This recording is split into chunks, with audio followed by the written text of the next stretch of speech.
Well, that was kind of unexpected.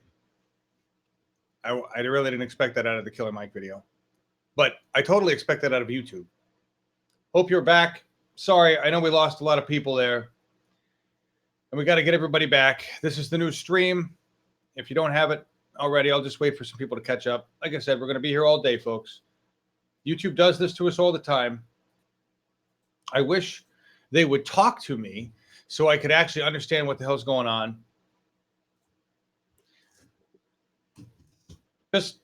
Just for the record, so everybody understands what happened there. There was a copyright.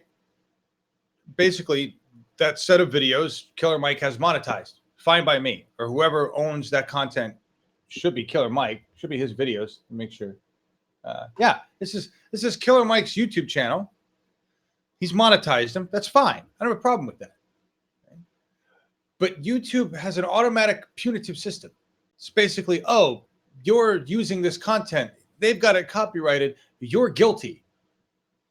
So they shut down the stream. Now, what's supposed to happen, and this used to happen for us, is that it would say, yes, this is monetized content. It's okay. We're going to let it roll. And it would block for a little bit of time, which is what it did. But what's happened lately, and then after that, it would come back on. We're back. When we used to do big streams all the time, back in the early days, and a song would hit or something like that, it would do that. It would block a section of content, and then it would come back on, and everything would be fine. And with a lot of just audio content, that's all it does. It puts a banner on it, says, every time Neil Young plays, and that comes through our channel, when Bernie does it, that gets monetized. All of those tunes that come through get monetized. Great. Neil Young can make some change. I don't give a shit. Killer Mike can make some money. He needs to make some money. He put out his whole damn album, Run the Jewels, for free. I want Killer Mike makes money. It's not about that. It's about the system that YouTube has. It's about the relationship they have with the government, the relationship that they have with corporate media that's designed to protect corporate media's content. It's designed to protect the 1%. It's supposed to protect the small content creator too, but the small content creator really isn't the one in danger here with this system. Okay. So I'm back. I don't know what the hell that is with the Killer Mike videos. It sucks because I really want to run the rest of them. The problem is if I continue to run this or if I switch to another one and it does the same thing, I don't know what to do. I'll have to create a whole nother fucking stream because what happens is that it doesn't restart. It doesn't give you back the stream as what we just saw. It used to just carry on. You'd get a blank space and then we'd back online. Now it just kills the whole goddamn stream. And I have to go through the process of creating a new one, handing out the URL and all that bullshit. We are targeted by YouTube. I don't know why. Well, I do know why. We're powerful. And the system we have here is powerful. I've explained that to a lot of people many times. It's on previous videos. This is channel number 5 for us. Those of you who are not aware, we've gone through 5 channels. I'm waiting for this one to get shut down, and we'll have to start up channel 6. I've never had a person from YouTube explain to me why we're being shut down, not for copyright. The last 2 channels were shut down for Terms of Service 4, Section H. I would like a human from YouTube with the integrity to talk to me, to explain to me what the fuck that means. What do you think we're violating? And we have to be on YouTube, folks. YouTube is where it's at. YouTube is the most important entity. You want to know why there's such a wide swath of separation between what we do here and what the campaign does? This very reason. YouTube and corporate media have been fucking the 99 and the McCain campaign, the Obama campaign. Other political parties have had to deal with this with their own content on corporate media. But once it's on YouTube, punitive damages can be applied instantly. Thank you, Digital Millennium Copyright Act. Thank you, Telecommunications Act of 1996. And if TPP goes through, we are done, folks. We are so done on the internet. When people talk about what the 2 things that threaten our freedom, climate change, TPP, in that order. Climate change and TPP. Those are the 2 deadliest threats to this nation. All this other bullshit, ISIS is, who gives a fuck? The TPP goes through, even ISIS will have to worry. Corporations probably just shut them down that way. They'll have that kind of power. Just one stream. Good luck with that. I know. I'm sorry. I'm reading your comments. Just reading your comments. We got to stop all this stuff. Sorry, I went off for a minute there. I really wanted to watch these. I really wanted to run these. I don't know what the deal is. It's okay. Yeah. Got everybody joining us today. Let's see if we can't run something else. Let's answer that question. Can somebody develop a new YouTube site? There's plenty of options, guys. The point is all the people are here. Google is the most powerful entity on earth, regardless of what anybody thinks, because they owned the internet. They own the data search of the internet, the indexing of the internet. They don't own our content, although they kind of do. We don't own it either, really. Okay. Google is 95% of global search. The world uses Google, whether they know it or not, or believe it or not. Google is search. This is going to evolve beyond a company and what they do. This is going to evolve into a much bigger thing that actually should be owned by the world. Okay. YouTube is 50%, if not more at this point, of that search. Half of the world's search flows through YouTube. Older generations still look for words. Younger generations go straight to video. They learn from video. They look for video. They search through video. That's their medium of choice. Older generation's medium of choice is text because that's mostly what they had. But the younger generation uses video. 50% of global search activity occurs in YouTube. So it doesn't matter. It doesn't matter if I'm on Dailymotion or Twitch. It doesn't matter if I'm on Yahoo. It doesn't matter if I'm on any other platform you can name or create. Because in order to reach the 24% of Americans that still think corporate establishment media is the truth, I have to use the biggest pipeline I can, and that is YouTube. And YouTube knows it. And it's still currently being indexed by Google search, and Google search is still currently open, meaning they do not filter the results beyond how they organize the index in terms of search, which is currently Hummingbird. And Hummingbird is an AI. It's an artificial intelligence that indexes content semantically. It indexes content based on semantic measurements, which include veracity, velocity. It includes a lot of stats that people don't even understand. That has nothing to do just with views. It looks at the real-time context, what we're talking about, this conversation happening right here. This conversation that's happening, all of this conversation is indexed. It's about what it's about.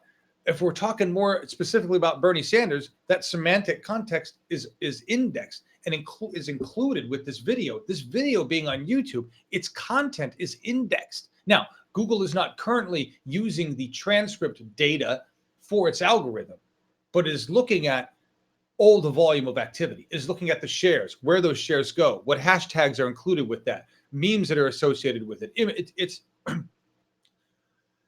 It understands context. And that's why this is important. And that's why this is dangerous. And that's why we are targeted, because we create more contextual activity about Bernie Sanders than any other place. And it's on the Walmart of video. That's what's going on here, and that's why we're targeted. Just what I'm explaining. So, SEO was I was a SEO guy and web developer. Did a lot of speaking on this as part of the development of this platform, which was built to facilitate real-time conversation and blow the shit off engagement on the web, which is what we do. Which is why Channel 2 was shut down. But I go on and on and on. Wonderful. Wonderful, Jake. Sounds good.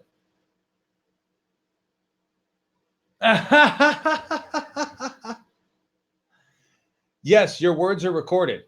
The conversation is recorded. It's indexed. All of it. All of this stuff is indexed. No, we won't have results for at least another hour. I would love to have anonymous. Look, again, it's about the pipeline. I already talked about that. It's a couple things. All the words that I was just saying are true. Yes, Google is yes, I hate to say it, what Google has created, the semantic web, what we have here, what we're doing here, this is Skynet. But don't associate the concept of Skynet with the evil of the Hollywood movie. Okay. That's up to us. That's up to the world we create around us. Yeah, if our world is a warmongering world based on limiting resources and causing wars and stealing resources and acting like assholes, yes, that is the Skynet of our evil Terminator world. But if we do a love train, the Bernie Sanders love train, folks, if we have a world full of love that focuses on building a planet together, saving the planet together, then that Terminator world of Skynet doesn't exist. The Skynet, which is really just global, the ability to communicate with each other globally. That's why I built this. This is a very, very shitty version of what could be much better. But the idea was to facilitate real-time conversation. We're not doing it right now because I don't have a full core. I don't have a group in here. I need my comment mod. I need a host. When we're doing the full thing and we have you guys doing our thing, you know what it's like. That's a whole process. I developed that so that we could have a global conversation. Now, you scale this up to where there's one of these units in every high school, one of these units in every congressman's office. This is part of the framework for the democracy application that we're going to put on your phones that allows you to have real-time communication with your politicians.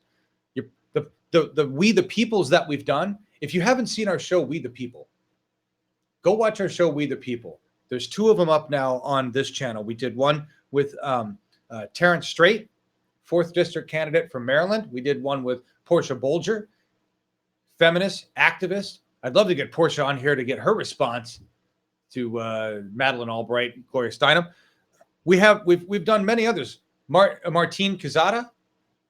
We've had Gary Kroger and Tom Fegan, Alex Law, Gail Finney, Jesse T. Smith. Those are all candidates or politicians, folks. We're going to have Nina Turner someday when she's free. I know she's really busy right now, but she said she'd do the show. We've got Jeff Young coming up tomorrow. We're interviewing all of these politicians. The format that we use when we do this is engagement broadcasting. Every one of those politicians, once we show them the system and explain to them you can be anywhere in the world on your smartphone, on a tablet, on your laptop, and we do this broadcast like this so that when you want to talk to your constituents in real time, when you want to ask them a question, maybe it's weekly. Maybe we facilitate this show for you weekly. So the senator, the congressman, the representative sits in his office, and once a week he does a fireside chat with you, with a team of people to facilitate a real-time conversation so that he knows what questions are being asked. And he can have real-time polling like we've done with you. All right? So then he can say, go to this link and answer these questions for me. I have to vote next week.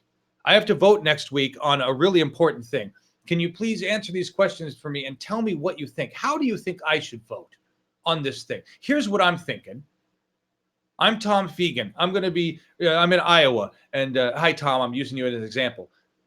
Tom, by the way, I'm going to just let this out of the bag. Tom and his manager, Paul, are the guys really who came up with the idea of the democracy app months ago. And they were the ones who told me about it and then said, shh, don't tell anyone. But I have a big fucking mouth. So I've been talking about it because I'm excited about it because it's happening. It's happening. So again, I just want to, when David Brock, asshole of the fucking world, says we can't do something, I just want to say, you know what, David, we're building the app for democracy right now. And it is going to give politicians the ability to communicate with their constituents, the real constituents, the people. And the people can just turn on their phone and answer the polls and join the conversation and really talk to their politicians. This is happening, folks. We're building it. It's happening. All of those politicians on We the People have agreed to be a part of the app for democracy. They're going to be our beta testers. We're doing it. Okay. This is, you want to rebuild America? This is how we do it. We say, let's do this, and we do it, and we implement it, and we put it to work. Bernie says, let's change our democracy. Okay, because we can. We are the people that built America in the first place. Our parents, our grandparents, our grandfathers, grandmothers, all the way on back. Ask your grandparents about D-Day. Ask anybody you know that was alive during the time, what happened with the women of America when the men had to go off to war to save the planet from Adolf Hitler? What happened? What kind of a freak out, radical, insane change was made to the United States of America when that happened? We came together. America came together. And we did the impossible, things that people said could never be done, ever, ever, ever. We built weapons of war that were insane. We built technology that was insane. Radar was built. That was insane. The British created that. We decrypted this crazy ass German machine that I can't remember what it was called. There's this name for it. It was this crazy name. They did it's right on the tip of my tongue. If you go watch some of this stuff, if you had a list of the insane shit that we accomplished as a people, as a globe, to save the planet during World War II, you would be like, no, they didn't do that. How the fuck did they do that back then? They didn't even have this. They didn't have that. You mean they did that? How did a bunch of people do that? That's really what it was like. Now, we did a bunch of horrible, awful things too. It was war. But the things that Americans and everybody around the world, not just Americans, that we did to band together, incredible. When we are faced with what we understand to be a life-changing decision, live or die, we sure know how to band together to make the impossible happen, don't we? We went to the moon in 10 years, less than 10 years, on less than 16K of memory, folks, 16 kilobytes processing power in the lunar lander. Your watch has more processing power than that. Anyway, the Enigma machine, Enigma, not Enema machine. That would be a horrible name for it. But the Enigma machine, that's exactly what it was. I'm sorry, I ran off there. I just wanted to talk about the fact that Americans are badass. The world is badass. The 99, the people, when they rise, are badass. We're talking about radical shift of what women had to accomplish. Women went to work in factories. Women built the machines. Women built America while men went off to war. That's really what happened. Rosie the Riveter? Back then, that was pretty radical. You didn't have women riveting shit. You didn't have women working with steel and aluminum and making weapons. That didn't happen. No. That was radical. That was radical. We're radical. We're shifting our country. We're shifting everything. Yes. Yes. 1/4 of the Commodore 64. Alan Turing was jailed for being gay. Good point, Dutch for Bernie. That's a good point. In the midst of these wonderful, beautiful things, horrible atrocities against humans have been committed. And it comes down to one thing. This is the separator, folks. This is the separator. We heard it this morning. This is the separator. We keep hearing this. This is the key. Are we together or are we divided? Bernie Sanders wants us to be together. He talks about being together, working together, building this country together, changing democracy together. Not me, us. Let's do this together. Together we will win. That message has always been at the core of Bernie Sanders' message from the beginning. It's the reason I did this. when he spoke for the first time that I heard, and what I heard in Bernie Sanders was together. We're going to do this together. And I actually believed him. I still believe him because we've taken a man with no chance in hell. And he is now the front runner. He is now the front runner. Hillary's campaign is collapsing. My dad, even at the beginning, was like, you go, son. Glad to see you're getting involved with politics. You're not going to. Good luck with Bernie. He's another fringe candidate. I've seen this happen with Ralph Nader. I've seen this happen with Ross Perot. I've seen this happen with all these other fringe candidates. My dad. And now my dad's like, fucking A, go Bernie. That's what my dad is now. Okay. Because he sees that the people have risen. He sees that we are ready for this change. Yeah, I know. John. I'm reading all this stuff here, guys. I'm just reading some stuff. Melissa Cody. Okay, great. Let's talk. Listen, this is a new world, folks. It's a new world. It's a new thing. Let's talk. We can build what we need to build. Okay, we can build what we are building. What we need to build. Whatever the establishment government tells you is bullshit, because we have already proven that we can build what we need, create what we need, do what we need, march when we need to, show up when we need to, vote when we need to. We own the internet. We own history because we know how to source history. We can shove it right in their faces. This is a great spot. This is a great spot. Legalize free thinking. It's supposed to be legalized. Our education system has destroyed free thinking. Education system has destroyed free thinking. We can talk a lot about that.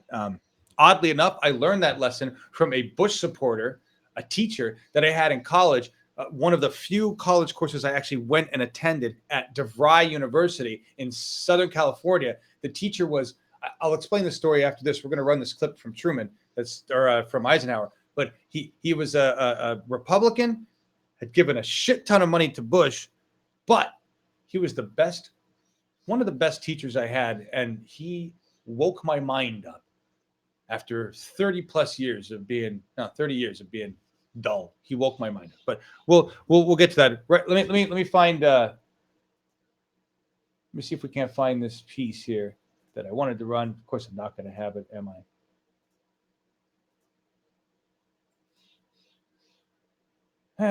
Sorry, guys. Yeah, here. You know what we'll do? Here, we'll look at memes for a second. I have this set up to basically run through memes. Here. So you can look at that. So these are some nice memes created by Jesse Fairs in our group. While I find the video that I thought I had all loaded up and ready to go here.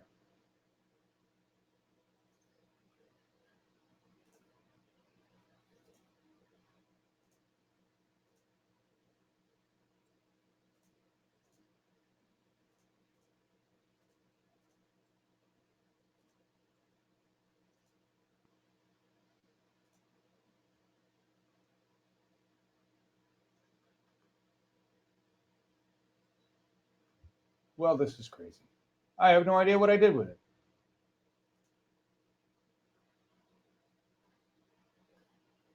You guys have all seen it.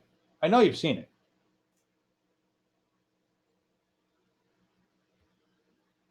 But I got another one for you. As soon as this loads up here.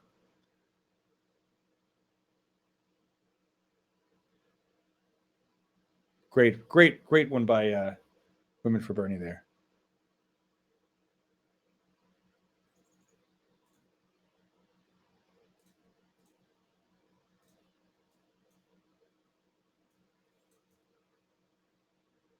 All right. Since I have no idea what happened to the Eisenhower thing, I'm gonna have to pull it up here and drop in another link. This video was sent to me. Another link dropped from one of you guys, and no, Sean, I got the Hangout link was put all over the place, but it's probably way the far up now. You'll have to scroll up. This is John McCain. John McCain admits Bernie Sanders is right about income inequality. This was posted on February 9th. In an interview with Hill's Molly Hooper, former Republican presidential nominee, was asked what surprised him about the current election season. He replied, everything, citing Hillary Clinton's admission that she had received a whopping $650,000 in speaking fees from the investment bank Goldman Sachs, because that's what they offered, to the establishment's underestimation of America's anger over income inequality. Let's listen to what McCain had to say. I consider, just for the record, I consider McCain to be one of the last sane establishment Republicans. He was one of the last sane ones. Think about what McCain used to say. Comparatively, he was a moderate, and McCain was already insanely conservative by the time he ran. So just leave it there. Anyway, here we go.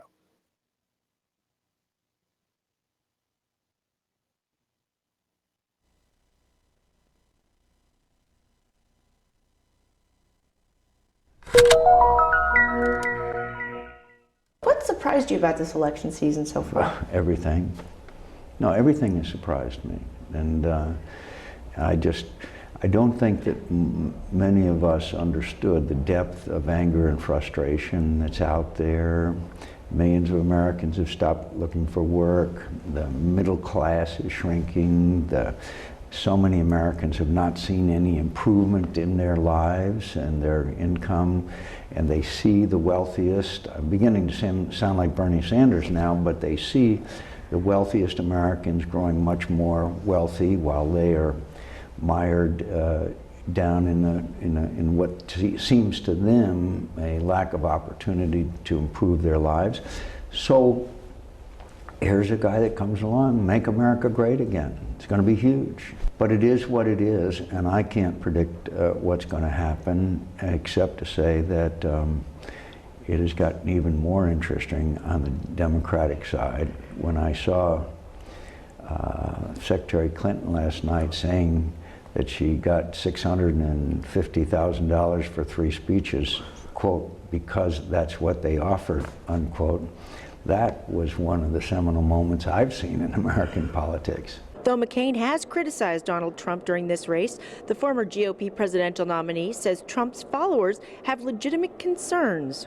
Many Americans view him as an alternative to business as usual in Washington, and there's some legitimacy to that. And for people like me to just ignore that or downplay it, no, we have to take it very seriously. This is more upheaval politically than I have ever seen. Our senators running in this election, you're paying attention to that anger. It better, or they're going to have real problems. Senator McCain says that he will support the GOP nominee, but he's staying out of the race after his candidate, Lindsey Graham, dropped out. For The Hill, I'm Molly Hooper.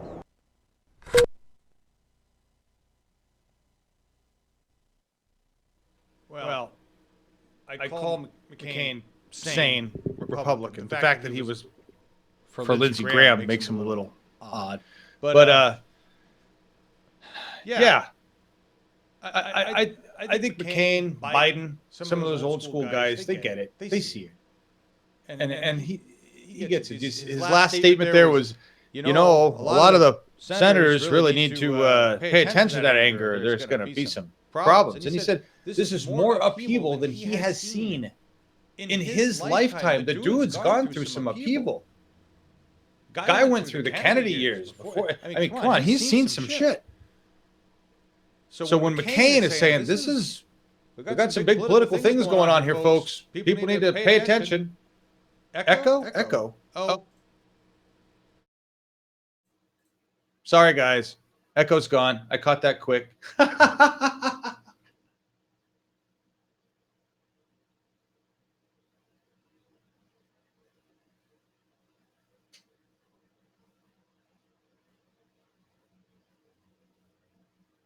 I'm just going to wait now.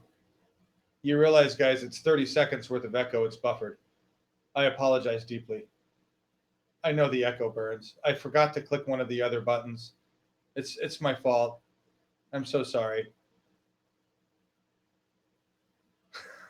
Oh, and what's even worse when this happens what's even worse when this happens is that a lot of you are in a completely different spot in the video. So some of you are ahead, some of you are behind.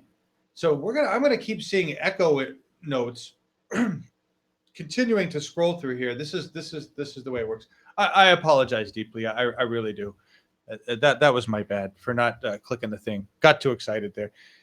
Running that video was a pain in the ass. I'm getting lazy. I apologize deeply for the echo. Both of me sounded good. Thank you for that update, Dutchie for Bernie. 6132 Sanders, which is a great. It would be fine if that just stayed that way the whole time, right? Just that 61. Just leave it at that. Boom, we're done. I think that would clear it. I think that will be fine, right? It was quicker than the raft of silence in the newsroom. Silence. Sorry, I'm reading your comments, guys. Reading your comments. Yes, shame on me. I'm terrible. Anyway, can we get an update as to what's happening in the primary? As far as I know, 61-32 Clinton. There's the update. I'll pull up the chart that I had. Where's the chart? Yeah, I had another thing that had some pretty doodads and graphs and stuff. And Sean, if you want to come in, I dropped the link. If you want to come into the Hangout, you're welcome to come in. This is the only one I'm aware of, guys. All right, it's still saying basically nothing's been reported, and what I'm going to do here is look for the other link. There were two links that I was handed earlier that were the links to the Iowa thing, and I'm not finding them. I'm not finding them. I said I was going to go over article by Bill McKibben. But first, I want to find the other pretty chart with all the pretty chart stuff. So this, I don't know what that is. Give me 1 second, guys.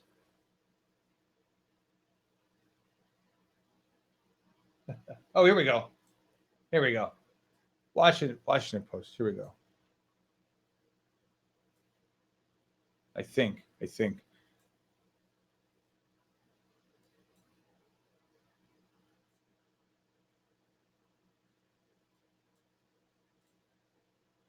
This one's the pretty chart. I apologize, guys. Here's the pretty chart. Let me make this all big. I really don't know what half of this stuff means. We'll try to read it together. If Scott were back, he kind of ditched me. Scott ditched me, so we read this stuff. It says New Hampshire primary election results. And currently, Sanders is winning. You can see that 60.7%, 17 votes. Clinton at 9 votes with 32.1%. And on the Republican side of things, Cruz looks like he's peeing all over New Hampshire there with his yellow. And yeah, so he's at 24%. And I'm not sure what we'll just, there you go. There's the pretty chart. You can see that's updating every 10 seconds or so. Obviously, we don't have a lot of data. 1% still being reported, guys. So I really don't think this is going to get any more exciting.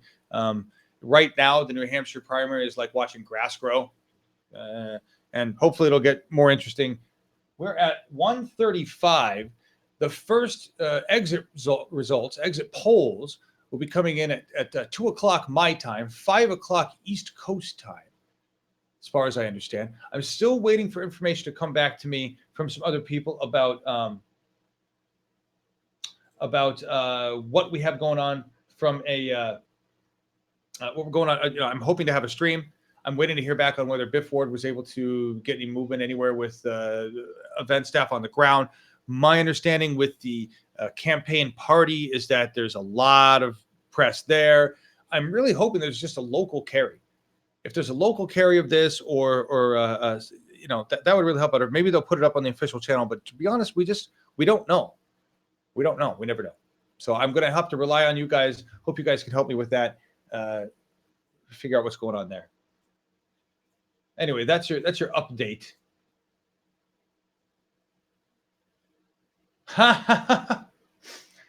Miles, thank you for responding to me. Everybody, Miles Dyer finally responded to me, which is great because that's a perfect segue to playing Miles Dyer's video about the 6 things he says are wrong with establishment media. I wanted to say that. But before we go into that, boy, lots of people sending me more stuff. Fall back to the group. What is this? I don't even know what that is. All right. Sorry. I'm looking at stuff going on. Anyway. Okay. What I was trying to tell you guys. I don't want to lose you guys. We've got more than 200 people watching right now. Thank you for being here. Remember, the point of being here today, the actual point of being here today, folks, is we are here to help New Hampshire understand that we are doing this together. New Hampshire, today, you are going to the polls. You are going to vote for Bernie Sanders. We know that. We know that the people want Bernie Sanders. If you're still not sure about that, you're one of 24% of Americans that is watching establishment media, and that's okay. We just want to bring you away from that. There is a better place to get information. It's the internet. It's self-policed. Its honesty and truth comes from the fact that it's self-policed. And as long as we work together on the internet to keep that truth self-policed, we're good. So we need to bring that 24% to us. That's what we're doing today. We know that New Hampshire is going to rise. Bernie Sanders is going to win this primary, which is going to give us the momentum we need. This is all about momentum, folks. We have to carry this momentum, all right? We cannot let it stop. We cannot fade. We cannot drop for one moment. This is about the planet. This is about saving our lives and building a place for our children and grandchildren to actually enjoy. For that, I will not stop. I will be here every day. I will do whatever it takes. My job, to impart the news, to bring Bernie Sanders feeds as much as possible to the rest of the public because they're still being denied access to political content. Mainstream media is at every single Bernie rally. They record everyone beautifully with fantastic cameras and wonderful microphones, but they don't broadcast any of it, really. They know that if they did, if they showed you as much Bernie Sanders as they show you Hillary Clinton and Donald Trump, then this would be over. This would have been over months ago. Just imagine where Bernie would be nationally in the polls if he hadn't been suffering a media blackout from the get-go. Or if this channel alone had been allowed to continue to operate on channel 1, we'd have more than 50,000 subscribers and we'd be a driving force. YouTube has made sure that that didn't happen. Thank you guys for continuing to come back. Bernie Sanders was faced with the same issue, blackout of his information. Omission of information is a lie when that information is needed, necessary, essential to provide context on how you need to vote. It's essential. It's what makes democracy function. And that's a good spot for me to run this because I've kind of lost the video monitoring and I got to find it in my 4 screens here. So we're going to run Miles Dyer. Thank you for reaching back out to me, Miles. I'm so glad you reconnected. I wasn't really sure what was going on there, and I was getting worried because the truth is we've had a lot of there's a lot of people around the world right now that are not in good shape, folks. There's a lot of people around the world that are not doing good.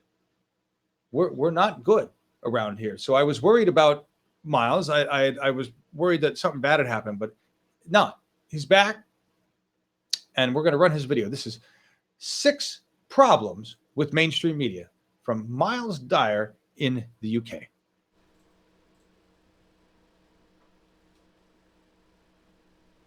Mainstream media has been receiving huge amounts of criticism lately, and I personally feel most of it is justified.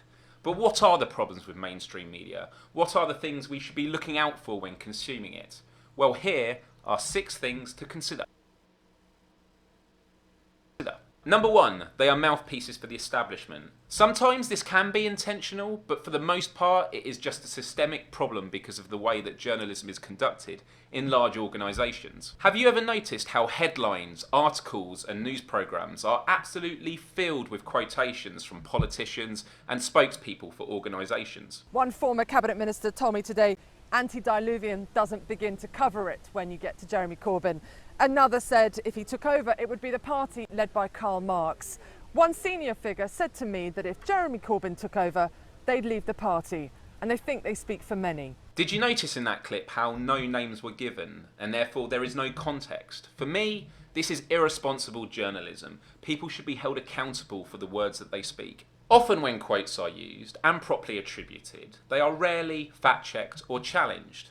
You may ask, but if the quote is not accurate, how would a news organisation be allowed to publish it? Because if they just repeat what the politician has said, they are still technically reporting the truth, as in, the truth is, someone really did say that, even if the words themselves are false, distorted and wildly misleading. And even if the quotes are criticised, the mainstream media has still promoted the politician's soundbites to the masses first. And this is exactly why politicians keep saying whatever the hell they want, because they know that the mainstream media will often serve as obedient stenographers and do the marketing for them. You create an environment for establishment journalism. You may also feel that journalists change their view in order to fit in with a particular news organisation, when in fact it's the views they already have that get them employed. How can you know that I'm self-censoring? How can you know that journalists are self-censoring? I'm sure you believe everything you're saying. But what I'm saying is if you believe something different, you wouldn't be sitting where you're sitting. This isn't much of an issue though if the organisation allows for independent thinking to be maintained. However, unfortunately most mainstream media outlets become their own echo chambers. Number 2, repetition. Slogans and soundbites are so important because the mainstream media will publish them. Keep saying a slogan over and over again and the public may very well start believing it, which can then be used to justify future policy proposals. Weapons, weapons, weapons. Weapons. Weapons of terror, terrible weapons. Weapons of mass destruction, chemical weapons, weapons of mass destruction. Dangerous weapons, even more dangerous weapons. Biological weapons, chemical agents, chemical weapons. Chemical attacks, chemical and biological weapons. Chemical and biological weapons. Politicians that take advantage of mainstream media know that facts don't really matter. Perception, however, does. Number 3. Context. It is possible for a news organisation to take a small part of what someone has said in order to change its perceived meaning. Now, the president did have a rare moment of honesty during his speech, and I hope voters around the country are watching this. Taxes are scheduled to go up substantially next year for everybody. All right, that's right. I know the Anointed One will make sure that that happens. Under the tax plan passed by the last administration, taxes are scheduled to go up substantially next year for everybody. And even if this does later get corrected, the political objective has already been achieved. Number 4, character assassination. Even when media outlets aren't themselves creating false allegations, rumours or half-truths about an individual, they do spread their impact by discussing them. And unfortunately, mud can stick. Today, Vermont Senator Bernie Sanders kicked off his campaign for president. He's a long shot. A long shot. I don't think he's going to be taken too credibly. Bernie Sanders is a socialist, for God's sakes. A thick Brooklyn accent. He's 73 years old. He looks 91. Is there a little crusty? He's a loon, isn't he? And when it does, it forces the individual to invest more of their time in explaining themselves, which arguably should be the job of the media. We have a president right now who does not consider himself a socialist, but people call him a socialist as an insult. So are you worried or concerned at all about framing yourself as this, that a thing that so many people have a negative connotation? Not if we have the opportunity to describe what democratic socialism means. Number 5, concision. This primarily applies to television news programs where producers will only book guests who can speak on an issue within a limited time frame. And what's the problem with this? Because when a guest has a small time slot, usually between 2 commercial breaks, it forces them to have to speak on the establishment's own terms. Therefore, if the guest says something mainstream, the interviewer will probably move on and not ask for more evidence. But if they say something unexpected, unusual, against the establishment, they will be questioned again and again on it. They'll be really pushed. And unfortunately, you won't have enough time to back up your point if you are squeezed with concision. I have met Hamas in Lebanon, and I've met Hezbollah in this country in Lebanon. I've also met... So are they can friends or not? Can I finish? Are they your friends or not? Can I finish? I've also met... Well, you can't if it's a long answer. Look, the issue is this. You are not prepared to discuss the whole issue of the Middle East. You're not prepared to discuss the wider question. Concision therefore means that the most important issues and debates to be had in society don't get the airtime that they should. We should seriously consider not continuing Congresswoman Section Harman, 215. let me interrupt you. Congresswoman, let me interrupt you just for a moment. We've got some breaking news out of Miami. Stand by, if you will. Right now in Miami, Justin Bieber has been arrested on a number of charges. And number 6, false balance. In an attempt to appear neutral and unbiased, news organisations will often show two sides to an issue, even when only one of them is well supported. Basically, global warmists like Bill Nye say global warming will cause many bad weather events. And guess what? Bad weather events happen all the time. So people look and they say, look, there's more proof. There's a bad weather event. Bottom line, big tornadoes, F3 and larger since the 1950s, have dropped dramatically. This provides equal, undeserved exposure to arguments that aren't backed with credible evidence. And it even creates the perception amongst viewers that the truth must lie somewhere in the middle. Before the internet was mainstream, obtaining sources for news were very limited.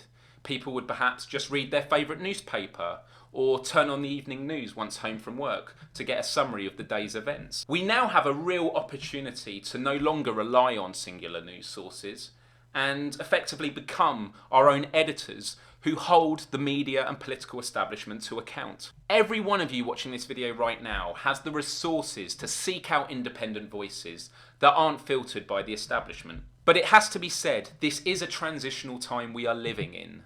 Yes, alternative media is growing, but traditional mainstream media still has a huge influence on much of the population. And it is for that reason why I decided to make this video, to encourage everyone out there to look beyond what the establishment mainstream media feeds you. And so finally, I would really appreciate it if you could please like, comment, and share this video with everyone that you know, because the more of us that become aware of how the mainstream media works, the greater the chance that we as a society have at fighting back against the institutions that try and influence the way we think, and thus try and influence the way that we behave. Thank you so much for your time. Adios till next time. I also think that the notion that journalists have to be objective is total bullshit. Objectivity is used as a code for being devoted to the official version put out by the state. He's still talking too. Sorry, that was my bad. So that was Miles Dyer, who just responded to me in the email, and apparently he's talked to somebody in Slack, some other Slack. I don't know, guys. I sit here. You guys have all these communications. You know what's going on. Excuse me. Everything he said there was spot fucking on. Brilliant. Maybe that's the video. People have been saying, you know, John, what video should we send or share? Don't send them any of my enraged ranting videos. Send them Miles Dyer. Send them Ben Dixon. Send them Humanist Report and Secular Talk and Cenk Uygur. Send them the TYT crew. Send these videos to Facebook. Get a hold of that 24%, which should be on Facebook, at least. And get these videos in front of their faces so that they understand that the establishment media uses these tactics. I was looking for a book. Jesus was a democratic socialist. Jesus was. I agree. I agree. I think if you stripped the religious aspect away from Jesus' teachings and applied it to government, you would get Bernie Sanders. I think that's what you're going. Yeah, all those folks. Occupy.com.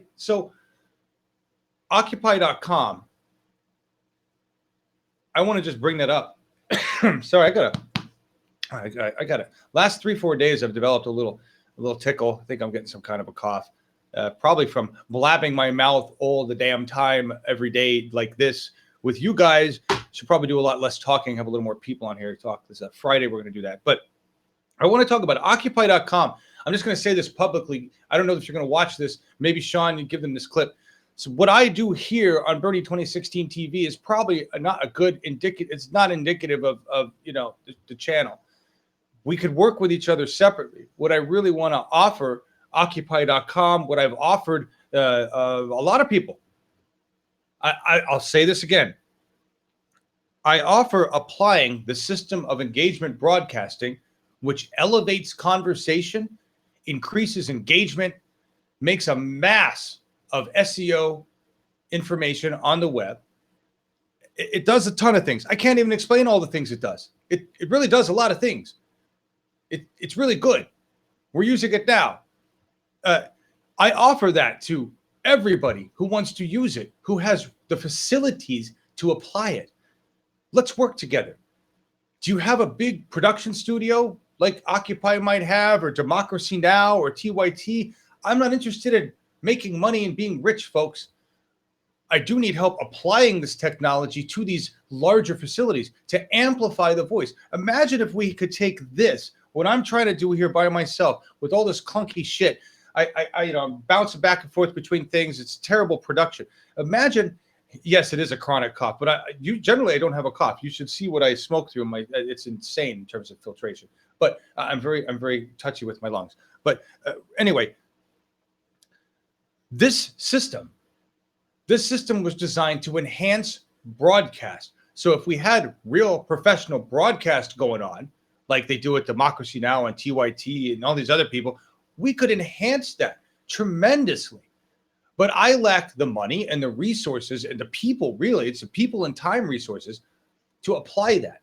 I need somebody else who comes along and says, yes, I want to apply that to my much larger station, my entity, so that we can amplify this voice together. That's where I'm trying to go here.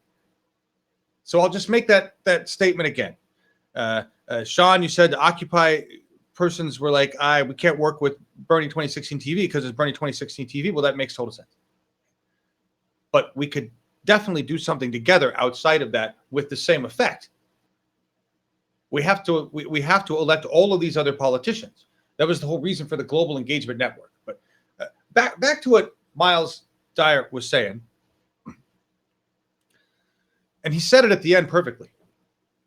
We have the ability to source information, to be the editors, to be the truth tellers. We're doing that right now. We're doing it to Hillary Clinton. We've done it to Bernie Sanders. We went out, we looked at the truth. How many of us, when Bernie announced that didn't know Bernie before, were like, Google Bernie, who the fuck is Bernie Sanders? What do I find? I find all these old videos, these old C-SPAN clips. What else do I find? I find all the information I found on him on the web, which all looked honest. I didn't find big scandal stories. I didn't find reports of him doing big speeches for Goldman Sachs. We all did the research, folks. We all found the truth. So what's happening in New Hampshire? I'm switching off real quick because I'm just running off talking about stuff. I love that, though. Miles is right. And Miles, we're going to talk after this Stream-A-Thon, and we're gonna do stuff together. I haven't even read your email if you get a chance to watch this. Are we still streaming? Let's make sure we're still streaming. We're still good. More than 200 of you watching right now, 622 playbacks. Thank you for joining us. If you don't know why we're here and what we're doing, let me pull up the slide that reminds you, because I see people asking about what the hell is going on in New Hampshire right now. Let me show you, folks, right now. Right now. We are focused on this. Vote together. We own the airwaves. The internet is our battleground, and we are firing salvos of truth. Anything and everything. Links to articles, memes, statements, quotes, with hashtag vote together in support of New Hampshire as they vote today in the New Hampshire primary. And we want to show the world that we are all together for Bernie Sanders. We are all together for a change, a quick, vast change to our system so that it actually functions for us. We haven't had that for a long time. And we need to make this change. Follow Hector, follow Aiden, follow Bernie Sanders. Go to bernie.to/vote together and use the hashtag vote together on everything and anything you have that you could post online. If you're in New Hampshire today, we're with you. We are together. What can we do? Send us your pictures. Hashtag them BTV Live. and we will. I will show them. Send me memes. I'll get a chance to look at Twitter here. I'm going to have to play a longer video. I've got a clip of Bernie Sanders that I still haven't played. This is from a guy sent it to us. I think we can play it, but I will warn you, it may shut down our stream again. But I think we can play it. I think we'll be okay. And it's Bernie Sanders. It's an 8-minute clip of him talking in a bar. Really, really good quality. We're going to run that in a minute. But the point today is New Hampshire, folks. The point is to help New Hampshire get up, go vote, whatever you guys got to do there, make calls, get in cars, take a trip, go down, vote, choose Bernie Sanders because you want to change America so that it works for you. America is supposed to work for the people. It currently only works for a very, very, very small percent of people who don't really care about the rest of us. And we need to change that. The only way that is going to happen, folks, is with Bernie Sanders. I know I'm preaching to the choir here, but what a beautiful choir it is. Good thoughts? I'm seeing that. Good thoughts. Yes, let's vote together and feel the burn. Why is Fred your hero? WMUR.com. What's going on there? Do we have a stream of something? Do we have a stream of something, folks? I'd love to play it if we do. Judge, oh, this is nice. So I see this article here that somebody dropped. We can look at this real quick, folks. We can look at this real quick. So I'm seeing this. If there is a what is this? Ben and Jerry individuals want you to vote. Is this something you guys want me to play? I can play that. Okay. Stream is good. Audio is good. Thank you very much. Here's a note. Judge scolds administration for missing deadline on Clinton emails. You know, it's basically what they're saying. There's remaining 7,000 pages of Clinton emails. And you wonder why they're holding off. You wonder why they're holding off. There's got to be something in there. That's all I can think of is there's something more in there. That whether it's marked classified, not classified, top secret, it really doesn't matter. We've already seen. It's too late. It's too late. The campaign's imploding. They're going to pull out more dirty tactics. All we have to do is stay positive. We do not want to do anything that would be misconstrued as attacking people for any reason. We don't want to do that. And there's some Bernie bro BS that's been going around about that. And we have no interest in that. And as what's his name told us earlier, you know, Bernie says, don't want to have anything to do with that. But this right here, you know, full court press, 24% left to convince, 24% left to convince. Exit polls in 1 minute. Yes, 158. Exit polls in 1 minute. That's fantastic. An analogy for Bernie about what? Let me know. His fans are feigning. Yes, they are. WMUR will have live updates, and yes, they will replay the updates between the updates. Okay. Good. I'm going to open up this. I'm going to look at this for 1 second. There's this Ben and Jerry thing going on. Maybe what we'll do is run. So I'm going to run here. Here. Did you guys see this yesterday? This will give me time to pull up the. Here. Sorry, folks. Sorry. Distracted. Here. Take a look at that. Let me pull up this other link that they just dropped in here. This is what we really want to look at. From a fan.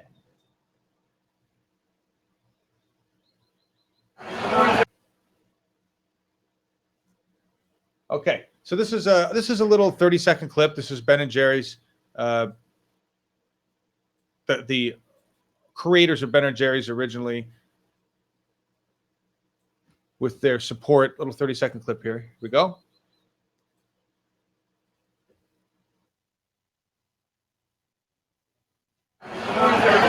It's getting down to the wire. Bernie can win it. You just got to come out and volunteer and get your friends to come out and vote.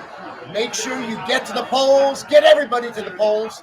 February 9th, we are going to do it for Bernie. Doesn't matter if it's snowing or raining or sleeting. Get to the fucking polls. Yeah. Big shot that I know that said he would never accept the money.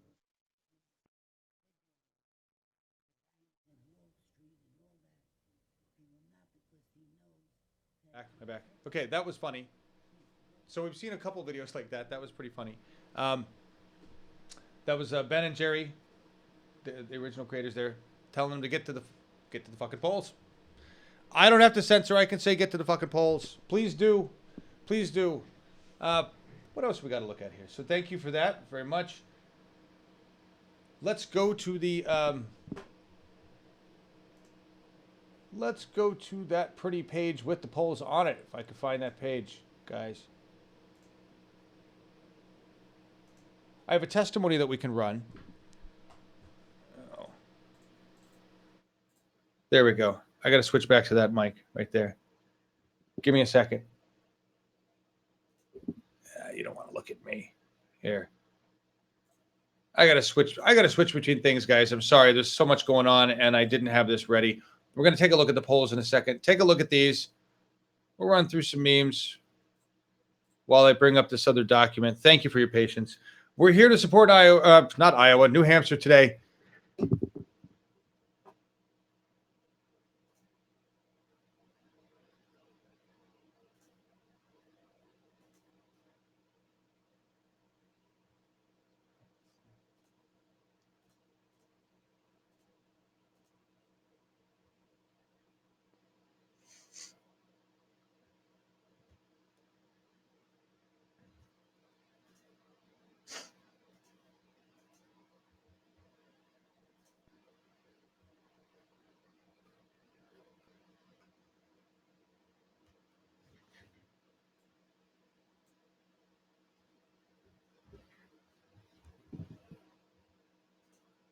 Hey, Sean, you're not in the back end, but can you please drop me a link to the WMUR? I need to get these links out of the chat. I can't grab them from chat. They're going by too fast, everybody.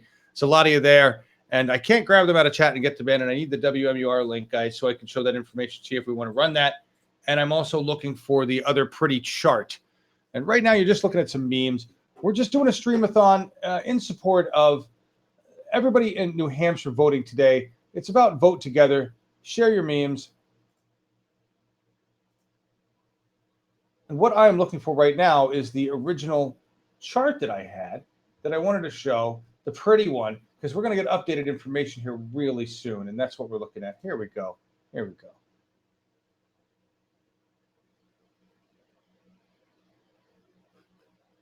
Here's what we're looking for.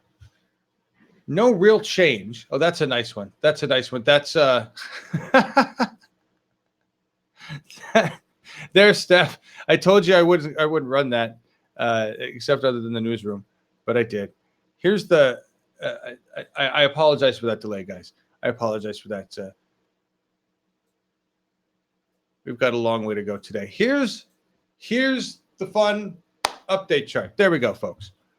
What we're looking at here is nothing's really changed. Sanders with 17 votes, Clinton with 9 votes, 60.7%, 32.1%. I think we're waiting on exit polls, and I'm not sure where those are going to show up. These are the election results. So again, if somebody could get me a link to that, if we have exit poll information, that would be fantastic. I could use that. And Sean, I never saw you actually try to come in. If you want to click on the Hangout link and come in, I never saw you actually do that. Again, I'll make a statement to anybody who's out there wants to offer a meme or something, hashtag BTV Live. I'll be looking for that information. I'll also be showing comments and everything from the Vote Together hashtag where people are playing a lot of that stuff. But I was hoping to do that once we started running an event. I think what I'll end up doing here, guys, is running the concert from last night that was broadcast on C-SPAN, and that'll give me enough time to take a bit of a break here. I know we're waiting on the first results. Man, maybe we should do that. Maybe what I should do is run something shorter and then find out what the hell's going on. Yeah, because we really need to get updated information. The first exit poll should be coming out. I just need to get information on where those results are. So let's watch something else real quick while I find what the hell I am going to show you as far as updated information. This is a user-submitted video. Bernie Sanders' realistic plan to confront and defeat obstructionism in Congress. I like this. Let's see what he says about that, because a lot of people have asked him, what are you going to do? Great, you get it. You get into the office. What are we going to do? How are you going to make change if Congress isn't going to be with you? And I think we know the answer. The answer is we have to elect. We have to elect an entire. We have to change out the 435 seats that currently sit in Congress that don't want to be there for the people.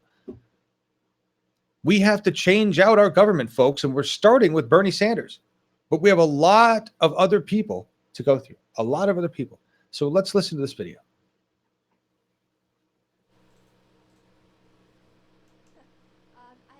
Your name is? Louise. Louise?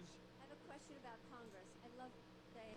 I love Obama was saying when he got into Congress, when he got into president, and he wasn't able to get so many things through.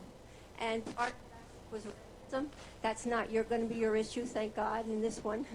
But how are you going to deal with Congress? They are so rigid. How are you going to make changes, the things you're talking about? Okay, We Louise. need you to do it. All right, everyone hear Louise's question? Okay, it's an excellent question. And she's saying basically, okay, you got some good I'm translating here a little bit. You got some good ideas how you're going to implement it if the Republicans control the Congress. Look, 2 points. First of all, if Bernie Sanders becomes president of the United States, it will mean that there will be a huge increase in voter turnout. If there is a huge increase in voter turnout, our Republican colleagues may not be running the Senate or the House. So my life will be made a little bit easier. You know, as I mentioned earlier, Louise, Republicans do well when people don't vote.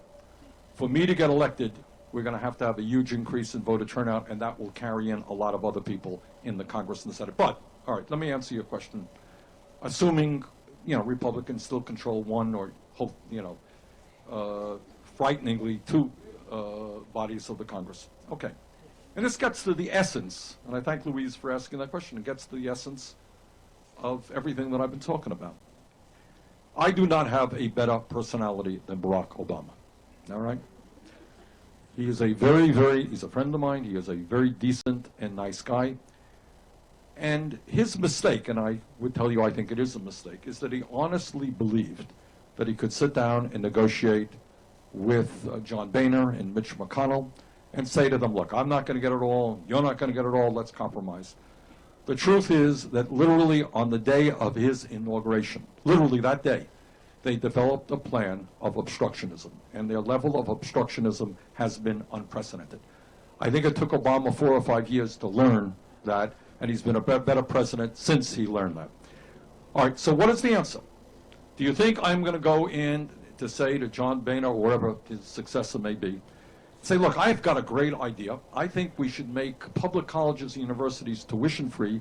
We should substantially lower interest rates on student debt. And you know how we're going to pay for it? We're going to pay for it based on a tax on Wall Street speculation. And John Boehner or his successor or Mitch McConnell, great idea, Bernie. Why didn't we think of that? Or, you know, we're going to invest $1 trillion and create 13 million jobs rebuilding our infrastructure, or we're going to provide health care to all people. I understand that these are ideas they will fight tooth and nail. What's the solution? How do you beat people whose views in all of these instances represent a minority of the American people? All right? What do you do? I want your advice. What do you do? Vote him out of office. All right, what you do, this is what you do. And this is where I think from a political point of view, Barack Obama did not do the right thing. In 2008, as you and Iowa well know, Barack Obama ran one of the great campaigns in American history. You saw it up front. Brilliant campaign. Brilliant. Go down in history. Mobilizing all kinds of people. In fact, they ran out of paper at your various caucus places because so many people showed up. That's extraordinary. That's what we've got to do. But what Obama did not do is when he got into office, say to the Republicans, you're not negotiating with me. You're negotiating with tens of millions of people.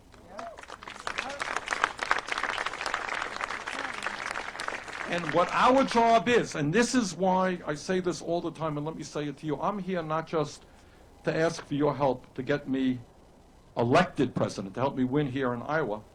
I'm asking for your help the day after the election Because unless you are actively involved in the political process, we will not bring about the real changes that we want. So to answer Louise's question, all right, how do you go forward? What we do is you put an issue before Congress. Let's just use free tuition at public colleges and universities. And that vote is going to take place on November 8th, whatever it may be. We tell millions and millions of people, young people and their parents, there is going to be a vote. Half the people don't know what's going on. But we tell them when the vote is. Maybe we welcome 1 million young people to Washington, D.C. to say hello to their members of Congress. Maybe we have the telephones and the emails flying all over the place so that everybody in America will know how their representative is voting. What I can tell you, Louise, is these guys get away with murder. They vote for things and nobody, media doesn't report it. I'll give you just one example. I'm the ranking member on the Budget Committee. That's the leader of the Democrats.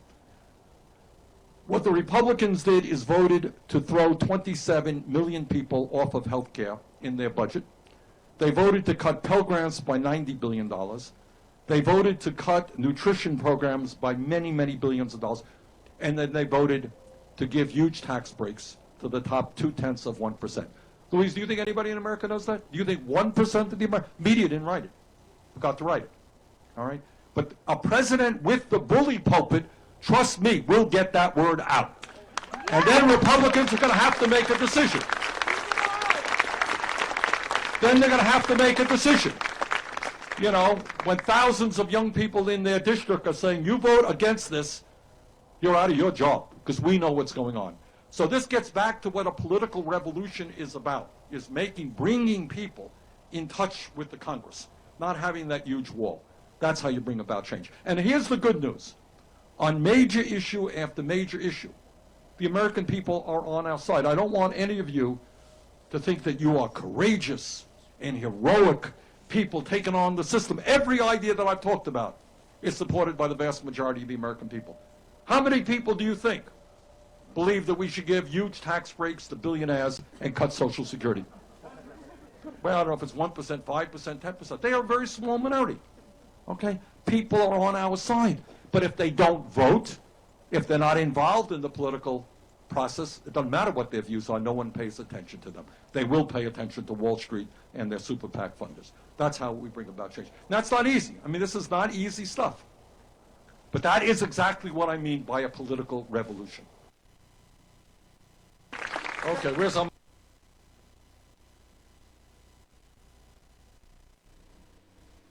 That's exactly what he means. There we go. Get the audio back. That's exactly what he means by a political revolution. That's how we do it, folks. We vote. We're making the change right now. That's how we do it. Had to reset the virtual studio on the fly while that played, and we got that done in under 6 minutes, which was nice. And finally have Sean Porter to join me in the back here. So that gives me somebody who can actually talk while I get other things set up, which will make this flow a lot smoother and probably a lot more interesting for you folks there. Hey, Sean, how you doing? I'm doing good, John. Way to hang in there all by yourself. Thank you for being here. Thank you. Well, you couldn't come in. There was a problem with the Hangout interface. It wasn't allowing other people to come in. Sean is in Seattle, folks. Sean does a lot of political activism up in the area. He's also one of our main reporters and feeds me articles and stuff and works on the newsroom content with us. And welcome, Sean. Thank you for joining the Stream-A-Thon today.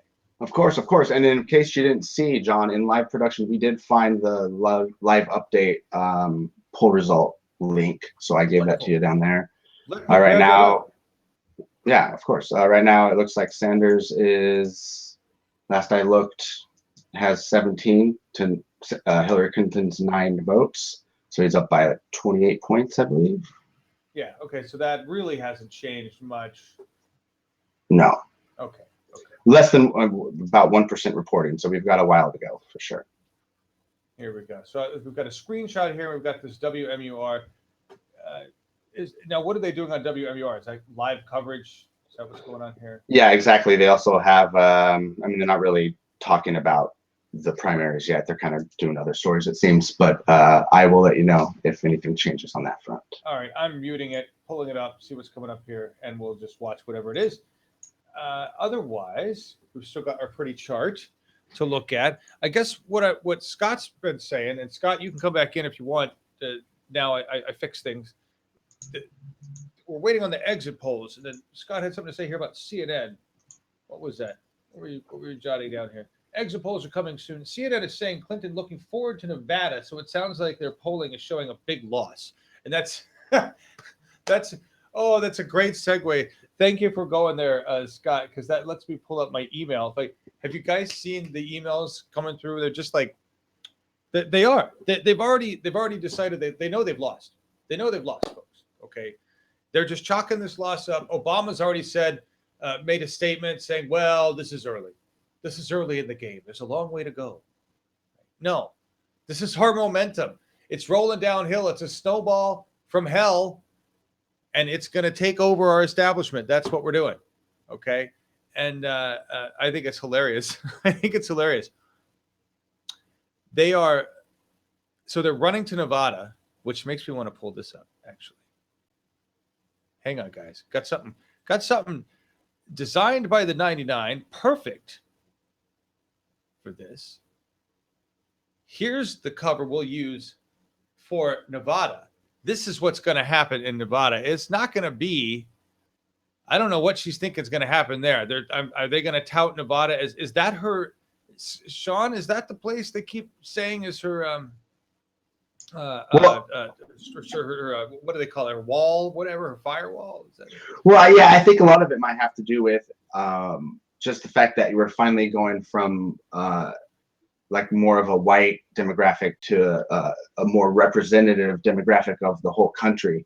And unfortunately, well, for them, unfortunately, they think that it's going to benefit them. But I have no reason to think that we won't actually see the true momentum shift all the way to Bernie Sanders to the point where they can't even hide it anymore. I mean, obviously, they're going to make whatever excuses they can about losing tonight. But moving on from here, all they've been doing is questioning if Sanders can win in South Carolina with the black vote and stuff like that. Oh, and they're gonna be surprised if they truly believe that he's not gonna be able to get them out and vote. I think that's the real key. Is not can Hillary get those people to vote for her, but how many people are actually going to vote for the first time, because that's what you're seeing a lot now is people finally just waking up out of a political slumber, as far as just not believing anything can be done, and there's no use in putting their hard work and time into trying to be part of our government. But that's about to change. It is, and thank you for getting this up here. This is what we're seeing from this is the election map on WMUR, guys, and this is the exciting one that everybody was looking for. The exit poll is that's not what this is. This is, if you guys have a link to an exit poll, get it in there for me in the live production, folks, any of you. But what I'm looking at here is the updated results. Bernie Sanders 60.71, Hillary Clinton 32.14, Mark Stewart Greenstein 7.14. It's the first time I've seen this guy. There's other John Adams, Steve Brooks, other names on here. I don't know who any of those people are. I'm sorry. Yeah, that's a lot of names. I thought that too. I was like, dang, are those all people that are actually still in the running somehow? Yeah. But anyways. Yeah. There you go. There's those results. As we get more information, we'll let you know. That's what we have now. Urgent channel issue while searching results.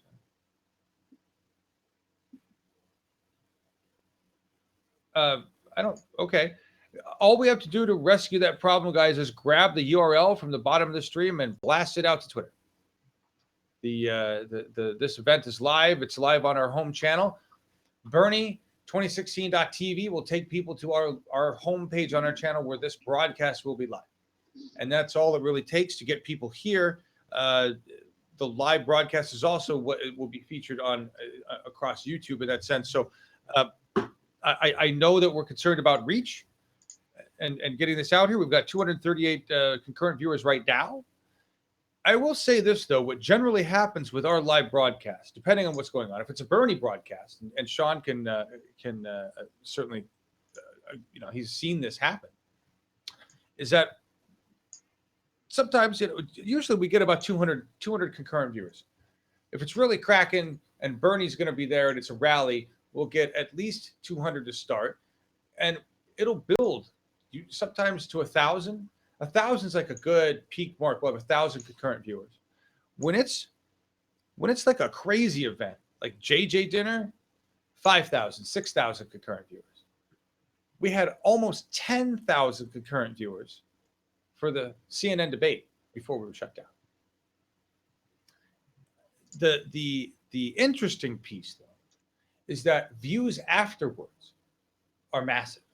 The views afterwards are massive. So these live events where we have 200 concurrent, 300 concurrent viewers, and of course, I want as many concurrent viewers as possible. That's the goal. We want live viewers, so I want this going on. But it's blasting the event live, making those memes. That's how it builds. That's how it grows the live event. Afterwards, in the first 48 hours afterwards, there's always at least 3,000 views. And depending on the Bernie Sanders rally, it goes to 5,000 views, 8,000 views, and then it'll keep going from there. A lot of them, the bigger ones, 20,000, 30,000. You should see the stats we have. You can't see some of them because the channels are deleted, but it's insane. It's insane. That's why I have stacks of multi-channel network people that keep contacting me. We love your channel. Look at all those views. You must be super talented. Let's talk about how we can make money together. No. That's not the channel. It's the people. That's the people. You guys make what we do powerful. That's why it works. That's why it works. Let's take a look at these results. That's what we're looking at, folks. Nothing's really changed. What are you guys saying in stats? 2 hours to the polls close. Yes. I wish I could smoke a bowl right now too, Peter. I probably won't when we play a longer a video. Sean, I know you got kids at home. You can't say any of that probably. No, they're at school. So what? they're at school, and I live in Washington State. So that's all I'm gonna say. I'll leave it at that. And here's the thing, while we're waiting on the results to show up, I want to talk about that because I grew up in the Just Say No era. I'm 46, and I still feel guilty. Not that I ever gave a shit. Let me rephrase. Smoking pot, not feeling guilty. What I feel guilty about is going to the store publicly and talking about it, purchasing it. I did that the other day. It's like, I've had a dealer for years. I grow my own. But I went to the store the other day and purchased weed from a weed store. And I felt guilty the first time I did it. Wife and I went together, felt very incriminated. Now, you grew up, of course, you're not that much younger than me. So you're part of the same group. I say that not with all respect. No, of course. but really, I grew up in an era. I'm full of a family full of alcoholics, and I'm an alcoholic. Booze was always okay. Deaths by DUI were okay. Mothers Against Drunk Driving. I grew up in this era where there was all this public social resistance about booze, but it was always shoved down. And really the reason is because mainstream media, establishment media, worked with those corporations, tobacco corporations, booze corporations, right? Yeah, totally. I remember. Well, I was part of the. Did you ever have DARE when you were at school? Oh yeah. Yeah, DARE's been around forever. They would bring the hijacked cars, and bring them and show them off. And I never remember even really talking that much about alcohol when it came to those or cigarettes. I remember. They were covered a little bit, but it was usually, you're talked about marijuana and stuff harder than that, opiates and stuff like that. And now opiates is the huge problem right now. And, I'm with you. You see, I hate hangovers. And if you're going to, party responsibly, there's ways that you can be responsible with pretty much anything. I'm a big, proponent of pretty much decriminalizing all drugs and taking that money that we're using to police that and put it to rehabilitation centers and things like that. So yeah. It's we have turned the business of addiction into a profit center. Yeah, because has crime gone up in Oregon? I mean, it hasn't gone up in here, and everyone's making more money. So I mean, everyone's happy here. You know what changed in Oregon? This is funny. Recreational use changed ridiculously, apparently. Yeah. They can't.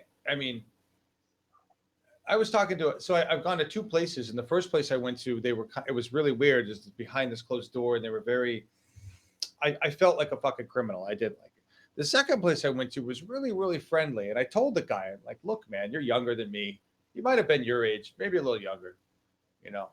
And I almost walked out of there without the weed and without paying for it. I was just like, thank you so much for being so nice. And I turned around to walk out the door. And he's like, did you want to buy weed? I'm like, yeah. Yes, I want to buy weed. I'm sorry. You know, it's just the recreational market has opened up just like it did with booze, right? I mean, it's as popular as booze, but you're not seeing the commercials. You're not seeing the major investment of dollars. You're not seeing the entertainment industry latching on it to you. You're not seeing the same thing we saw with booze. You know why? You know why? It's because the federal government hasn't opened up its profit center to embrace cannabis, right? Yeah, and you see that too because you know, if you go into these places, when I was first graduated, and still now there are just maybe literally at least a dozen magazines or different kind of media that are set up around this. Of course, it just creates jobs and creates entrepreneurial chances, you know, for people to take. And so that's a huge market. There's at least 6 different magazines. There's podcasts. I mean, people are trying to get around that mainstream media bump that you're talking about. And so you really see it as far as like local advertising goes. They're just making a boom off it, it seems like. Yeah, interesting. I mean, those magazines are literally 85% advertisement, hardly any content, you know? Yep. So. Yeah. I'm sorry, I'm paying attention. Everybody's telling me that I'm out of sync, and I'm not really sure what to do with that. Wow, I really am out of sync. It's just a big. Yeah, it looks like we're dealing with a buffering issue with the Hangout, guys. I'm not really sure what the deal is there. Boy, that's way off. Huh. It's weird when you can watch it live. Let's see if I do this. No, that's not going to work. I can't. I don't know what's going on. It's Hangouts have been acting funky. The whole system's been acting funky. Temperatures are nominal. I'm not sure what's going on. I'm sorry, guys. We're trying to stick around. Wait a minute. I'm just seeing this. I'm looking at information here. We're just trying to stick around to encourage New Hampshire to get out, vote, or as what Ben and Jerry said, go fucking vote, or whatever they said. Go, get out, vote. Please vote for Bernie Sanders. I just saw this come through. Mike Lynn 8, 538.com projects Bernie 57.2, Hillary 39.9. We have a stream of CNN coverage, no narration, just CNN live. Okay, where is that? I can't show it, but we could look at some of the results. We could do screenshots. I'm reading some of your information here. I realize that I'm out of sync. I don't know what to do to fix that. I could close and restart, guys. I could run another video and close and restart. As a matter of fact, yeah, because I don't know what the hell's going on here. Here's what we'll do. Aniko Nolan. Aniko, we're going to play your Facebook video and hope to God it runs. All right. Because the Facebook video thing, it kind of works, kind of doesn't work. I just got to find it here.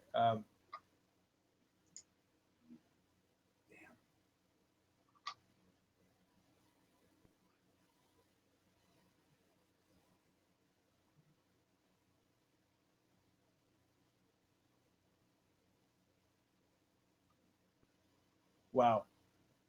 I had it. I lost it. I don't know where it is. Give me a second, guys. Where did it go, Nico? We had this thing.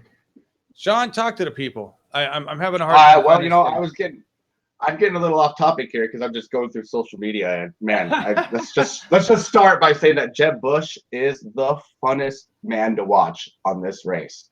He is just the way he wiggles and just wears his emotion on his sleeves.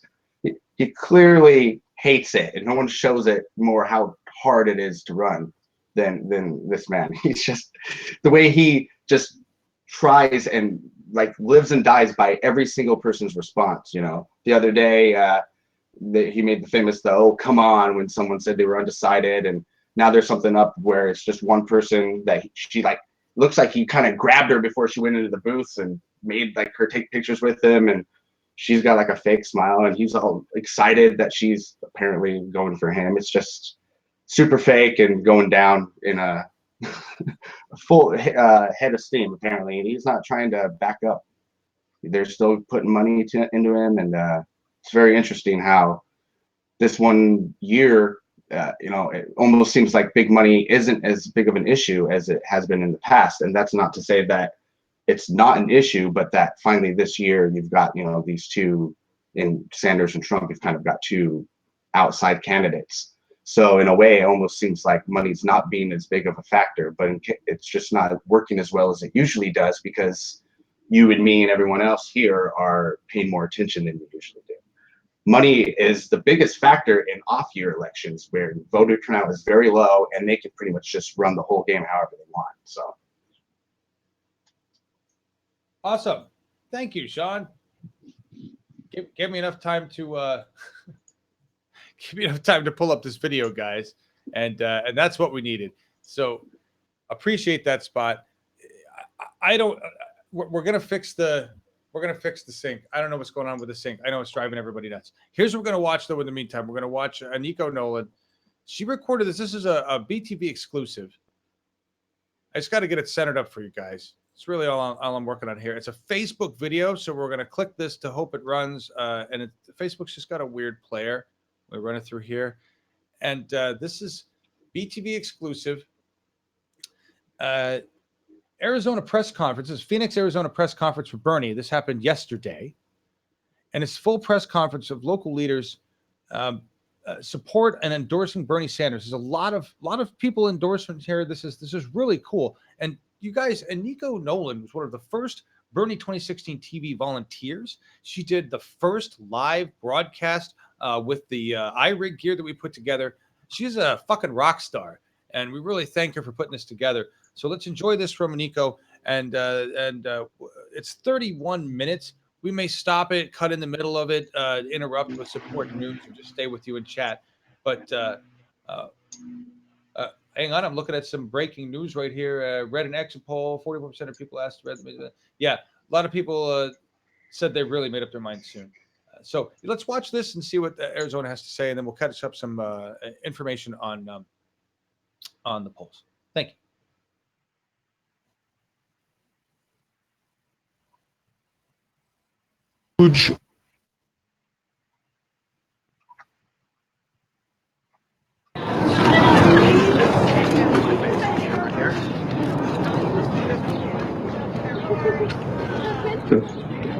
Patrick, yeah, I got your coverage. Hello, everyone. First of all, good morning, and thank you for coming here on a wonderful sunny day and joining us outside. My name is Jose Miranda. I'm the state director for the Bernie Sanders campaign, and we just, we appreciate you all being here. We wanted to highlight some of the efforts that we've had going on here in Arizona. We are very fortunate with the dynamics that we've had. In Arizona, there's been approximately 70,000 people that have signed up to volunteer, that have signed up, that have donated to Bernie Sanders, that have signed up on the website to receive information from him. So we've been very fortunate with the kind of grassroots momentum that we've had going on. Now, we are very fortunate, too, that we received a lot of interest and a lot of support from community leaders. So that's why we are here, gathered here today, to highlight some of those folks and, just basically speak to us what's going on. We have, we've been in Arizona since had a full campaign since November. We are talking to voters. We are talking to them about the issues, and we'll keep doing so through the election. Arizona is in a unique situation where we have a closed primaries, and so we're doing our best to inform and get out there to talk to voters, to let them know that they have to be registered as a Democrat before February 22nd, so that deadline's fastly approaching. So I want to get into some of the folks that are here. Before I do so, I want to thank my staff here at the Bernie Sanders campaign that has been working really hard, has been the backbone to organizing a lot of the efforts that get to reach out to voters. And so I want to thank Kate Tanaka, Kate Grams, Chris Fleshman, who is actually out in the field right now, and Martin Vega, who is as well. So I want to pass it over to Supervisor, Maricopa County Supervisor Steve Gallardo for a few words. Thank you, Jose. Thank you. For the record, Supervisor Steve Gallardo, District 5, Southwest Maricopa County. And folks, today we come together, elected officials from across the state of Arizona, from all levels of government, come together to say in a loud message that we support and endorse Senator Bernie Sanders to be the nominee of our Democratic Party this year in 2016. Folks, I've been an elected official here in the state of Arizona, Maricopa County, for some time now, not only in the House of Representatives and State Senate, but on local school boards in Cartwright and Phoenix Union. And I can tell you this, we have an opportunity here in the state of Arizona to really start and create our own political revolution in the state of Arizona. It is time to take back our schools. It is time to take back our health care. It is time to eliminate this rigged economic system that has suppressed so many people throughout the state of Arizona. And we start that today. We join the national campaign that Senator Bernie Sanders has started to change how we do stuff, not only in the entire country, but right here in the state of Arizona. And that campaign starts today. We encourage voters throughout the state of Arizona to join us in the next 40+ days in our efforts to send a loud message from the state of Arizona that we support Bernie Sanders as our next president in the United States. And that's what we're here to do today. We're here to start it off. We plan on, for the next 40+ days, going to different communities throughout the state of Arizona, talking to voters, encouraging voters to join our effort to change the way we do stuff in the state of Arizona and in this country. Let's fix our campaign finance system in the country. Let's take away the big corporations that come in and buy our elections. Let's change that. Let's change how we do stuff in the state of Arizona, and that campaign starts today. Thank you. Thank you, Supervisor. Next, I want to bring up a very special guest, Leanne D'Avignon. She's speaking on behalf of Winslow Nosey. He's from the Apache Stronghold and council member of the San Carlos Apache tribe as well.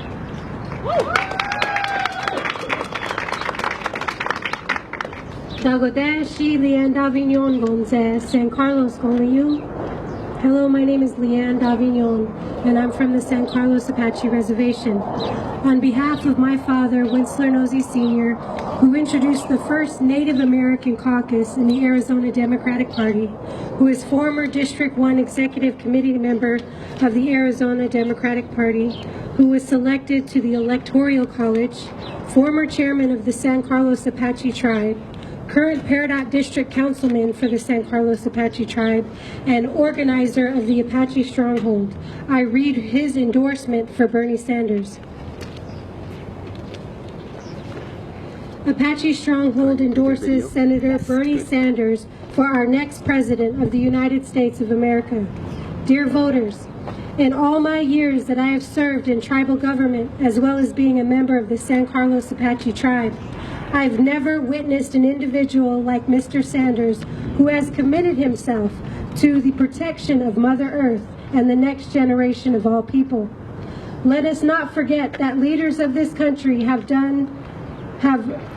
need to protect the next generation of our people. They are not supported by corporations which have led us to the economic disasters as well as the environmental damages. Mr. Sanders has proven to our country that his love for Americans comes from the actions that he has taken and his powerful words, "Enough is enough." As my granddaughter Nalin Pike, when introducing Bernie Sanders at his November 2015 rally, said, "Our native voices will be heard, finally, for once. Our voice has been hidden like dust under the rug. Now our voice is being heard. We are the American people, and if this land is destroyed, it destroys our rights as who we are. We are all children of one God, and we need a new leader like Bernie Sanders. I will stand up as Indigenous people, as American people. I will stand with Bernie Sanders." Many candidates that are running for the presidency will speak on Native American issues, but Bernie Sanders not only speaks, he took a direct action. Bernie Sanders took a stand for our Indigenous people by introducing the Save the Oak Flat Act in the U.S. Senate, and we strongly give him our support. I ask tribal government leaders and all Native Americans to please vote for Senator Bernie Sanders as our next President of the United States. Respectfully, Winsler Nosey Sr., founder of Apache Stronghold. Thank you so much, Leah. From District 2, Speaker Santos. Hi, good morning. I'm Senator Andrea D'Alessandro, Legislative District 2. So, along with Supervisor Richard Elias, we're representing the southern part of the state. And I know the supervisor said that it's starting. I want to tell you the people in Green Valley for Bernie started months ago. In December, I spoke to them about re-registering targeted independents as Democrats, and they've been working on that for a long time. My background is as a teacher and an accountant. When I was growing up, there were a lot more opportunities. If I was a young person in this country now, my parents were very modest means, I wouldn't be able to go to college. We need to change that. We have to give our young people more opportunity. We have to develop more jobs. But I want to tell you something. I loved Bernie before I ever thought he would run for president. Just last week on my Facebook page, I don't know if you followed it, they're doing something. What were you doing a year ago or 2 years ago? And 2 years ago I was saying I love Bernie Sanders because we're in a fight in Tucson for the Cherry Belle Mail Processing Center. Currently all our mail comes from southern Arizona, and I represent all the way to the border of Mexico and Nogales. It comes all the way up to Phoenix, and then it goes back down.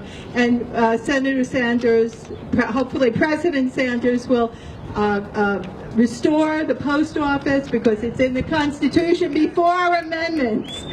Thank you very much. Thank you, Senator. Next up, Martin Quesada, State Senator from District 29. Thank you, Hussein. Thank you all for being here today. For the record, Martin Quesada, I'm State Senator of District 29. That's Maryvale and Glendale in the West Valley. And I'm proud to be here today standing with a great group of people that are supporting Bernie Sanders for president. And I want to tell you why. Bernie and his campaign and his entire political history, his entire political record have re-energized me as a politician. He's reminded me of why I first ran for office in the first place. He's reminded me of the ideals that we should be standing for instead of the ideals that so many politicians start to bend towards as they further their careers in politics. Bernie Sanders has stayed true. He has stayed true to those ideals that motivated me to run. He has stayed true to the ideals that the American public wants in their elected officials, and he has stayed true to the man that he is, and he's going to be the next president of our great nation. Bernie Sanders, I'll tell you why why I think he's a special candidate. He's an individual that puts American ideals before special interests. He's a candidate that puts the voters ahead of lobbyists, and he's a candidate that puts people ahead of corporations. Now, those are things that so many politicians nowadays do not do anymore. I'm proud to stand with Bernie, and I'm proud to be re-energized as an elected official because of the example that he has set for so many years. Thank you, and let's elect Bernie as our next president. Thank you, Martin. Next up, Richard Andrade, State Representative from District 29. Hi, my name is State Representative Richard Andrade, representing Legislative District 29, which is West Phoenix, South Glendale, and Litchfield Park. It is time that we elect somebody who truly understands what working families are going through every day. It is time that we select Bernie Sanders as President of the United States and get all working families behind him, because he truly understands. I have lined myself up with his ideas and introduced legislation such as paid sick time, because nobody should have to go to work sick. Or if you have someone home that's sick, you should be able to stay home and take care of your loved ones when they are sick. I have a wife who's a breast cancer survivor, so I know and understand what many working families are going through. And the other thing I strongly believe in is we need to raise the minimum wage. Governor Ducey has said that he will not allow a city to raise the minimum wage. But you know what? I did it anyway. I introduced a bill because people are struggling. Anybody who works a full-time job should not be living in poverty. We need to do something for working families. Bernie Sanders is definitely that one person that's going to put us in the right direction, because he puts us first, working families. He doesn't put corporations and big businesses first. I can't believe that within the last year of being in office, I have stood by with my union brothers and sisters who are fighting for the very things that Bernie Sanders has been talking about. In this state alone, I have been to 5 different actions, 5 different organizations. It is time, once again, to back Bernie Sanders, because Bernie Sanders is about working families. Thank you. Thank you so much, Representative. Representative Reginald Bolden.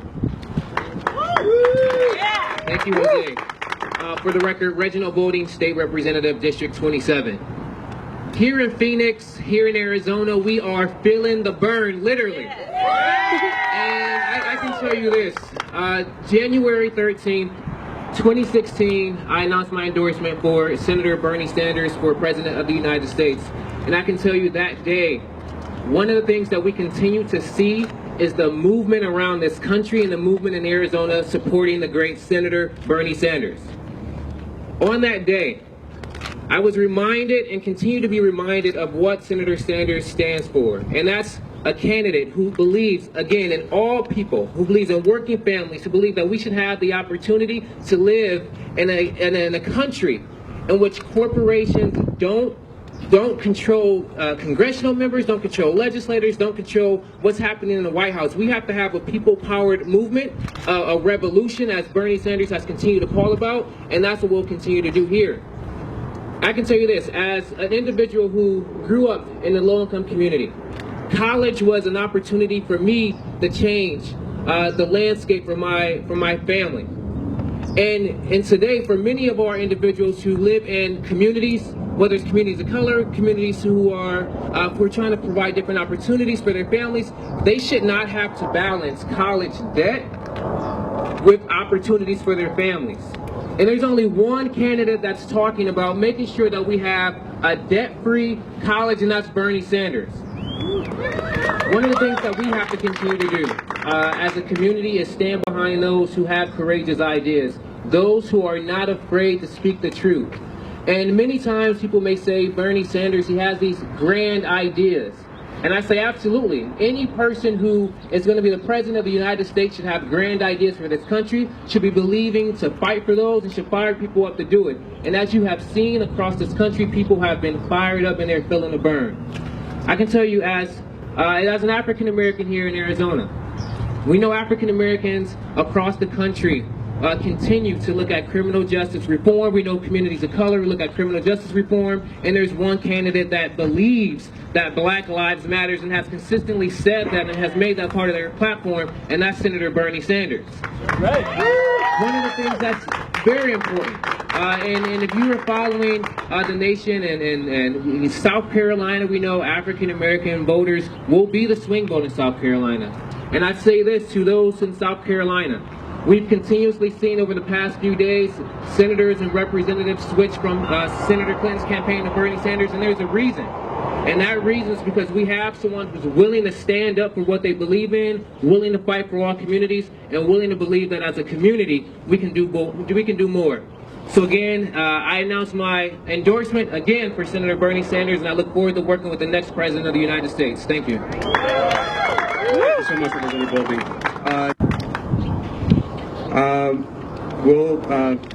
Representative Ceci Velasquez. Good morning, good afternoon, everyone. Ceci Velasquez, District 29, out in the West Valley, Maryville, Glendale, and Litchfield Park. I'm proud to support Bernie Sanders for president for a couple of reasons. I love to see the energy that the kids are having, talking about Bernie. I'm thrilled to see my community talking about Bernie, getting really excited. I love to hear the high school students at my daughter's school at Maryville High School get excited. That is exciting for me. Now, some of you may already know that prison reform is on my radar. It always has been. It's very personal. It's touched me in my family, and it's hurt our family. And Bernie Sanders is talking about this. This is part of his platform, is prison reform. So we want to get someone that's elected to help families not be affected by this private prison industry. A couple other notes here. Bernie's message. He has been on point for the last, 2 decades, if not more. He is consistent, and people love consistency. This is important. Our communities trust that, and so communities will trust Bernie. Let's get Bernie elected. Thank you. Thank you so much, Representative.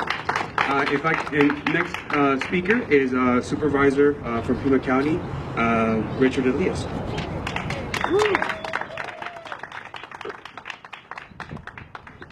All right, great to be here with a great.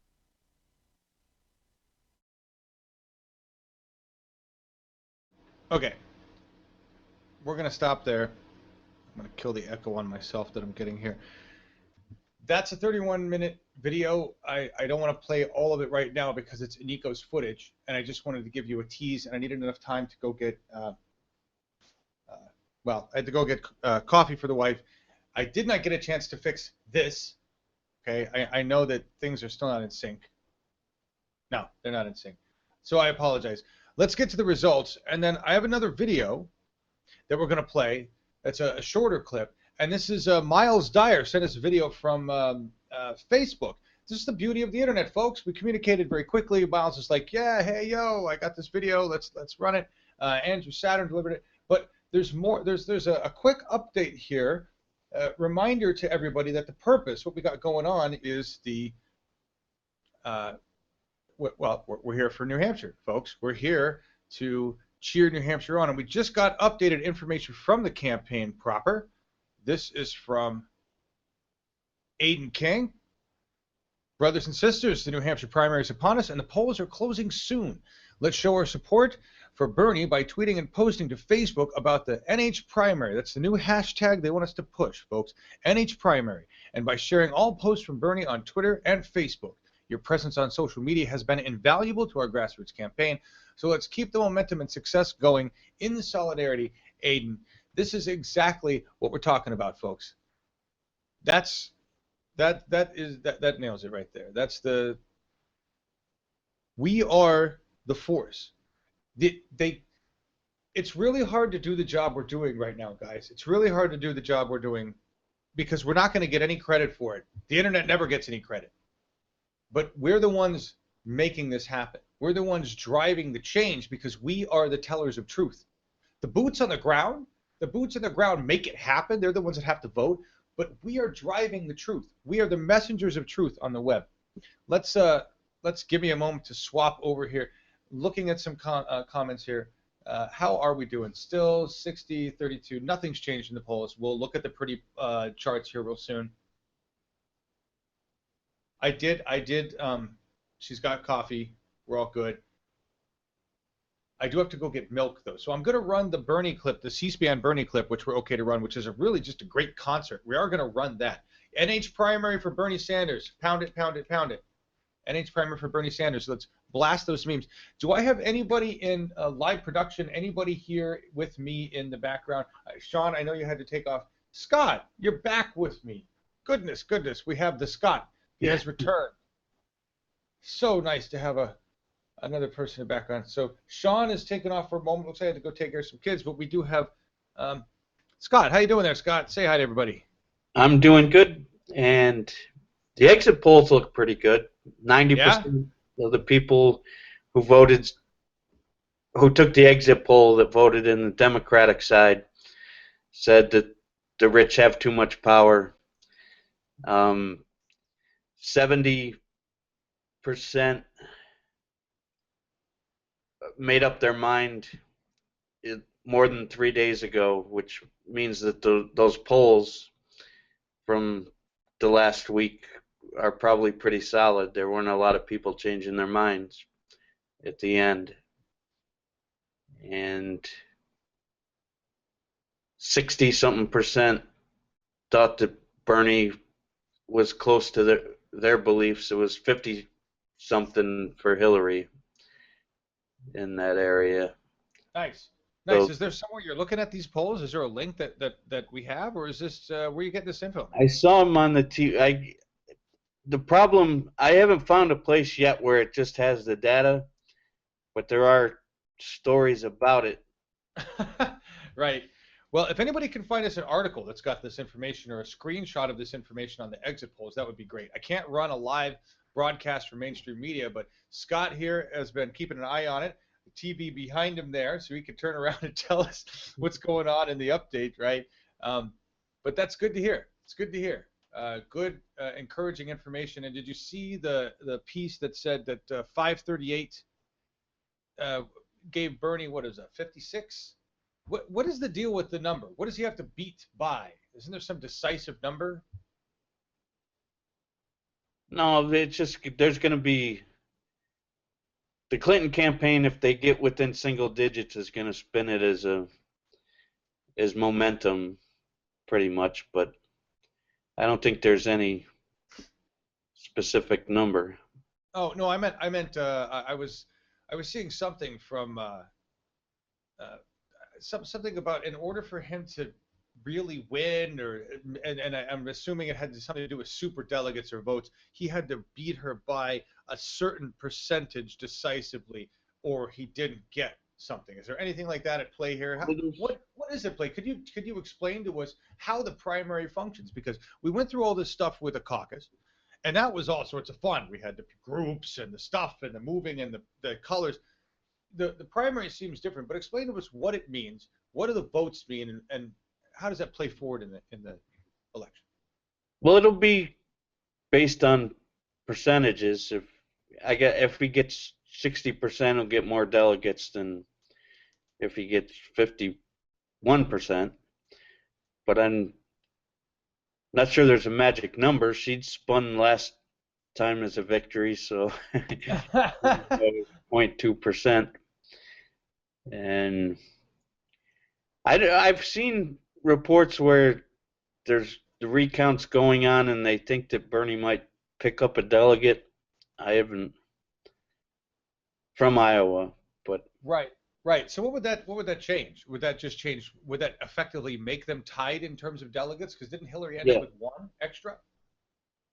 Yeah, it would essentially make them tied in delegates. I don't like what MSNBC does with their delegate count. They're counting the super delegates in Iowa in their delegate count. But interesting. But if Bernie starts winning primaries, a lot of those super delegates are going to change. They're not set in stone, so they shouldn't be counting those at this point. That they have her ahead like 9 delegates in Iowa, and it's really 2, but they're counting the super delegates that have committed to her. But they can change at any time. So I'm reading what Ryan Lavacek says in here. Is this what you just said? And I was paying attention to what Ryan said. I apologize. Ryan's saying it's either going to be 12-12 or 15-9. Has to, if he hits 56.8 or something like that. In terms of delegates. I didn't know the breakdown. I don't either. We learned together, my friend. I have no idea.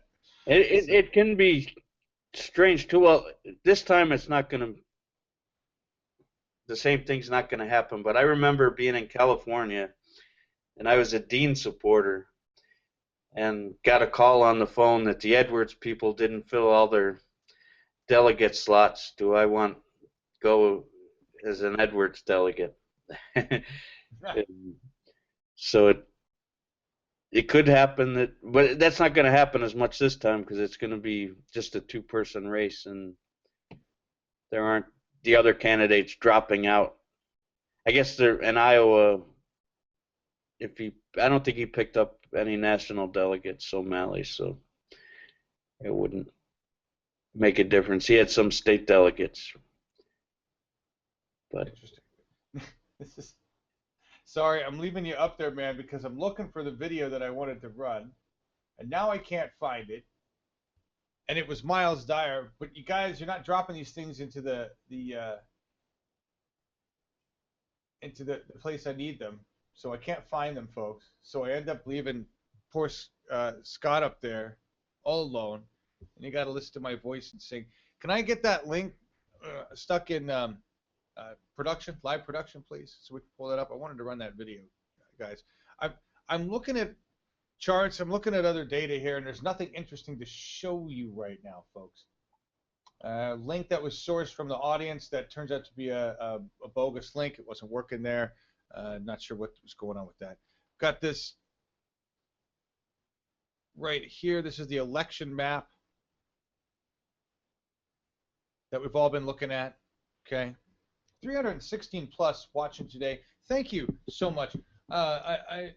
This is the reason we're here, folks, is to support New Hampshire, is to help them recognize that we are there.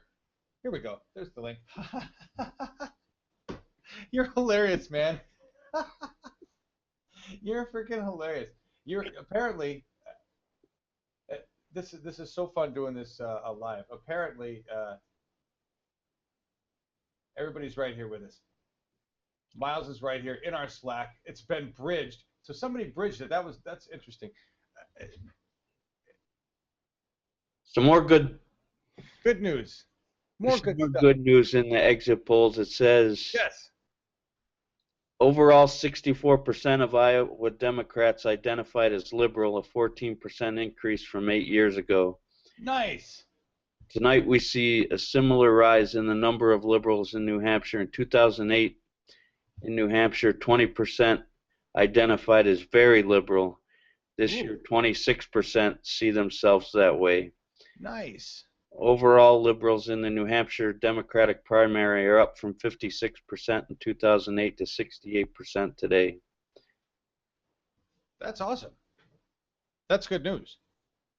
That's good news, folks. Did you get a chance, Scott, did you get a chance to see that Facebook video rant by Cenk Uygur? No, I didn't. Oh, it was wonderful. If you get a chance, and I'll pull it up and run it again. These Facebook videos are difficult to run, but you gotta see that. He goes, it's beautiful. It relates to that.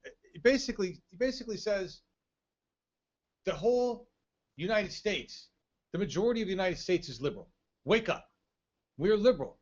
We're socialist liberals. We're socialist democratic liberals. We've been that way forever. We understand what that means. We're not afraid of those words anymore. We don't believe what mainstream media has to say about it.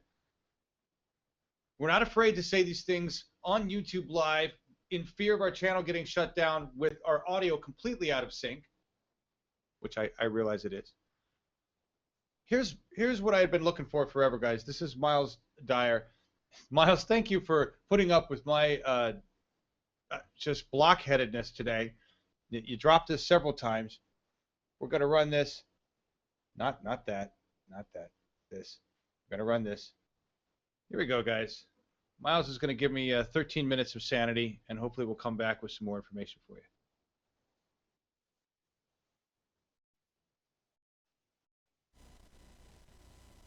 Everyone, hope all is well. This is actually a personal video message to a lot of Facebook groups and online communities I've been speaking with the past few months, whether that be Bernie believers or Bernie Sanders is my hero or support Bernie Sanders and Jeremy Corbyn.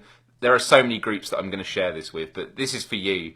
And for any of my regular followers who are maybe a bit curious to what this is about, I will be doing a video very soon about why I am supporting Senator Bernie Sanders for US President in 2016 and giving some background to who he is and what he stands for. I've just got back from work. It's been a long day. I've had a Bernie Sanders video I've wanted to release for a few days now, but it's not quite finished. And so I thought I'd wait until the New Hampshire primary is over, which is taking place right now.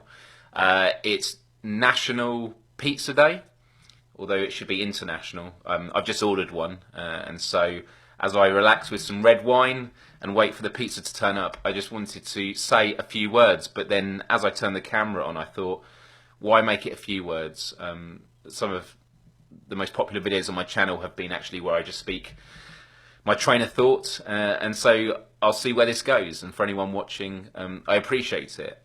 I'm from London, England, and a question I always get during every election cycle is, why do I care about the US elections? And the obvious answer at first is because the US is the wealthiest country on the planet. The actions it takes internationally impacts other countries. Unfortunately, it's usually to do with foreign intervention and war. But with previous elections, it's always been a choice of choosing the lesser of two evils, which is something a lot of people don't like to go with on that term. But I feel on this election cycle, that choice could actually be shattered, because establishment politics could be coming to an end. And I did a video a week or two ago about digital footprints, about the fact that people that have been consistent for decades and have had principles and have been authentic and have been anti-establishment have also been consistently ignored. But the videos of them giving speeches can now be collated by individuals around the world. You know, the monopoly of media has been taken out the hands of the multi-million-dollar news organisations, and people can share through social media. And so the video I'm going to release in the next few days is like 5 reasons to have hope to my American brothers and sisters. But for this video, I just wanted to say that another reason I'm supporting Bernie Sanders as enthusiastically as I have been is because his election will not just transform America, but it will transform the world. Because money in politics, income inequality, whether or not health should be a right as opposed to a privilege, these are international issues. We are becoming a global world, and my experience with being a YouTube video blogger, and now Facebook it seems, the last 10 years, I have used online video to test many different avenues, whether that is mental health rehabilitation, whether it's engaging with government. I had the Prime Minister of our country do a video response to a video I'd made.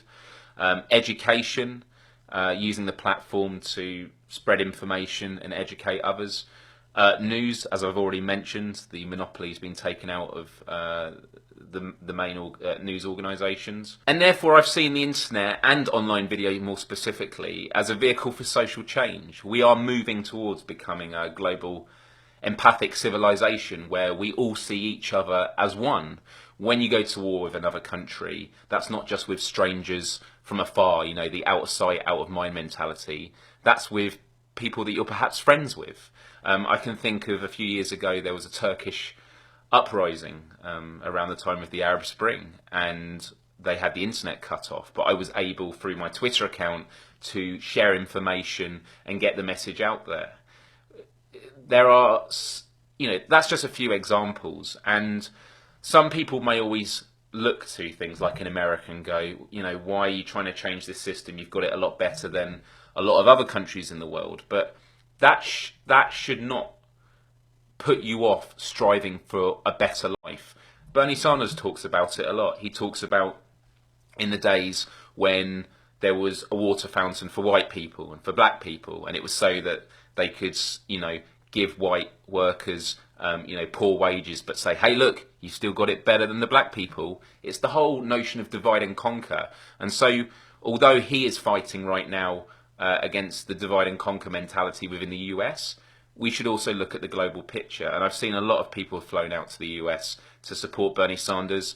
I respect the fact I can't donate money, but I am donating my time and resources and my audience. And I know that this is a global movement. I have known of Bernie Sanders for many, many years and have been a huge supporter of what he does. And when I heard he was running for president and then I saw the crowds building, I knew something big was in the making. And I thought to myself, I just wish we had someone who could turn out big crowds in the UK. And then, of course, someone called Jeremy Corbyn came along. And I don't think they are... I think there's a lot of differences between them. If I was to be completely honest, I prefer Bernie Sanders in many, many ways. But I bumped into Jeremy Corbyn and I asked him in July of last year, I said, I'm curious to know if you've heard of Bernie Sanders and what you make of what he's doing, because I drew this parallel. And he said, very much aware, and that our people are in communication, which I thought was incredible. And actually, if I was to admit something to you now, I actually had an interview for my YouTube channel organised with Jeremy Corbyn. But I was also in the process speaking with Bernie Sanders people, trying to get Bernie Sanders to Skype in, so I could have a conversation with them both about democratic socialism, progressive politics on both sides of the Atlantic. And although I had it pretty much confirmed with, I mean, Corbyn's people were up for doing it, I was waiting on Sanders' people, but they had obviously a lot going on in America. It was very early days for them, and so in the end they couldn't do it. By which point Jeremy Corbyn got huge in the UK and I missed out the interview. I was absolutely gutted. But I feel that both of those candidates have been heavily underestimated.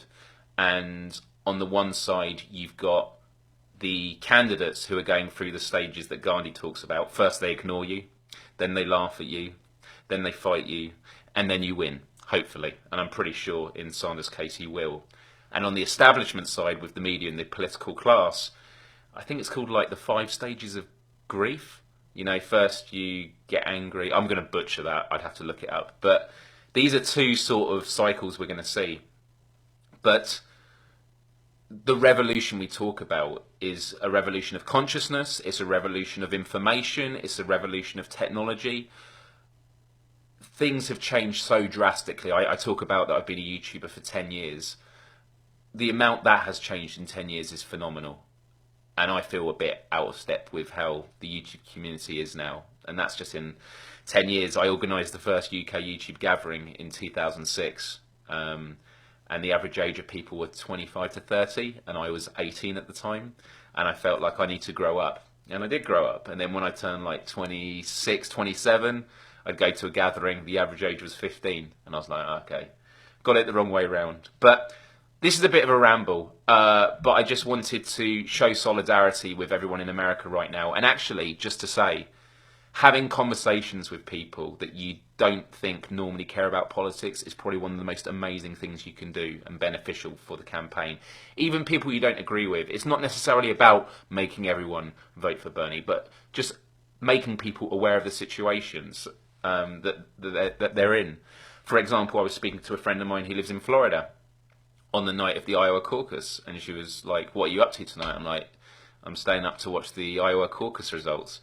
And she's like, the Iowa caucus? Like, well, yeah, the elections in Iowa. Oh, what's that about? And then that was a conversation starter. And she found it slightly embarrassing that someone from England knew more. But she shouldn't have been embarrassed. You know, you don't know things until you know. And so instead of us putting down people that we may feel should know better, put out an open hand and, you know, talk to them.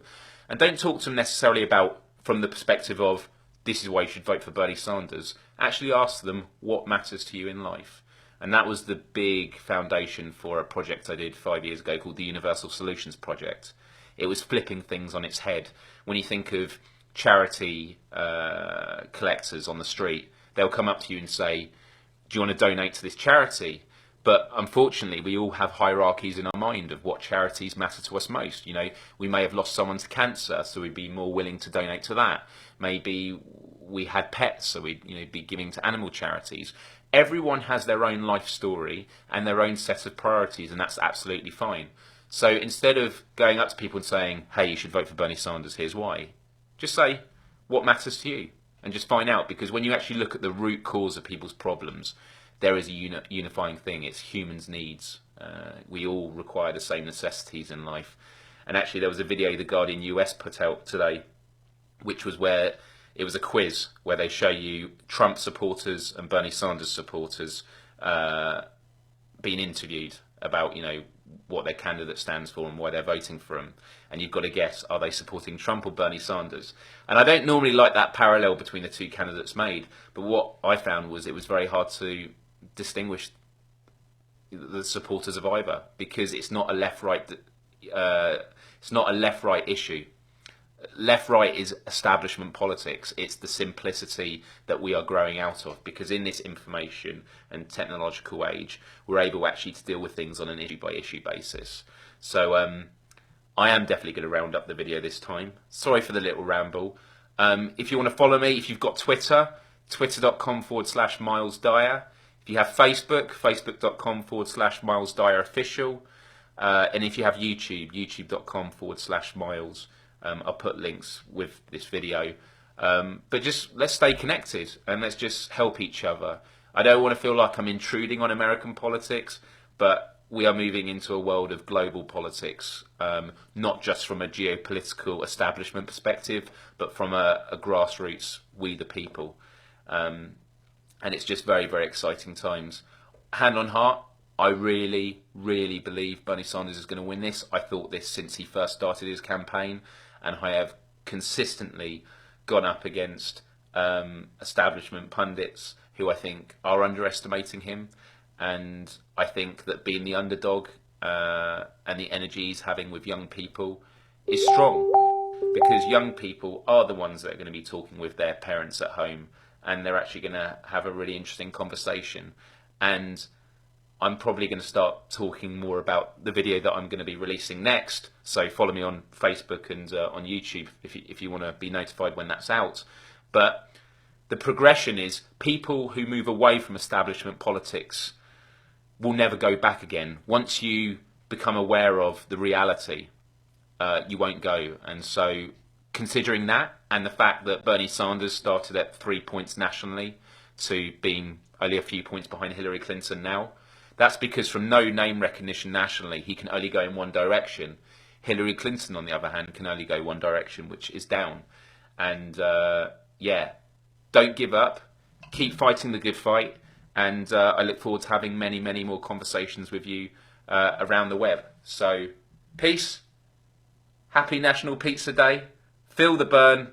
Good luck, New Hampshire and beyond. Keep campaigning. And much love, respect and solidarity to you all. Adios till next time.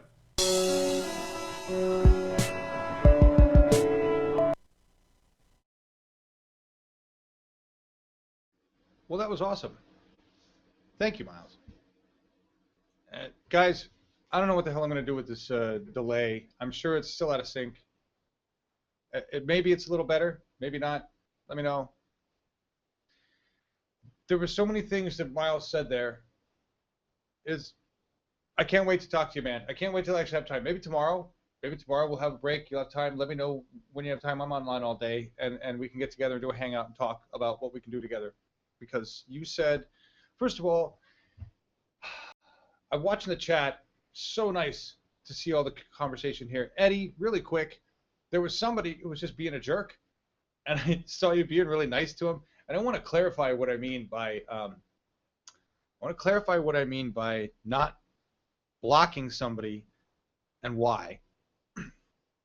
The person in there that was saying those things, there was nothing productive about their words.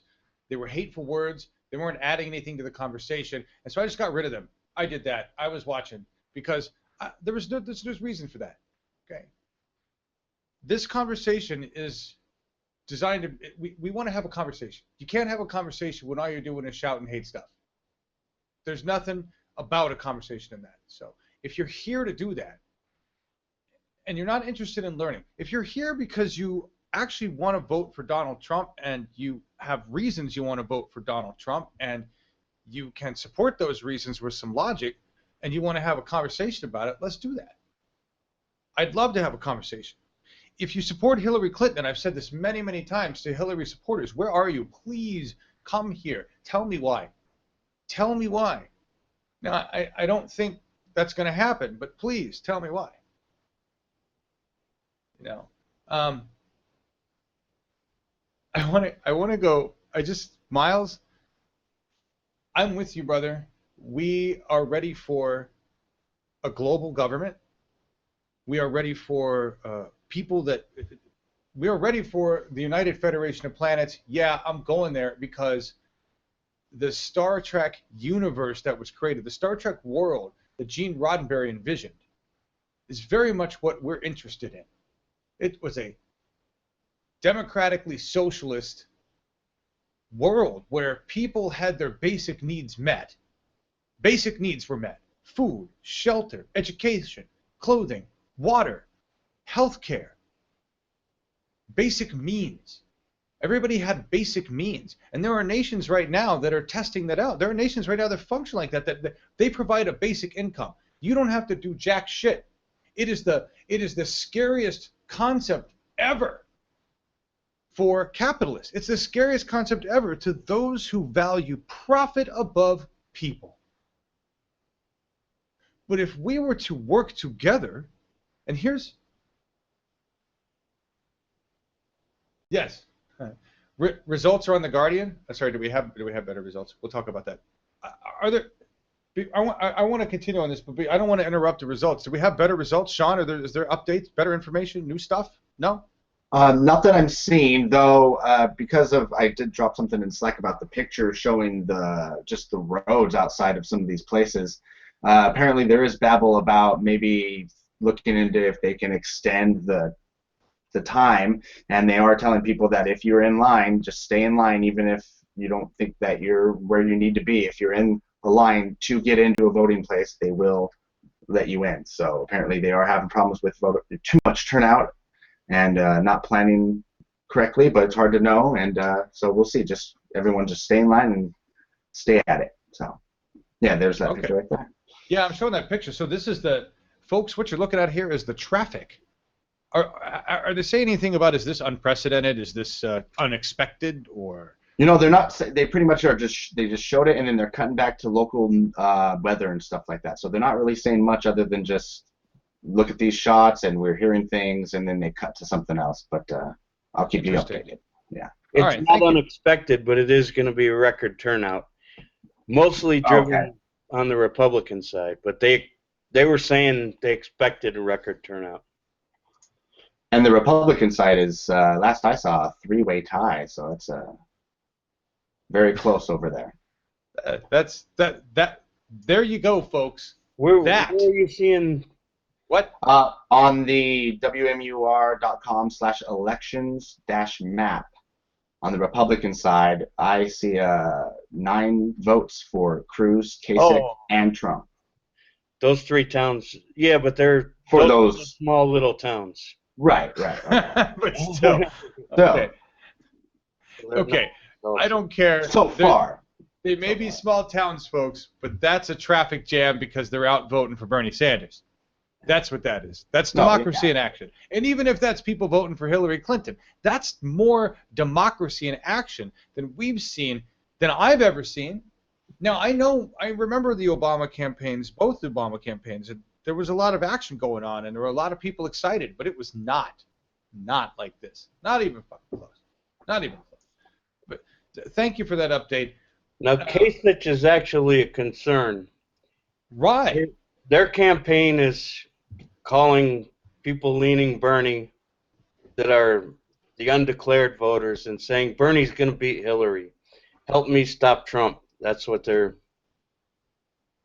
campaign is saying in their calls. All right. That seems a bit ridiculous. But over 40% of the voters in New Hampshire are undeclared and can vote in either primary. So they're fighting for that 40%. Interesting. Interesting. Thank you for reminding me of the weirdness of these things and explaining how primaries function. And by the way, yeah, I'm looking at everybody shouting these. It's still early, only official. 83% of people under 30 have voted for Bernie. Are you guys seeing some new stats? Are you talking about what we're seeing here? Drop us links if you guys are seeing new stuff. But that was last time, I think. Was it last time? I'm looking at the guys. I don't know what I just want to make sure we're not getting new information here. But what was I going to grab for you? I was going to grab you guys something. Now I don't remember. We give me 1 second. Sean, talk to him for a second. I got to. Oh yeah. Yeah. Well, I'm just looking at this feed. See, just like I said, right now they're showing local like high school basketball or something, so they're not exactly focused on what's going on right now. Okay. Okay. On Twitter, we got lots of people are tweeting to hashtag BTV Live, so keep doing that though. Oh yeah. Oh yeah. You guys are. I've actually pulled that up. That's awesome. So here. Miles, we're going to talk more about Star Trek universe and all that stuff because what you're talking about there, just to bounce back that for a second, what you're talking about there is exactly where we're headed. We're headed towards nationalism is over. Nationalism needs to die. A modern civilization nationalism is silly. We need to come together as one world. We have the technology to do it. But this is skeleton of the base framework right here. The internet. That's what it's for, and that's what we're doing. Just look at some of your stats. But I did have. Where did it go? I had the Twitter pulled up here under that hashtag, and it's kind of silly. Let's look at this because the first picture that comes up really made me laugh. Here, you guys are dropping all sorts of fun stuff. And this is. I try my best to post only the most flattering pictures, but some get past me. Yeah, well, let's just do it again. You know, BTV Live, and here's what we got. Now this is. See now, Sean. The other day I was all whiny about the hashtag, but none of this shit was showing up for the other. This is really nice. So look at that, guys. A nice compilation there. My face looking like a deer in headlights, with my scary eyeballs popping out of my head. You know. And then there was some other stuff down here. There was some good stuff down here. Yeah, well, we might have to figure out because it's mixed in with what we ourselves are posting. So. Well, I know, but that's okay. Yeah. Hi, Catherine. How you doing? Nice picture. It is mixed in with some other stuff. We're gonna have to take a look at this. There's a good one on socialism down there. There we go. Yeah. Oh. That's my phone. Somebody's calling me. There we go. That just shows you the disconnect that people have between our socialism-based, democracy and, them out there picketing. Right. It's indoctrination. We know that it's indoctrination, folks. This is where it comes from. It's why the goal is to inform the electorate, not to anger the electorate, to inform the electorate. And the electorate's already pissed. They just don't know why. What do we got here? Here's another good one. Hillary Clinton, Mexican tap water, a rattlesnake with a pet me sign, an elevator ride with Ray Rice, Bill Cosby as a bartender. Gas station sushi. What is this?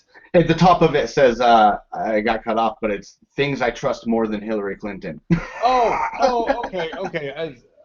There we go. My bad. There we go. Learn how to use the internet, John. You're getting old. There we go. Things I trust more than Hillary Clinton makes this memes a whole fuck of a lot funnier. Mexican tap water, a rattlesnake with a pet me sign, elevator ride with Ray Rice, yes, Bill Cosby as a bartender, gas station sushi, Jimmy Carter economic plan. That's not nice at all. Brian Williams news report, emails from a Nigerian princess, prostate exam from Captain Hook. That's pretty funny. Yeah. The point being there, and this is what's interesting, is that I want to stop there on that, and we're going to look at some other stuff. Our hashtag BTV Live, this is a kind of a bonus, actually is the same hashtag for Broncos Television Live.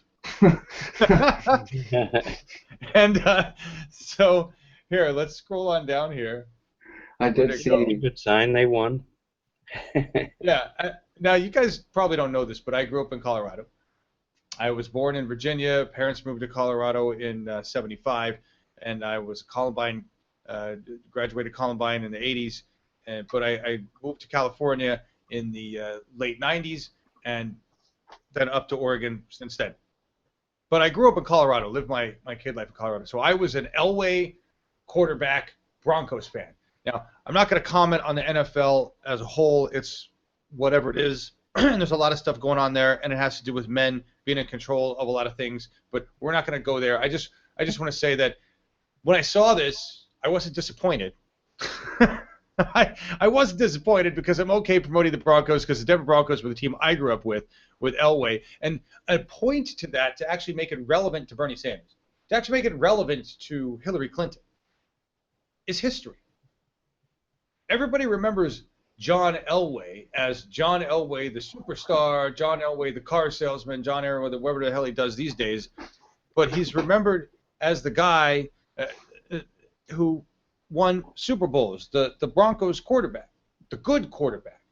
But Elway sucked at the beginning. He sucked hard. And there was a lot of complaining about him at the beginning. And they wanted to can his ass. They wanted to get rid of him. They were like, why did you bring this fancy-ass guy from, where was he from? He was a Stanford guy who had a choice of baseball and football. Everybody said he should have gone with baseball. He went with football. He was out of control. His stats were shit. That's history. Nobody remembers that piece of history. Everybody remembers the good Elway, not the bad Elway.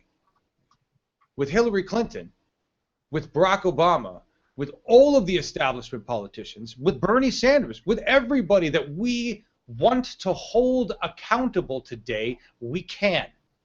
Because we can look at their record as it is recorded in history, on the internet, as we, the people, have documented, and say, this is who you were, or this is who you are. This is where you changed your mind. This is where you've lied. That's all that's happened here, is the establishment is finding out that the internet really, truly is all-powerful and almighty. So no wonder they want to take it down with TPP. I've seen a lot of people make that mention. I've seen a lot of people talk about that today, and I promised that we were going to go into TPP and what it is and why it sucks, and we will. Hey, John, you have Elway's rookie card? Wow. 500, Judge Report says 500,000 turnout. I'm seeing this from Martin in chat. I wonder if we can find that. 400 plus watching. Thanks, guys. Nice to have you all here to just hang out and find out what's going on with with the New Hampshire primary. Remember, we have an update on the hashtag. Push NH primary. Hashtag NH primary. Our leader of the Air Force, Aiden King, straight from the Sanders campaign. Let's look at that email right now. This is what we do. Our job is to pass this information of truth to everyone on the internet. We are reaching 24%. Remember, 24%, folks. We have 24% of America that does not realize that they are being lied to. They are taking the blue pill and not the red pill, or whichever pill they shouldn't be taking. This is, I don't know. I don't remember which one it is. But seriously, here, from Aiden, brothers and sisters, the New Hampshire primary is upon us. It's happening right now. Show New Hampshire that we support them, please. The polls are closing soon. Show our support for Bernie by tweeting and posting to Facebook about NH primary. What, Scott? Half an hour, polls close. Okay, yeah, because I read this a while ago. I'm sorry. Yes, half hour the polls are closed. You only got a half hour, folks. If there was somebody in New Hampshire right now sitting on the couch watching this, which would be very obscure, but if they are, get up, go, vote for Bernie. Don't be watching this show right now. And looking at the long lines, you got a lot of time. As long as you're in line, you'll be fine. That's good to know, Scott. So if you're in line, you're okay to vote. That is really good to know, folks. I'm I'm just going to say this. How long do you think it's going to take, Scott? How long do you think it will take, Sean? I'll ask you all, everybody. Group decision. That's what I'm wondering. Are they well organized enough? Because you say that they're expecting this, right? So are they organized to somehow keep track of if people are even still in their cars on streets, not even being able to find parking? Is that going to be an issue? I wonder. I don't know. Well, usually they'll come out and anybody past here and they'll keep that spot. So you don't, I guess where I was going with that, Sean's got the precursor to that, because that's, okay, yeah, this is going to take a long time, just like we saw in Iowa. So is there the possibility of a breakdown here? And look, guys, I'm doing sensational establishment media corporate television here. What's the chance, Scott, of a breakdown? Is there the possibility of fraud? What would happen if they couldn't count everybody in line, or if they didn't get a chance to vote? I need dramatic music. Usually they'll make a call before everybody votes. All right. They'll base it on the exit polls and everything. This is a little bit easier than the caucus, because you don't have to break out into these groups and do these regroups and all that other rigmarole. It's go in, cast your vote, get out, right? Yeah. Okay, so the only thing we're really worried about, and Janine did mention this the other day, that lawyers were preparing for the possibility of voter fraud with machines. Have you heard anything about that? Well, I see all paper ballots originally, but then they're going into machines. Yep. Paper ballots, and there's definitely a possibility, but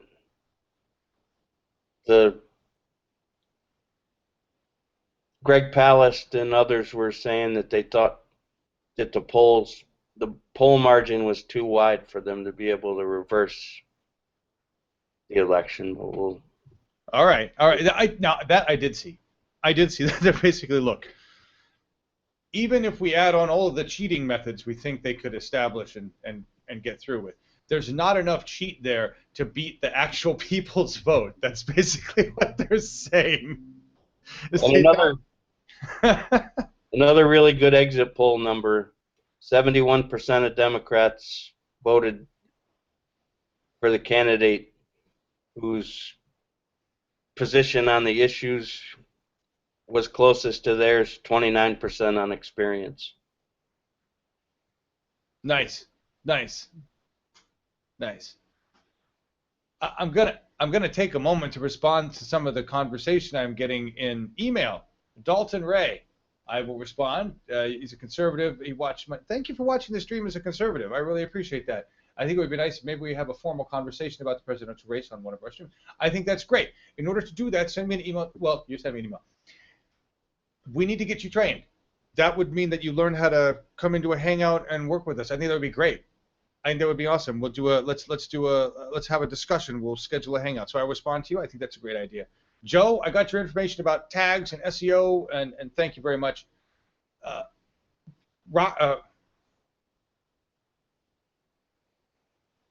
Sorry. There's like 10 other people that have just volunteered right now. I just have to go through it. Thank you. That's freaking awesome. You guys rock. I will get back to all of you. Somebody sent me some information about working together and some software and stuff. Like, this is what we're talking about, folks. This is us coming together to do things. Right here. Right here. I mentioned,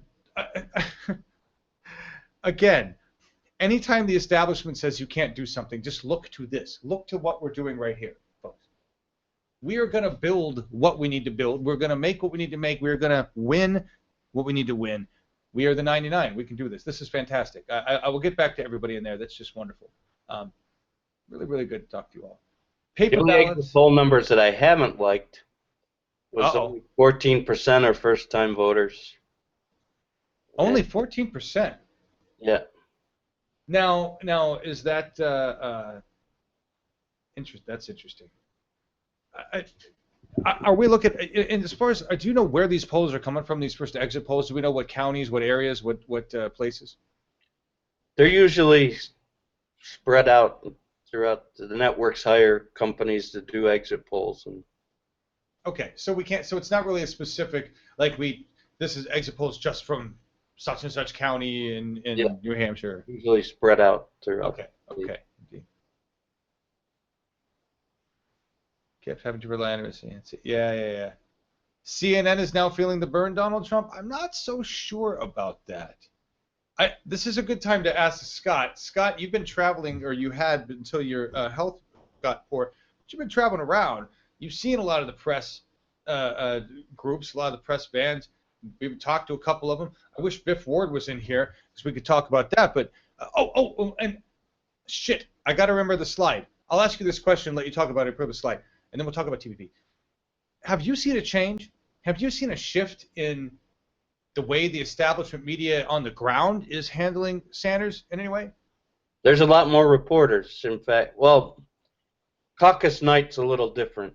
There was 1,200 reporters in Des Moines, so it was. I didn't get credentialed originally for the victory party, and they sent me to an overflow room and everything, and then I just went in general, but they said that they credentialed like 300 different media organizations and turned down a couple hundred.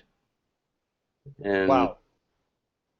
So that was crazy, but there was definitely, when I got on the bus 2 weeks out, there was like 18 reporters on the bus, which used to be 5 cameras at a event, so it was already increased at that point 2 weeks before the caucus.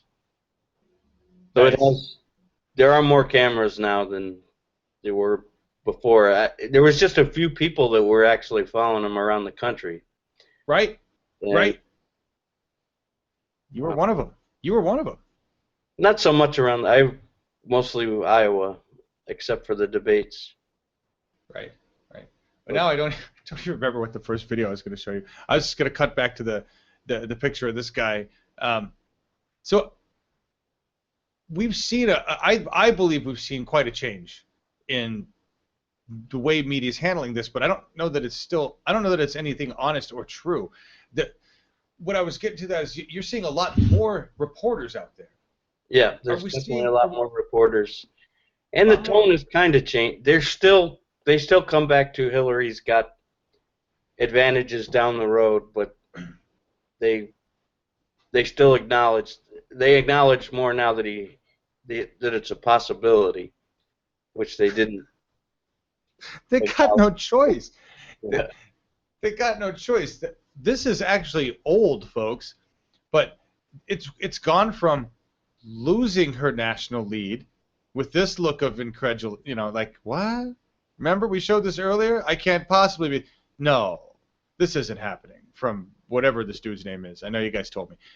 It went from this to she's lost it, folks. This has happened.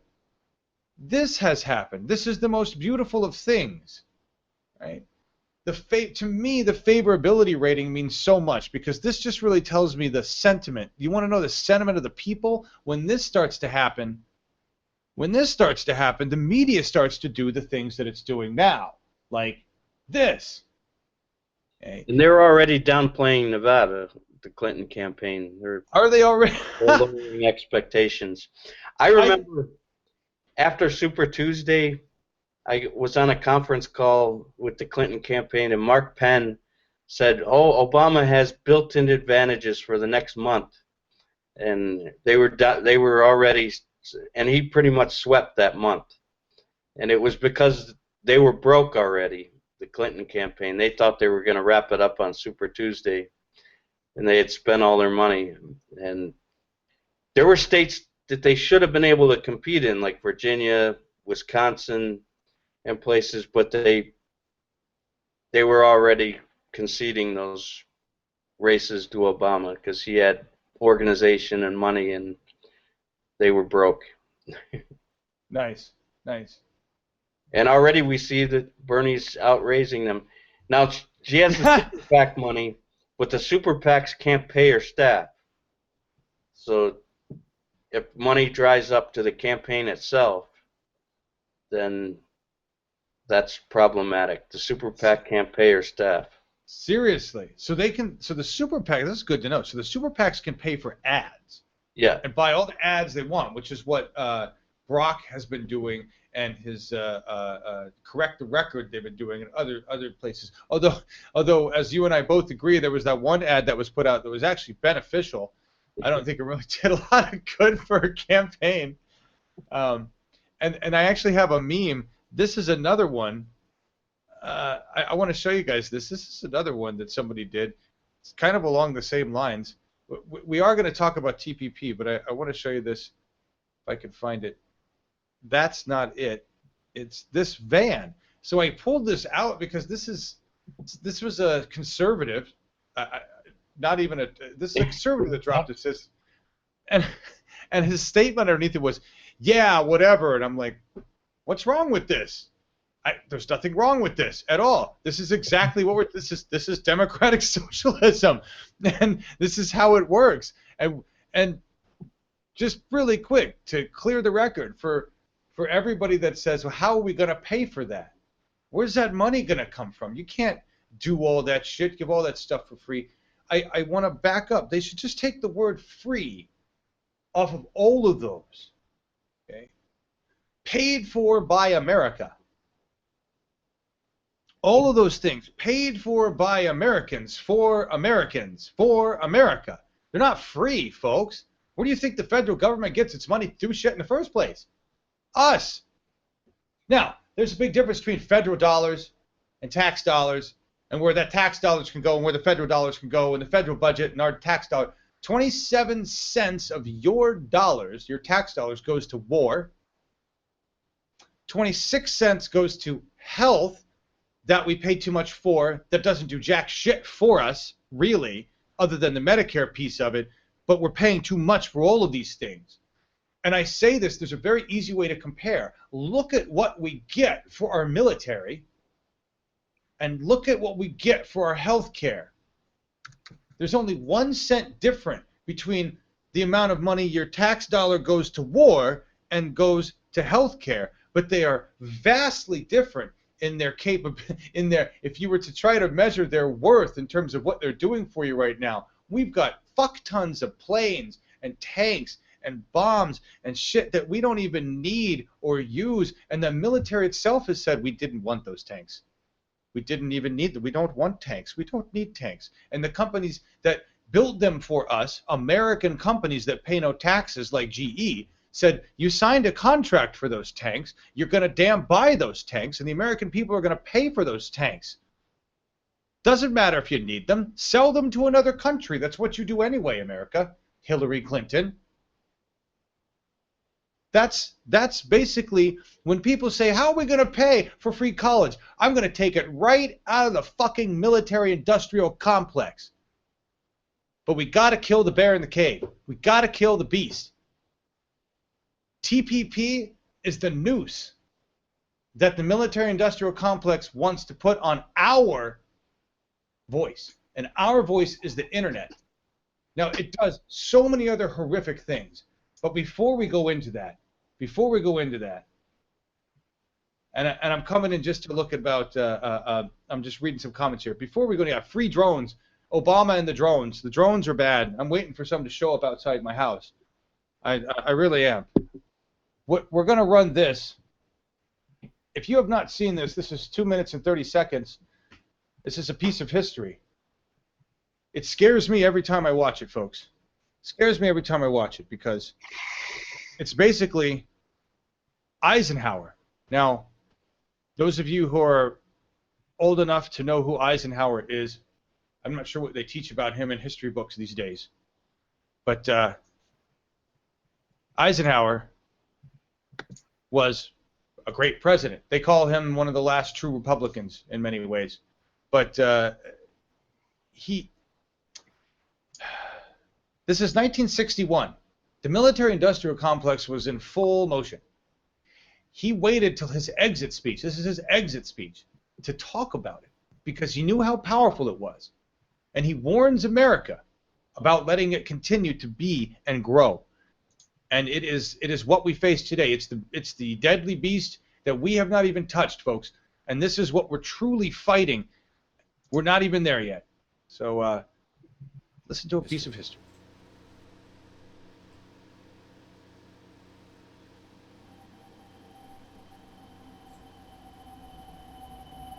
Ladies and gentlemen, the President of the United States. Good evening, my fellow Americans. We now stand 10 years past the midpoint of a century that has witnessed 4 major wars among great nations.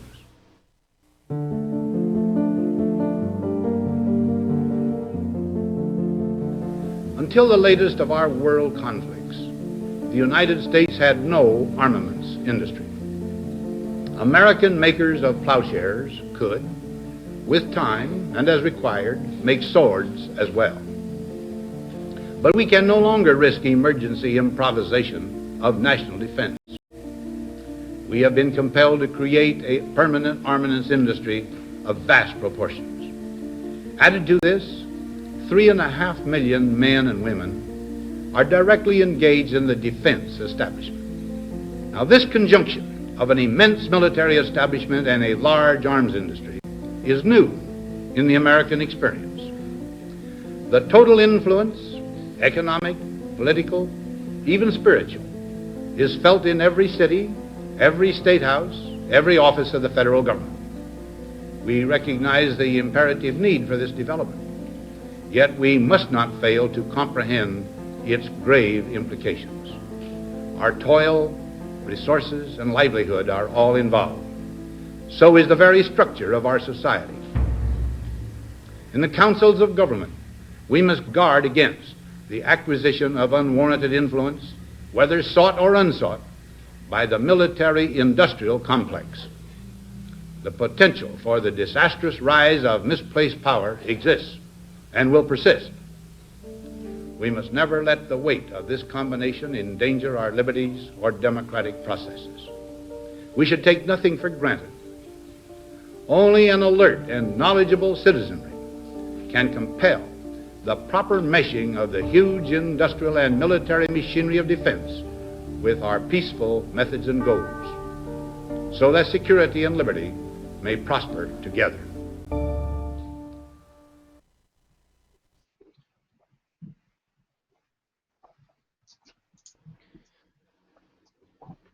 Keep in mind that Eisenhower, and this is 61, folks. This is at a time when the United States was the strongest, definitely the strongest force in the world. The Cold War was going on with Russia. Eisenhower was a decorated general who had become president and had served as vice, and he's a military guy, folks. Eisenhower, D-Day, Eisenhower. And he's saying the military-industrial complex, it's his last words are the most important. His last words are the most important. Bye, Miles. I'm taking off. See ya. And yes, Halliburton. Yes, liberal patriot. Halliburton is pretty much one of the large players. Halliburton, Blackwater. But I'm not, companies like that, we all know that Halliburton is involved in war. It's the other companies. It's the companies that the indoctrinated Americans, the 24%, think are good companies that are not good companies. General Electric is at the top of my list because their fucking advertising make them look like they sell lollipops and make rainbows happen all over the world. And they're engaged in manufacturing machines and weapons of war. And there are many companies like that that hide behind their proud achievements. And listen, I don't have a problem with being proud of your achievements, okay? I don't have a problem with that if you've done great. The companies do great things, companies do bad things, but don't hide behind them. Don't be tax-free because of it. Don't be a company that manufactures machines of war. We're done with war. That's what's going on here. But what Eisenhower said that's so important is, and I'm paraphrasing, but he says, the only way to mesh, and he's saying mesh, I want to eliminate the military-industrial complex. Fuck them all. We don't need a war machine, and they've scraped enough from the American public. They have scraped us dry. They have scraped us and raped us. They have sent our children to die. I have nothing for the military-industrial complex. You owe us all reparations. You owe humanity reparations. And I include fossil fuel industry in that because fossil fuel makes bank off of war. Germany, all of its oil production, North Sea, up in the cold. Historically, resources. It's all about resources in war, people. ExxonMobil makes bank off of war. When war is around, oil prices go up because manufacturing goes up, because shit gets blown up, because it's war, and more people use oil. GE likes making fancy engines and light bulbs, but those engines are for war. Yes, your airliner flies around in one too, but they make all sorts of other stuff.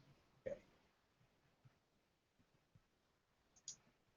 Eisenhower said, the only way to mesh the war machine with our other endeavors, our peaceful endeavors, like surviving on this planet, climate change, addressing the fact that this rock is not going to be habitable soon, disease, health, the things we give a shit about. In order to mesh those two worlds, it takes an informed, engaged, active electorate. That's what he said. That's what we forgot. That's what happened between his era, his time, and now, is we became a passive, complacent, ignorant, indoctrinated electorate. And I include myself in that bunch. We have woken up as a globe. But that beast, the military-industrial complex, we haven't even fought them yet. They haven't even shown their teeth. We're still fighting the propaganda machine. We're still fighting the puppets in the government. We're fighting the puppet government behind or in front of the military force. Is really what it comes down to. Really what it comes down to. And that's not even getting into how many countries we're in across the world. You know, Right. We're in some odd, you know, probably 80 countries or something.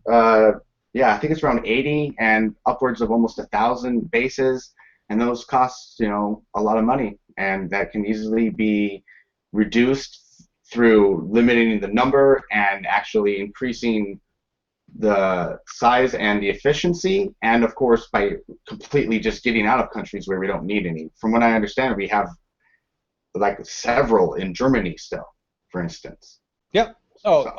Most of our military money does not go to even sustain operations, right? The money we spend on the military, I'll get this cord out of here. The money we spend on the military it's for all sorts of other bullshit. But you're right. We have NATO bases all over. We have our little thumbs all over the place. It's our way of keeping our fingers. United States, world police, got to keep our little fingers in everybody's pies.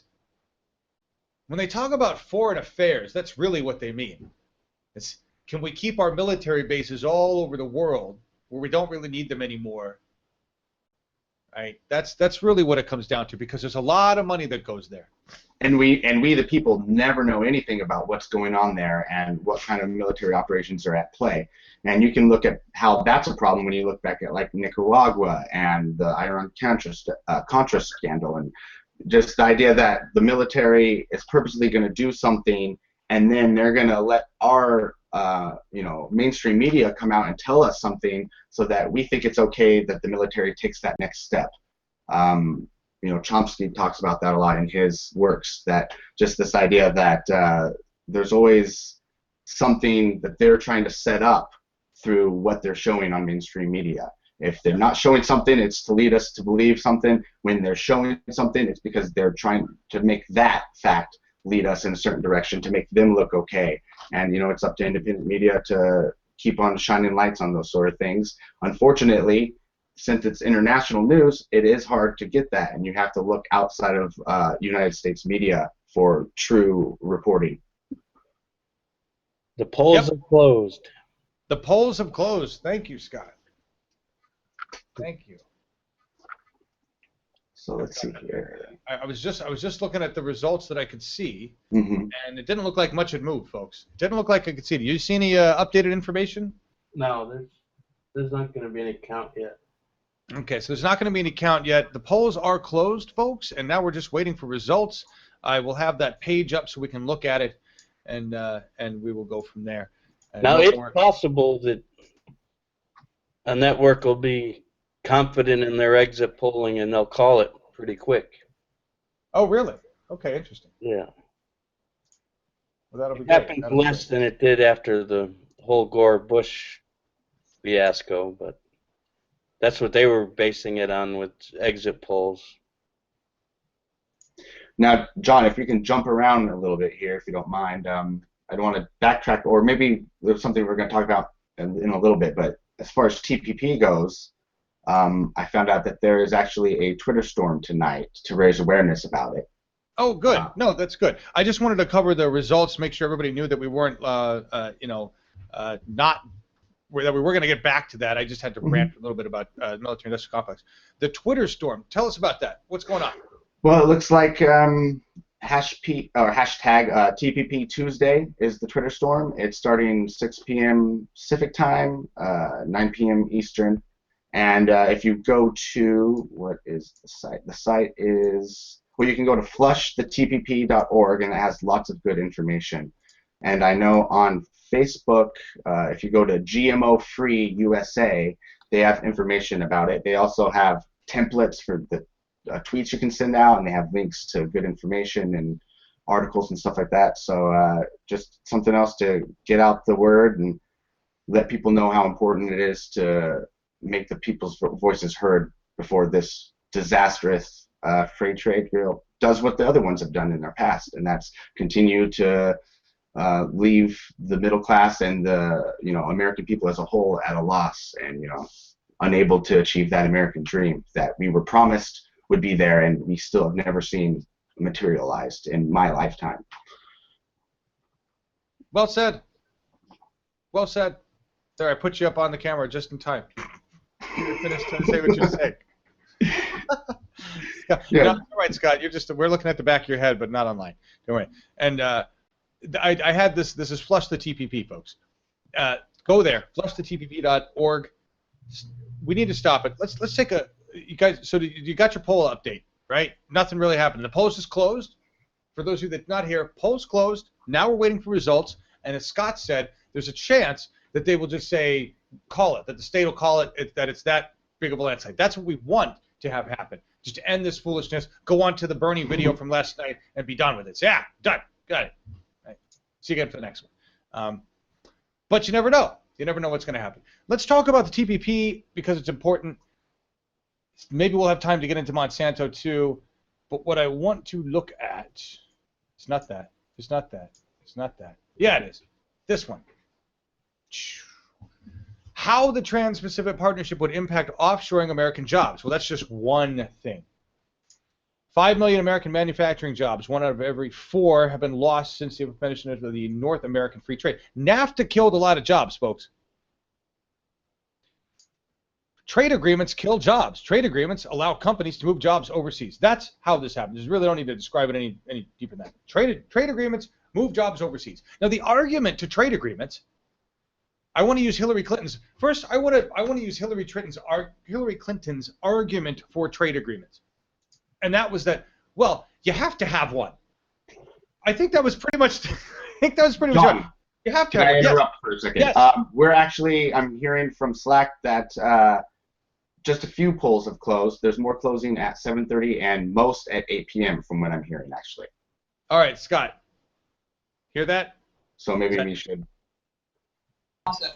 I actually heard most close at 7, and then some close at 7:30 and 8. But maybe. All right. Yeah. That sounds good. All right, so that's good. Thank you guys for cross-checking information. Either way, it sounds like we have a ways to go before other polls are closed. I'm also hearing that if people get in line before the polls close, they will be able to vote late. In the town of Merrimack. Okay, so that's interesting. Yes. This is what I'm Scott, hearing so from Janine and something- Slack. All right, so that's the people that are in line, even if the polls are closed. Yes, that's what maybe we're hearing. It was the same in the caucus. But when the caucus started, we still had people lined up outside at my precinct. That's awesome. That's awesome. that goes back to the other picture. Anybody sending pictures? Let me take a look. Let me see what's going on with BTV Live. If you've got pictures from New Hampshire, if you've got pictures of the crowd, any of that stuff, maybe I should be tracking the NH primary like we said we're going to. Let's see what we've got here, guys. We'll just pull up Twitter and look. All right. This is an interesting. So this is an interesting title that we see here. All right. Polls divided. Let's see. Let's make this bigger here so we can take a look at this together. So here's what we've got on an inch. Primary exit poll analysis. Voters more divided than ever. Live updates. This is ABC News. Let's just see what ABC's got going. We'll mute in case they're actually blabbing.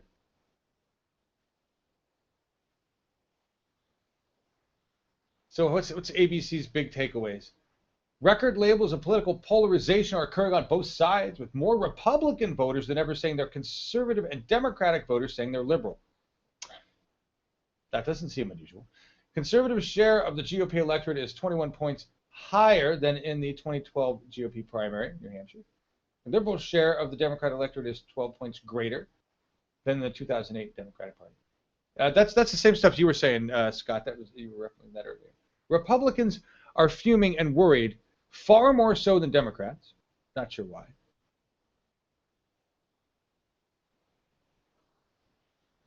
This I find interesting. Democrats are not focused on electability. In this case, neither are Republicans. Among Democratic voters, barely more than 1 in 10 picks electability as the most important candidate attribute. A third, instead, pick honesty and trustworthiness. A quarter each select either a candidate who cares about people like me or has the right experience. I find that very telling, folks. The primary, a quarter of each select either a candidate who cares about people like me. A third of the people pick honesty and trustworthiness. What does that tell you, establishment? What does it tell you, establishment government? That pretty much tells you what you need to know. We're looking for honesty. We're looking for the truth. We're looking for the truth. I'm just coming back to the comments real quick, see what people are saying. Saw an interview with Hillary voter on TRNN. Question, why did you vote for Hillary? What was the answer? Damn it, I want an answer. Somebody get me a Hillary voter that can give us a freaking answer. A good one. Like, a real answer. What was it? I don't know. All right. Back to the TPP stuff. Back to TPP. How the Trans-Pacific Partnership would impact internet freedom. This is important because it affects Bernie 2016 TV. Remember SOPA, the copyright legislation before Congress last year that public outcry stopped cold? This is pretty much what we've got going on here. Under the TPP proposal, internet service providers could be required to police user activity. That's me. That's you. Take down internet content. This would be handing the ability to take down content to the provider. That's to Comcast, Verizon, to AT&T. And cut people off from internet access for common user-generated content. YouTube. Violations could be as simple as the creation of a YouTube video with clips from other videos, even if for personal or education purposes. This is where it gets bullshit, folks. This is our channel. Our channel has already been shut down. We're on channel 5. We've been shut down 4 times. The first 2 times were copyright infringement. The first time was Viacom. I'll concede to that. The second time was CNN, and that's bullshit. It was fair use, but I have no recourse. YouTube shuts it down. If I want to go against CNN, I have to have a lawyer, a shit ton of money, and be ready to push the button that says I am filing a counterclaim against you, CNN. I don't have those resources. I was told by lawyers who advised me that I don't even have a solid slam dunk case. I have a case that sets precedent, but they don't think it's winnable. with our current government, with our current justice system. That's the gist of what I was told. If we hand power, right now, that's how things work for all of us on YouTube land. That's how shitty it is right now, that I've had to go to 5 channels. The last 2 channels were shut down for terms of service 4, Section H. No explanation whatsoever. YouTube just said, you violated that. We don't have to tell you any more about it. Fuck you. Not copyright, folks. Not even copyright. If we hand that kind of power to the ISP, then they can just go, well, Mr. Ellis, we're sorry. We're not allowing you to have a conduit to the internet. You do not get a conduit to the internet, Mr. Ellis, because we've deemed what you're saying to be in violation of copyright. This is infringing on my right to internet access. You don't hand ISPs the power to tell me what I get to broadcast or what I get to have access to on the internet. That's what's going on here, folks. It's absolute, utter fucking bullshit. Mandatory fines would be imposed for individuals' non-commercial copies of copyrighted material. Because the 99 have all sorts of money to be spent on that bullshit. Once again, this system tailors to the rich. So downloading music could be treated as the same as large-scale for-profit copywriting violations. Innovation would be stifled as the creation and sharing of user-generated content would face new barriers, and as monopoly copyrights would be extended. The TPP proposes to impose copyright protections for a minimum of 120 years for corporate-created content. What do you think of that, folks? 120 years. What that means is that the debate that CNN claims ownership of, which is fucking utter bullshit because it belongs to the people, because it's political content. So CNN, you're violating the First Amendment.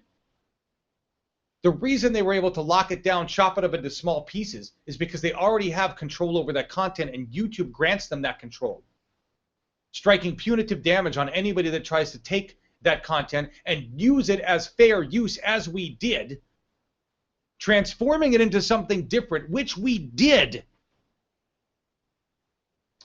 120 years, they could say, you don't get to do shit with this because we own it, fuck you. That's basically what they're saying. Handing the power to corporations.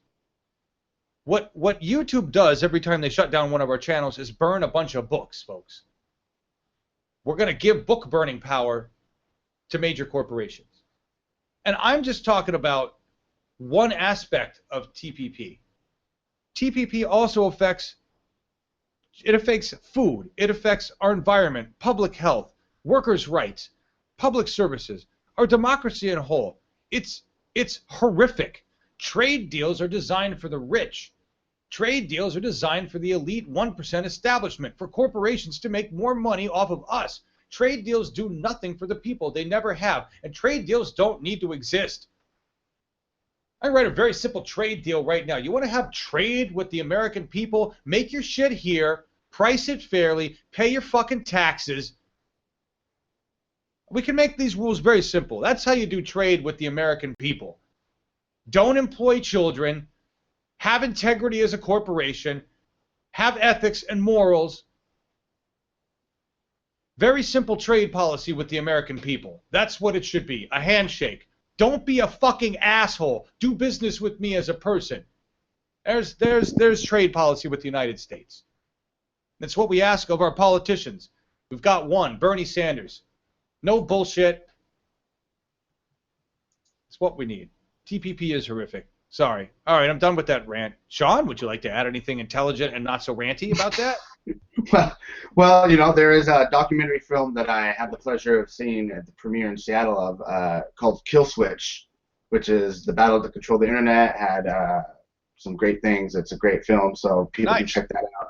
I dropped the link in chat for everyone. Wonderful. Thank you. What else? I'm looking at chat, guys. I'm sorry, I won't leave. There was something else I saw that's interesting that we could talk about. Please.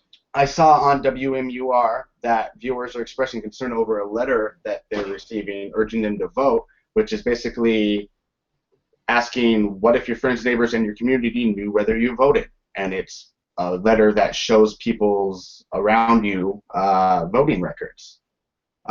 So, and some people think it's it's not illegal because voting records are public, but some people aren't necessarily liking that.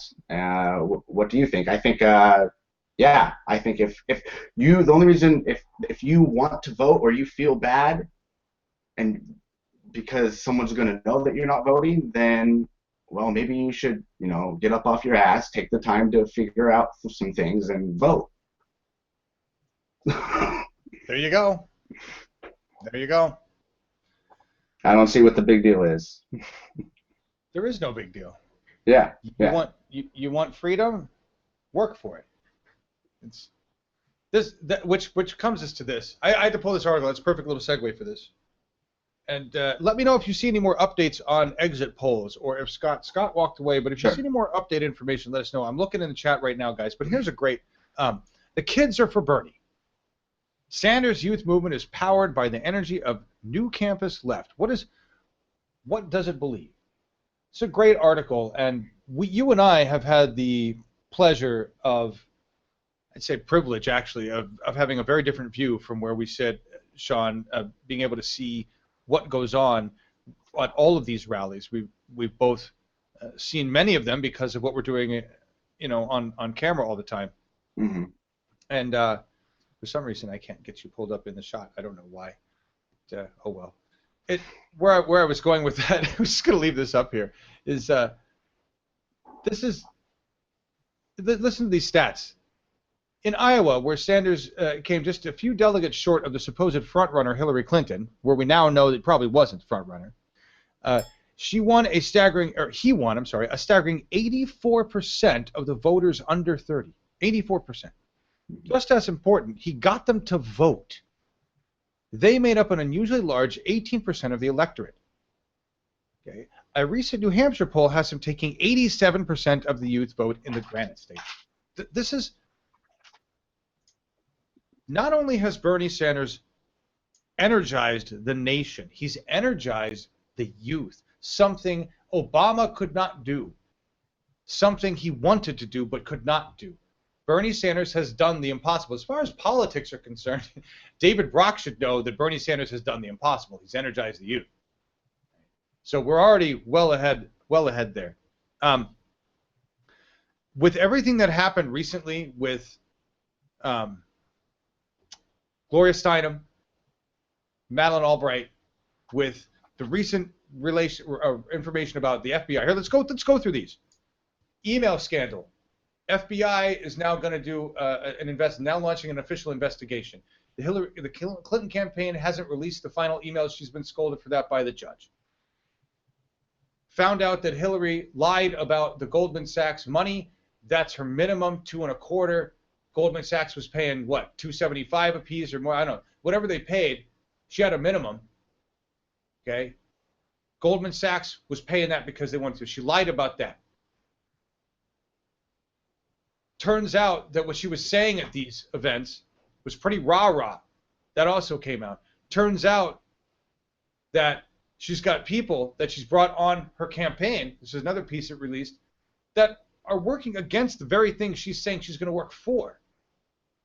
In other words, what's happening here is the record for Hillary Clinton is starting to show, and the youth are on the web finding that record, seeing the truth. And I think what's really happening is now they're telling their parents and their grandparents, and that information is filtering down. We're still defeating, we still have to fight media. Hang on, I'm reading this. I linked this. Polls close in 41 minutes. John, that is why the emails matter. It goes, yeah, it does. The emails matter in that sense. The emails matter in that sense. It goes to our integrity. The reason we didn't touch the emails before, let's clarify this, is because Bernie wasn't touching the emails before. Bernie played it smart. Bernie was so smart. He didn't need to touch the emails. He knew damn well the FBI was going to launch an investigation. He just had to wait. Bernie knew that honesty I'm just going to be honest. I don't need to even push this issue. Why push this issue? Let it develop on its own. the cake's in the oven. It'll be done when it's ready, right? And we got our FBI investigation. That's all that needs to happen. If Bernie Sanders had tried to push that issue, if he had tried to play that issue, it would have been used against him by mainstream media. That's what they do. They try to work that angle, but now they're starved for ratings. Now they got to figure out how to keep the ratings up. So they're going to have to start going for Bernie anyway. Polls haven't closed. Bernie's leading in the polls. We don't really have any other information than that. We're waiting for Scott to come back and give us some new information. Sean is on the beat. He's talking to people, looking at things, seeing if there's more information. Yeah, and another update I want to put out there to everyone is if you're in your cars and you know anyone sitting in their car, waiting in line, trying to get to where they're going to vote, they should stay in line, stay in their cars. Don't drive home thinking you missed it or anything. They're trying to get everyone in, and it might take longer than you'd hope, but hopefully they'll figure it all out. There you go. There you go. What we're going to do here is take a quick break. I'm sorry. Here, one more thing. I'm getting this live from Slack. Apparently, there'll be a state trooper at the end of the line to somehow try and make it official. Like I was saying before, how are we going to know where people are just trying to drive through or what? So apparently, there will be officials at the end of the line. So hopefully, that'll help direct people. All right, there you go. So there'll be officials. State troopers. Yeah. At least the nice thing about this, thank goodness, is that we're not dealing with the same kind of craziness that the paper and the app and all that bullshit that we had going on in Iowa. You know, we should have a more accurate, less like coin toss. I don't think there'll be any coin tosses, so that'll be nice. It's a good problem to have, really. Too many people showing up. It's, you know. It is. It is. Listen, folks, that Sean just had a really good point. This is our democracy. This is the American Spring cleaning. It's the American Spring cleaning. We're going to kick out 435 people that don't give a shit about us, and we're going to replace them with people that do. We're going to kick out 1/3 of Senate and replace them with people who give a shit. I mean, that's what it comes down to. Very simple thing going on for people in politics. If you're in politics and you're an establishment politician, which means you are taking money from corporations and you are using that money, it is swaying your vote. It's very easy for us to see and know.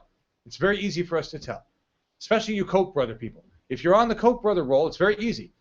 If you don't believe in climate change, we know. that's Bernie's made that very clear. We're going to replace you. This is the American Spring, folks. I want to give some. This is a beautiful testimony from an 86-year-old woman for Bernie Sanders. I want to send this out to everybody in New Hampshire right now. Thank you for battling the snow, the cold, whatever's going on, the lines, the bullshit. Thank you for taking an active part in your democracy. That is what makes democracy work. As Eisenhower said, if we don't have an active, informed electorate, the military-industrial complex does what it pleases. As we become an active electorate, we will vote out the military-industrial complex. We will vote away their power. We will remove the politicians on their payroll. But we have to do it with action. Thank you, New Hampshire, for taking action today and voting together for Bernie. Here's a testimony that I think you guys will love.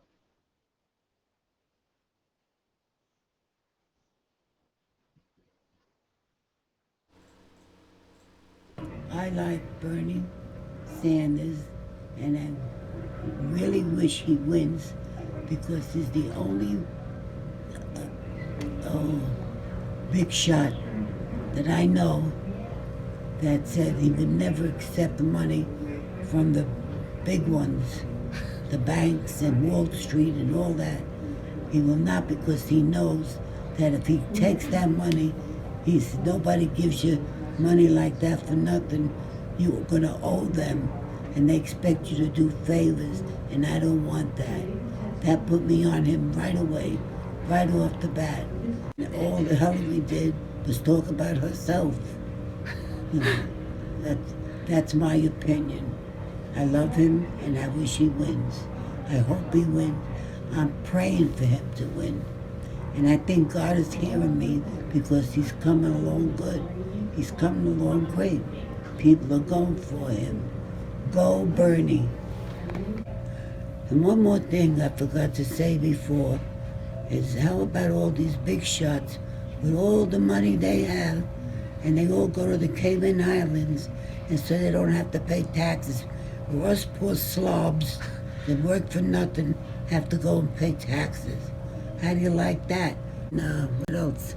I wanted to say something else and I forgot. Let me see. Give me a break. I'm 86 years old. I forget now and then. But I think that's about everything. That's probably more. There's probably more. But like I said, I'm 86. I forget. But I say what comes to my mind. And again, I say, go Bernie. God help us. God be with us. And may you win. I pray so hard for you to win. I love you, Bernie. Ciao.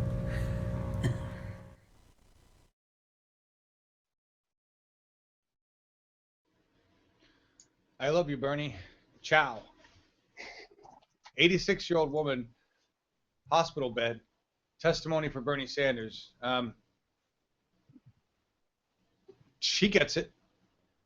She gets it. You know, we're all here together. We all want to see a beautiful planet, a peaceful planet. It's time for peace. Jeff Young, his campaign, Young for KY. Jeez, it's a Young for Kentucky. I know that sounds terrible. I love his homepage. Go watch the We the People the other day. His homepage is like government through peace. He's very much a Carter guy, and I'm a Carter guy. We need a world of peace. I'm done with knuckle dragging, dick swinging, men running around, beating their chests, killing everybody for resources. We live on a planet of abundance. We live on a planet that really can support all life if we invest in it together. If we care for this planet together. We know that. We've seen that. We just need to remove the establishment government to make that happen. Updates. Anything updates, Sean? We got anything going on? Nothing? Yay, nothing? Nothing yet. I'm still following everything. Nothing's changed yet, John. All right, thank you. I know. I was just using it as a vamp. And No, Scott's I understand. Let's take a look while we leave Sean up there. Let's take a look at some of the memes. This one's funny. Apparently, this was his robot statement. I'm not sure about this. This was Rubio's robot statement that he's gotten in trouble for. I don't know what the deal is there, but yeah. And here's one from Jesse's cranking these out. These cards. These are basically quote statements that the campaign gives us. They come from Michael Briggs, and so we just drop him these cards and push them out so you guys can help share them. Little pieces of history to remember the truth by. Right. This plumber one is great, actually. I don't know if you guys were aware of this, but Michigan, the union plumbers, they're fixing Flint's pipes for free. Fuck you, GOP, and your war on organized labor.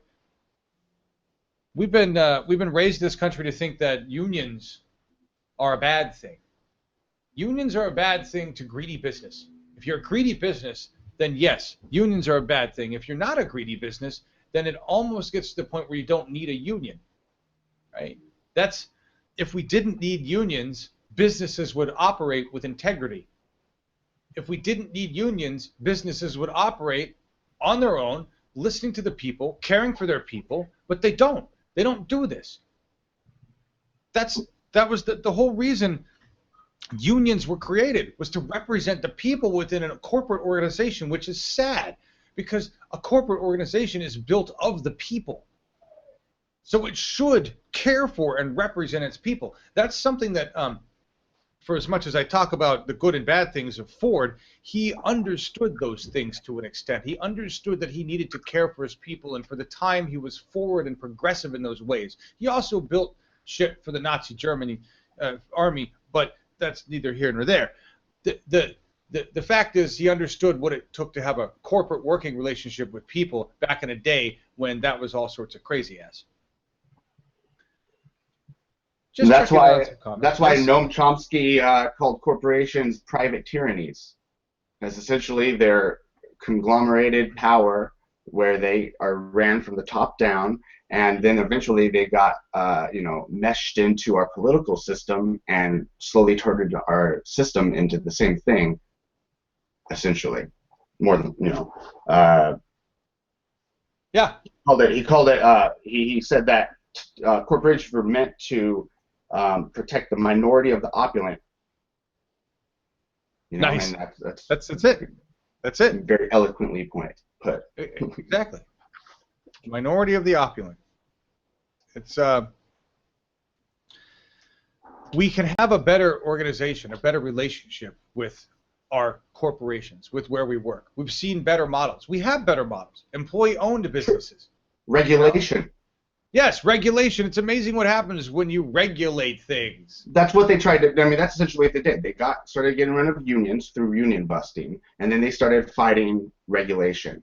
And now you have the Republicans talking, and they're huge about deregulation. Look at Texas. Texas is infamous for all their deregulation, and it basically takes it and it puts a cost on the states outside of Texas even. Because if you want good health care or something like that, and you're close to the border, a lot of times you're just going to hop over the border to get that.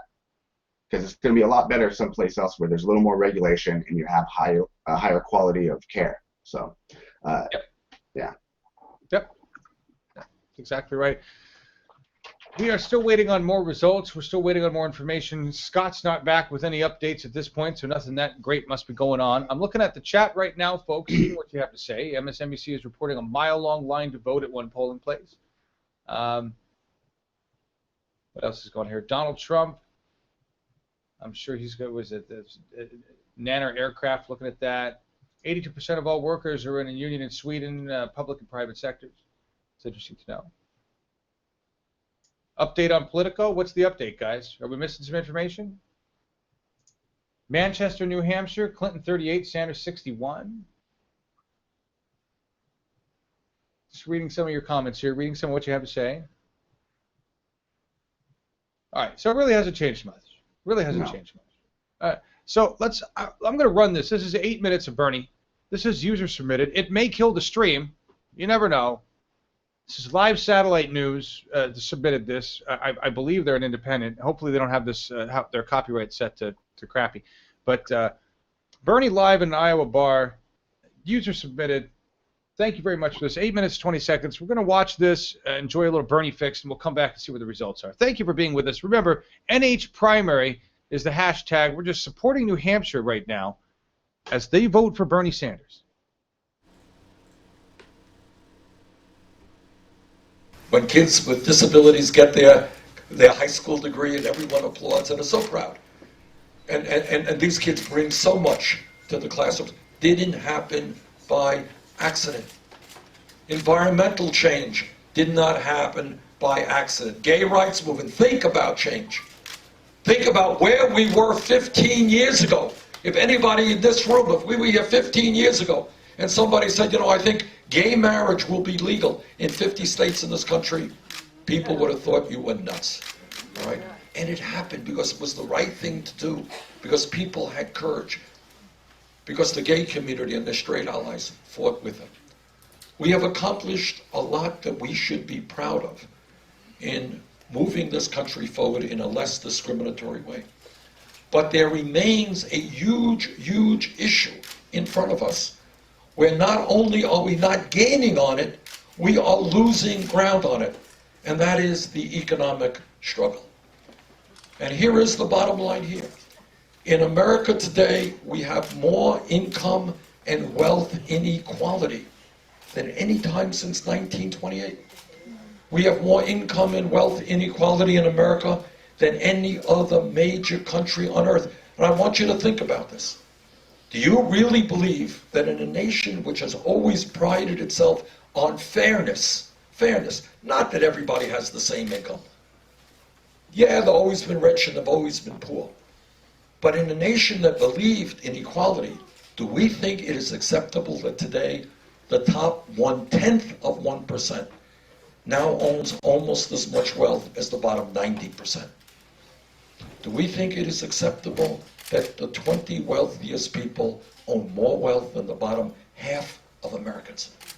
Is it right that while we have seen a proliferation of millionaires and billionaires, we have the highest rate of childhood poverty of almost any major country on earth, that we are the only major country that does not guarantee paid family and medical leave, that we are the only major country that does not guarantee health care to all people as a right, that we pay the highest prices in the world by far for prescription drugs, that millions of young people are hesitating whether or not they should go to college because they don't want to leave school deeply in debt.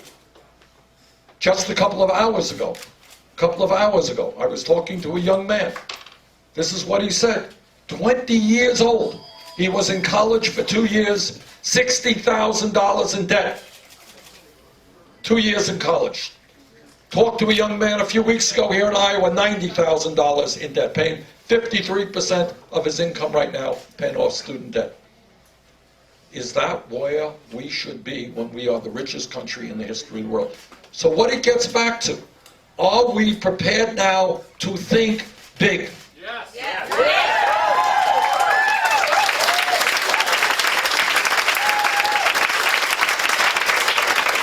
Are we prepared to do something that is really difficult?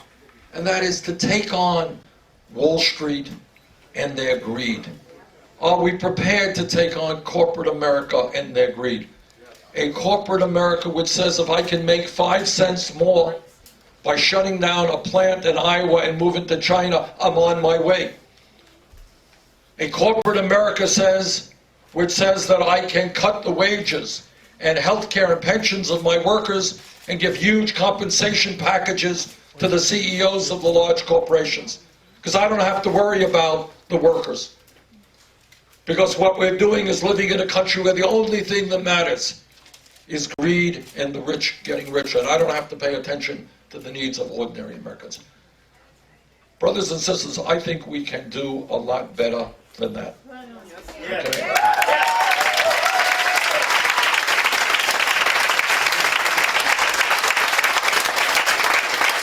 I think that we are a compassionate people and a caring people who want to make sure that seniors in this country are not living on $10,000, $12,000 a year in Social Security.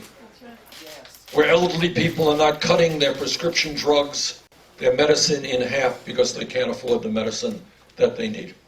We can do better than that. You know, if we were a poor country, we would have one type of conversation. We are not a poor country. So what we have got to do and what we are focusing on in this campaign, and we will continue to focus on, is a rigged economy, an economy in which the average person is working longer hours for low wages. We will continue to fight against a corrupt campaign finance system in which billionaires are buying elections.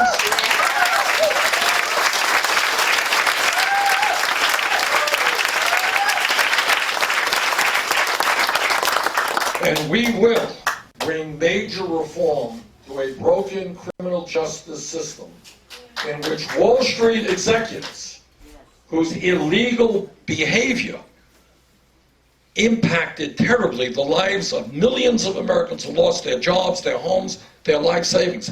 That's what illegal behavior on Wall Street did when they drove this country into the worst recession since the Great Depression, and yet not one of those Wall Street executives has a police record. Not one.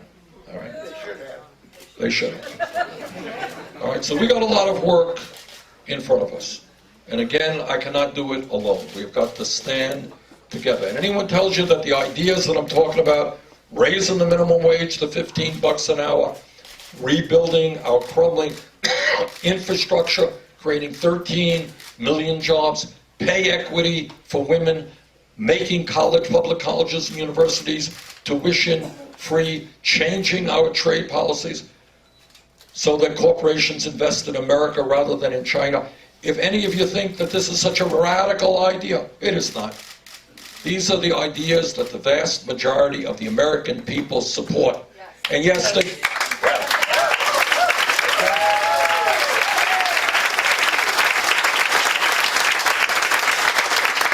but what the establishment is getting very nervous about is that the American people are beginning to stand up and say, you know what, We should have a government that works for all of us. Yeah, the wealthy and large corporations should start paying their fair share of taxes.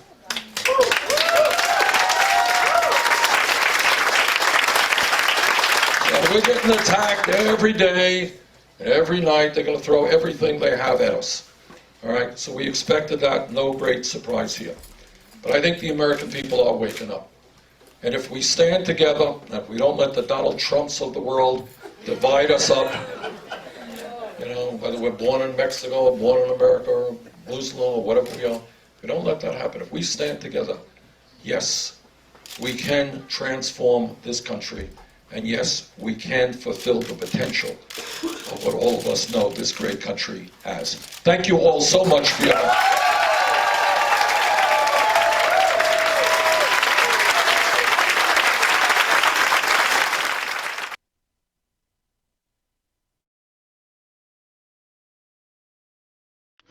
Well, there you go.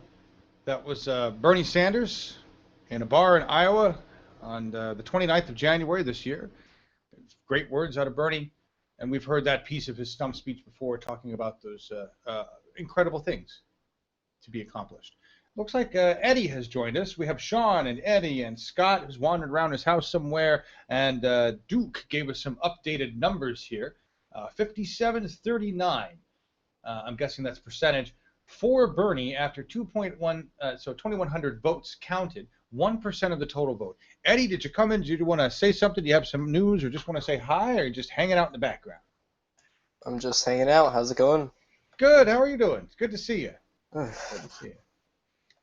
So yeah, Eddie is here. He's one of our star reporters, and helps us out. Are you doing moderation for? You were doing moderation for Iowa. Are you doing that with the phone banking for New Hampshire as well? I'm actually not being. Actually, I cannot access it for some reason. Well, the phone banking system in general, my internet hates me. Right now, okay. I'm working with the Sanders for President moderators on on the live stream on a live thread on Reddit right now. That's so far at 549 people. Nice. Yeah, that's great. What's going on there? You do a lot of Reddit. I don't do the Reddit thing. I gotta learn that. It's pretty cool, actually. Yeah. Yeah, there's a lot of people. Let's see. So far, the only thing I found was about a couple minutes ago from Manchester County. For 2 out of 12 precincts, Sanders 56.8, Clinton 39.5. From Josh Smith, and that's it so far. Nice. I can find some more if I can. Appreciate that. But actually, I don't know if you guys knew this, but Tuesday's New Hampshire Prime. Yeah. So far, this comes from WBUR. Zaninjor and Omeka. I'm sorry if I said your name. Sorry if I said your name wrong. Yeah, according with New Hampshire voters going to the polls on Tuesday for the first presidential primary, the 2016 race, they'll have something new. This year's presidential primary is first, and state voters will be required to show identification before they can cast ballots. Well, yeah, there was a lot of that talk about that one way or the other, and I remember there was a big back and forth about that, which way was correct, which way wasn't, and I think it doesn't matter at this point because the polls are closed. But that was a big issue about the which way the ballots could be cast there, or whether you needed to have that identification. Sorry, that was for New Hampshire you were talking about, right? Yeah. Okay, yeah, that's what I thought. So anyway, we got more than 500 people watching us right now. Nice. Eddie's joined us. Thank you. We've got Sean in the background. Scott's in the background. Scott, you have any new hot information coming from? You seeing anything out there? I know you're watching mainstream media for us. Well, one of the things on mainstream media is Van Jones said that he thinks Sanders could get 35% of the African-American vote in South Carolina, and that it's a myth that he's going to do bad with the African-American vote. He said younger African-American voters don't know Hillary Clinton. There you go. That's a big statement out of Van Jones. That's a big statement. He was one of the first to kind of say some good things about Bernie Sanders, wasn't he? To be key. They're going to station police officers the lines of cars at 8 o'clock. Trying to get the volume down. Thank you.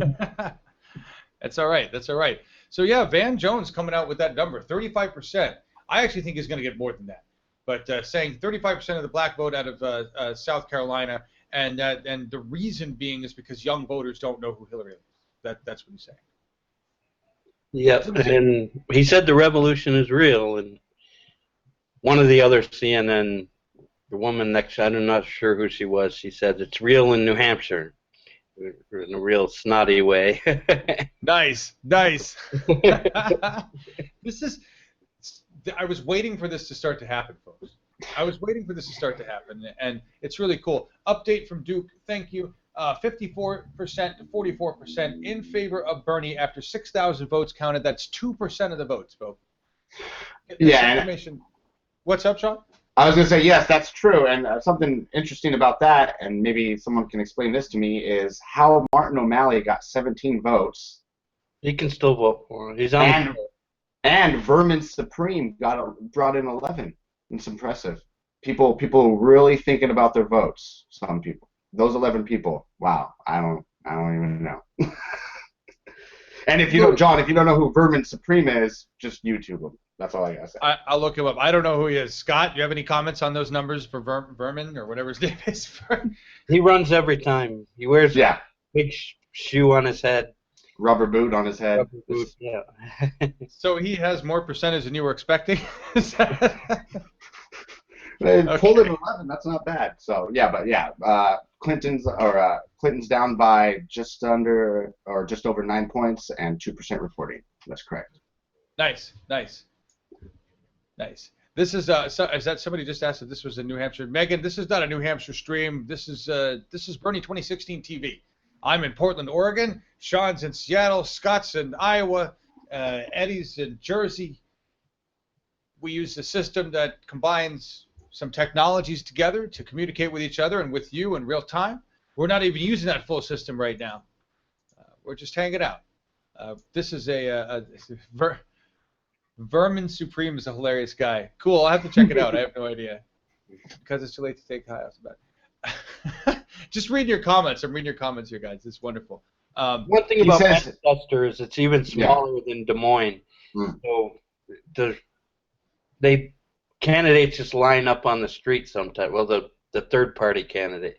They don't usually come to Iowa. It's too much of an operation. So there's probably like 50 candidates, or over 50. I think like 70 candidates running for the Democratic nomination, and they do a lot of campaigning in New Hampshire. Nice. Of course they do. I don't know. I've been thinking about that now that I'm interested in my democracy again. Now that I actually think we have a chance to do something with this planet and with our government, which is sad because before I didn't think we did, and really until Bernie Sanders had the balls to stand up and go, let's do this, right? Let's change this place.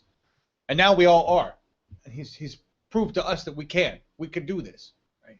But I'm not sure I'd want to live in one of those first primary states. What a bunch of crap to have to put up with. I really feel bad for all of you there. But thank you so much for taking the time to go out and vote. Thank you for showing up. This is what it takes. This is the first step in what it takes, is standing up, getting out of your chair, turning off the establishment stream, and deciding that we together are going to vote together and change our country. We can replace the vast majority of our politicians this year. It's very convenient to have an American spring cleaning event like this. I almost feel, Scott, like we should run it like a sale. American spring cleaning event. Get establishment politicians for half off. 2 for 1 on Republicans. We could really have a deal there. Almost 3% reporting, and Sanders' lead has bumped up to 10.11%. So he's gaining on the lead. It's getting bigger. Awesome. Yeah, thank you. I'm looking at different numbers coming in. I'm seeing 57, 41. It's really nice to be able to. That's the running ticker there. It's really nice, you guys, to be able to share this information together in real time, to talk about this stuff together. This is the difference. This is really the difference between the establishment government, the establishment way, and what we're doing here. If you think about it, all of the systems we have in place, or a vast majority of the systems we have in place for representation, are predicated on the idea that we don't have a good way to communicate with each other en masse. That we don't have a way to get the opinion of the people quickly, efficiently, and all of them accurately. Well, that's changed. has changed. The will of the people could be decided by one person, one vote for everything if we had an informed electorate. If we all agreed to take an active participation in our democracy at all times, we could all make decisions together. And that's really what it comes down to, and that eliminates, or almost eliminates, the possibility of corruption by a group of elite individuals who have decided things need to be better for themselves than everybody else, which is exactly the situation we're in right now because of the representative government. Our government is run by representatives that don't truly represent the people, and that's where it has broken down.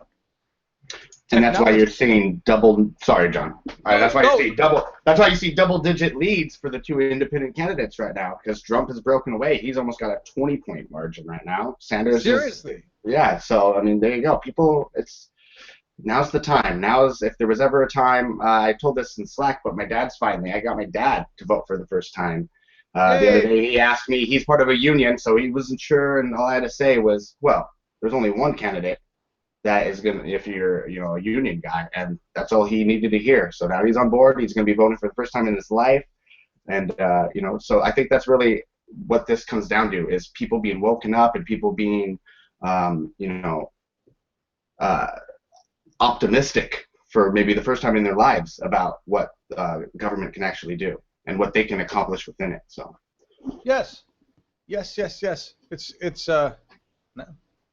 why I'm here. Yeah. My dad will tell you that a year ago, before Bernie Sanders, I was like, I don't. You probably all heard the story. Before Bernie Sanders announced, I had booked in May a trip to Costa Rica. I had just dealt with my mom's death. I wanted a break. We had planned to go somewhere. I hadn't been on a vacation in years, and we booked this trip. And then Bernie Sanders announces. I'm like, shit. Because I had no idea who he was, and all of a sudden here comes this miracle man, and people are like pie in the sky. I was like, my God, finally a politician who talks big, has big ideas, has the intelligence to articulate those ideas. You can see that he's got them formed. I love people like this. Let's elect this guy. Let's put this guy in office. And Bernie TV was created and formed because I had to book the whole trip months in advance, right? Bernie TV was formed. We did all this stuff. We were rising. We were going. We were kicking ass, taking names right when I had to go on my vacation to Costa Rica. And the purpose, my reason for going to Costa Rica wasn't just to have a vacation, folks. I was looking for a home. I was looking for an expat place. I was like, I'm getting the hell out of America now before this shit falls apart. I was done with my country, done with my government. I had figured it was hopeless. I was looking at a new place to live. I was looking at a new place to go. So a place that would survive climate change, but I didn't want to do it in the United States of America because I saw our country falling apart. Then Bernie announced, and my trip was timed. This is what sucks even worse, guys. My trip was timed right when Bernie came to Portland and Seattle. So I wasn't here to do this, and so everybody else had to do it another way. It was an amazing trip. He came out here. There was like 28,000 people showed up to see him in Portland. Some ridiculous ass number of people. I don't know. Sean, did you go to that one? I was at the Seattle one. That was the first time we worked together. I was just showing up and had just heard about you maybe that day, was watching your feed. It dropped, and so I decided to just jump in there and bring you guys your feed, and we've been working together ever since then. And that's when I started feeling it too. I had just kind of like you. I was like, oh, this is interesting. He's saying some interesting things. I had heard about him in the past, going through school and stuff, and hearing him speak and feeling the electricity in that building, John, oh man, you're gonna have to experience it because it was amazing. I know. And I don't know when we hooked up with Scott. I have no idea. This thing has been a whirlwind, but that's thank you for sharing it. I didn't remember. Yeah. He must have been like, I'm here with a phone. What do we do, huh? I mean, because that's how we brought in a lot of feeds. Yeah, I was there as just a media. Taking pictures with my camera. I ended up taking pictures with one hand with my DSLR and with the other hand streaming for you guys, and it was a match made in heaven. That's fucking awesome. Thank you. I'm reading the updates here, Sean, because of course people are keep talking, and I think Yeah, 57.5 Bernie, 41.4 Hillary. That's what I'm seeing right now. I'm looking for a new update here. This is the update. I've got 53-45 in favor of Hillary. Or I mean, I'm sorry, in favor of Bernie here. So we're looking at. Times has it. Go ahead, Scott. New York Times has it 53.3 to 44.5 with 4% reporting. Okay, so remember, guys, we're at 4%. This is going to take a while. Yeah, that's not it. Scott, is this one of those things where we're like? It depends on where the reporting is. So I'm not sure it's that much different in New Hampshire, but like on caucus night, I just kept looking at the results in Johnston County and Polk County, and Bernie kept cutting into the lead, and I was those are college towns. He's going to keep cutting into the lead, and I could tell. I don't know where probably Concord and southern New Hampshire is probably the more liberal part of New Hampshire, with the people who moved from Boston to get out of the traffic and everything. That's an interesting conjecture. That's an interesting idea there. Doesn't surprise? Yeah, I could see that. And it's the same media market, so that's probably the areas where the most liberals are. Where the liberals are. Don't go there. Sorry, I just made me laugh the way you said that. Where the liberals are. I'm gonna just do this for levity, folks. Donald Trump? You said was the breakaway in New Hampshire, the breakaway radical there with 20%, 20 points up leaderboard on that. He's down to 16.5, but still, I mean.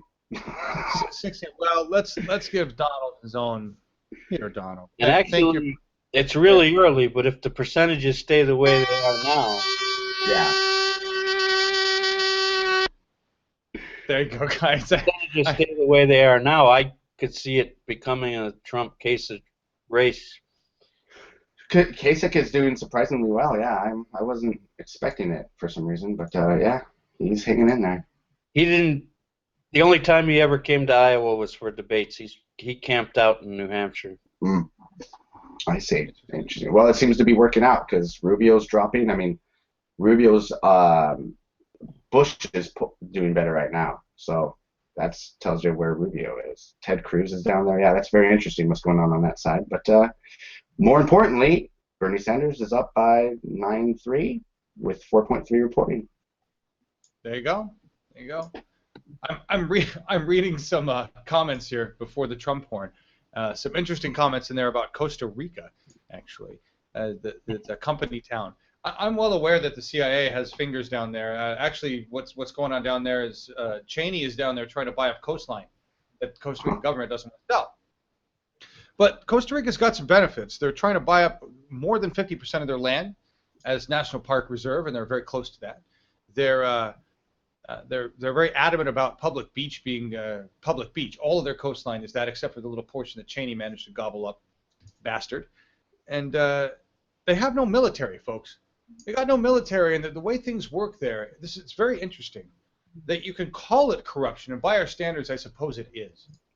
But in a way, their police force, their government it is corrupt. Don't get me wrong, but it's more in touch with the people. There's more of a relationship there between the police and the people. Right? There's a lot of expats down there. There's a lot of interesting culture going on down there. But what it has, above all, is a lot less violence. A lot less gun-driven, war-driven violence. And I'm not saying it's perfect by any means, obviously. But I was looking to get away from violence. That was my intention there. Didn't want to live in a place with it. And what are the latest updates? If we have an update, thank you, Duke, for providing these updates on CNN. 53-45 in Bernie's favor. 1,000 votes counted. No, we're dead. That's all old news. Fun fact. Hey, John. Well, actually, Yeah. What's up going on? What's going on? New news? We're at 6% reporting. Sanders is at 51.4%. Clinton is at 40.3%. She's gone down by 2 points so far since it was at 5. yeah, actually, other moved up. I'm not sure who. Good old Vermin. Yeah, he's gotten double the votes now. So some people, and you know, I think people voting for him are maybe ones that are making a joke of the electoral process. I don't know. I almost hope that's the reason they don't think he's legitimate. Either, actually, I've actually read about Vermin Supreme. He's actually pretty funny. I've watched a lot of him. Don't get me on why. It's just pretty funny. Yeah, Apparently, he's guaranteeing ponies for everyone. if elected. Naturally. So, yeah. Naturally. So yeah, if it happens, I'm taking that pony. So at this point, just a statement from Duke. CNN says exit polls say Bernie wins. So are they already making this kind of a statement? Scott, can you verify that for us? Sanders and Trump win. Yeah. Yeah, Sanders is up over double-digit lead again, 6% reporting. So with 6% reporting, they can make an accurate. Yeah, the exit polls made it pretty clear, I think. They just waited till all the polls closed before they made an announcement. So we should see a double-digit victory, is what even CNN is reporting, right? Possibly. The New York Times has also projected Trump and Sanders winners. Yeah. Well, there you go. Yeah. So just out of curiosity, Scott, you've seen this process happen before. And how much longer is it going to take to actually get the full results? Do we care? And at what point do we say we're done? Or do we say that now? Like he won? I think one indicator is when Hillary comes out and gives the concession speech, and then victory speech. You know that Hillary's not, first of all, she may be anxious to give the winner speech, but I don't think she's going to be rushing out to give a preemptive concession speech. Do you?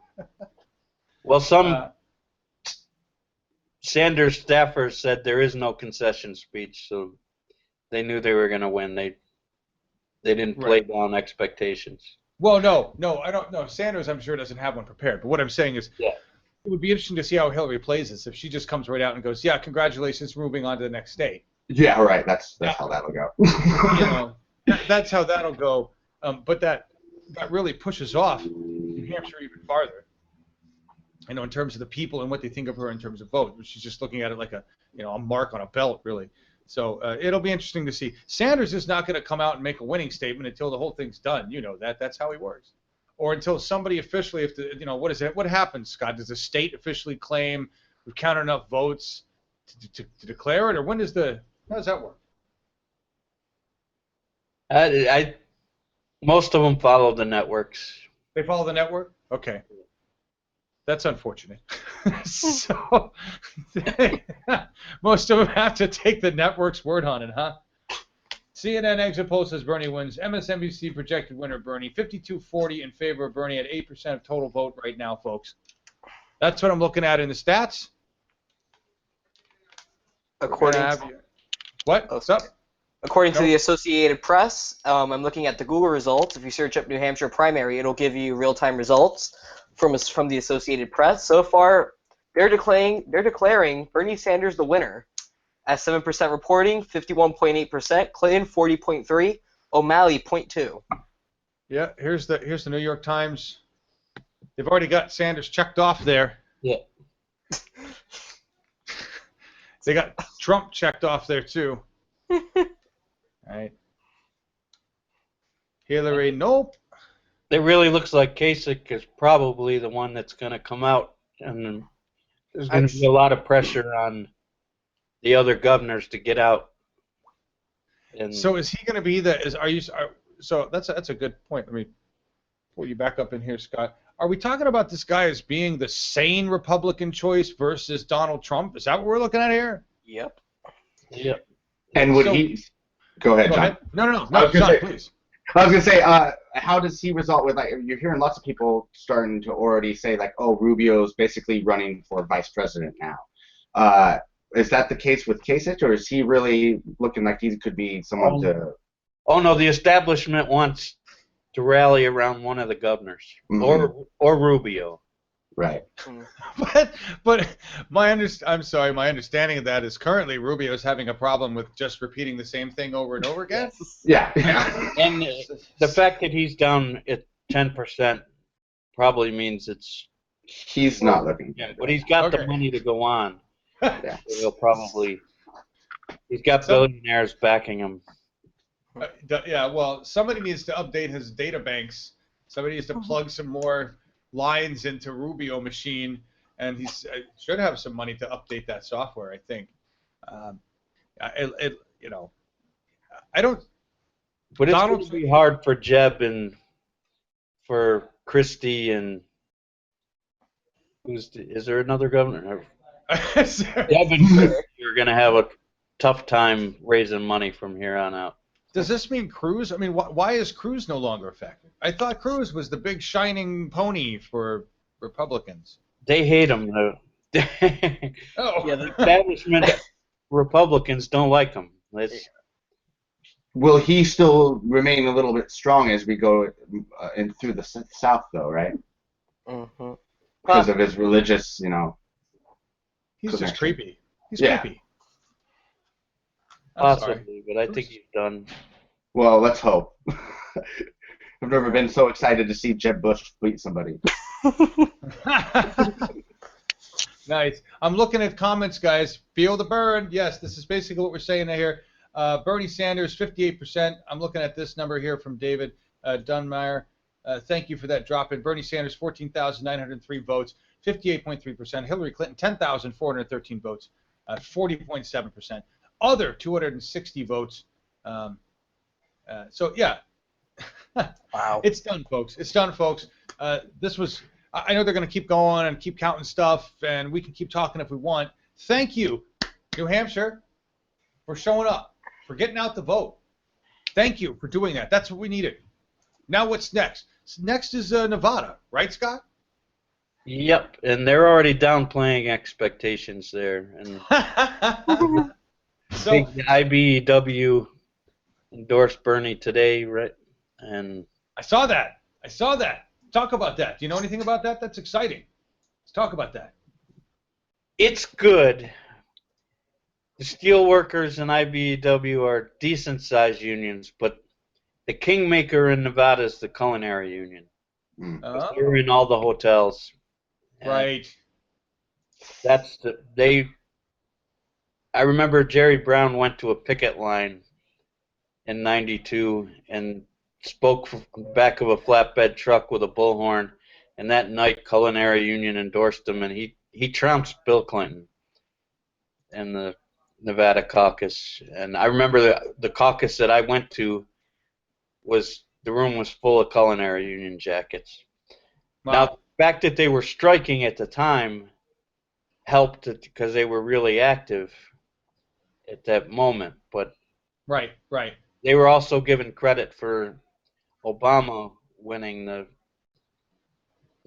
last time Culinary Union endorsed Obama. They haven't endorsed anybody this time.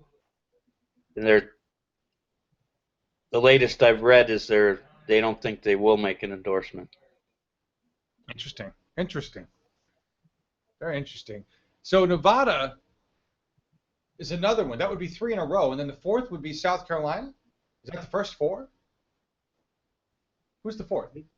Yes, South Carolina's fourth. Okay. And that's the only one that really everybody's saying Hillary should have it because of the whole minority bullshit thing that they're talking about. Jones knows that's not true. We all know that's not true. We're seeing it today with the voter turnout in New Hampshire. Who's really voting for who? Look, guys. They were saying it about the Latino vote, too, in Nevada, but it's not saying that as much. And I had noticed for a long time, everybody always jumps from New Hampshire to South Carolina when they skip Nevada in the discussion. Like the The NCAA ex-president endorsed Bernie. So many people have endorsed Bernie lately, guys. I'm going to have to do an entire show tomorrow on just the endorsements. I'm going to have to get a list. That video that we had playing from Anico today in Arizona was also a whole bunch of endorsements. Looked like a whole bunch of black and brown endorsements. Minority endorsements. Just going to say, didn't look like the WASP Society endorsing Bernie there in Arizona with Anico's video. So it's you know, the reason I bring that up, Scott, the reason I'm saying that, and yes, everybody's screaming congratulations, Bernie won New Hampshire. He did. So double-digit win. Bernie beat her by at least 12 points so far. But there's a note that was just passed out. A couple things. What, she conceded already? Wait, what? I'm getting a message here from Jesse right now saying she's conceded. Breaking. Hillary concedes defeat New Hampshire. She's already conceded. Folks, let me pull this up. Just getting this. Breaking news. Breaking news. Hillary Clinton concedes. Washington Post reports. Let's see. Nice. Trump-Sanders projected to win New Hampshire primary. Senator Bernie Sanders and billionaire Donald Trump have been projected as the winners of the Democratic and Republican presidential primaries in New Hampshire. Sorry, I've always wanted to do that. Read it like old-time radio. Yeah. This is an RKO radio special. The lead is increasing. 10% reporting 56 to 42. Hillary just picked up a point. Sanders currently has 13 delegates. Clinton has 7 at the moment. Nice. Nothing yet for the Republicans. Trump is currently at 34.5, Kasich at 15.8, Bush at 11.6, and Cruz at 11.3. Wasn't Kasich supposed to be 4th? Just making sure. Oh, no, he was polling sometimes in second. Mm-hmm. Yeah, to be honest. Oh. Go ahead. No, go ahead, Eddie. What do you want to say about it? I'm going to be honest. I am a little nervous. I was talking with my uncle recently. And I did talk about it in Slack earlier, probably I think with Sean and some other people. I'm a little nervous about Kasich because, oh my God. 1 second. Oops. What's up?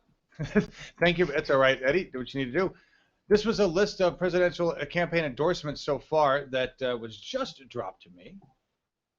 But yeah, I'm looking at the comments in chat. I'm going to go back to the screen here just so you guys can know. Eddie, sorry I took over where you were. 56-42.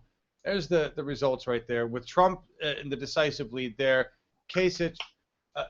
Something that I see Cindy Matthews saying is, don't say he's the sane Republican choice. Well, whatever. I think it's all relative.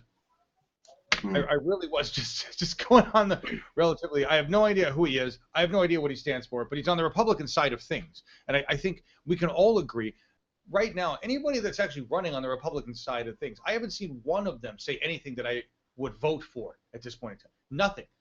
None of them have the people's interest in mind. No. Yeah. Except Trump's outlook on trade deals. In the past. Yeah. Is that me? I don't know. That's weird sounding, but. What's that coming from? What do we got on? We got a buzzing. I don't know. Somewhere.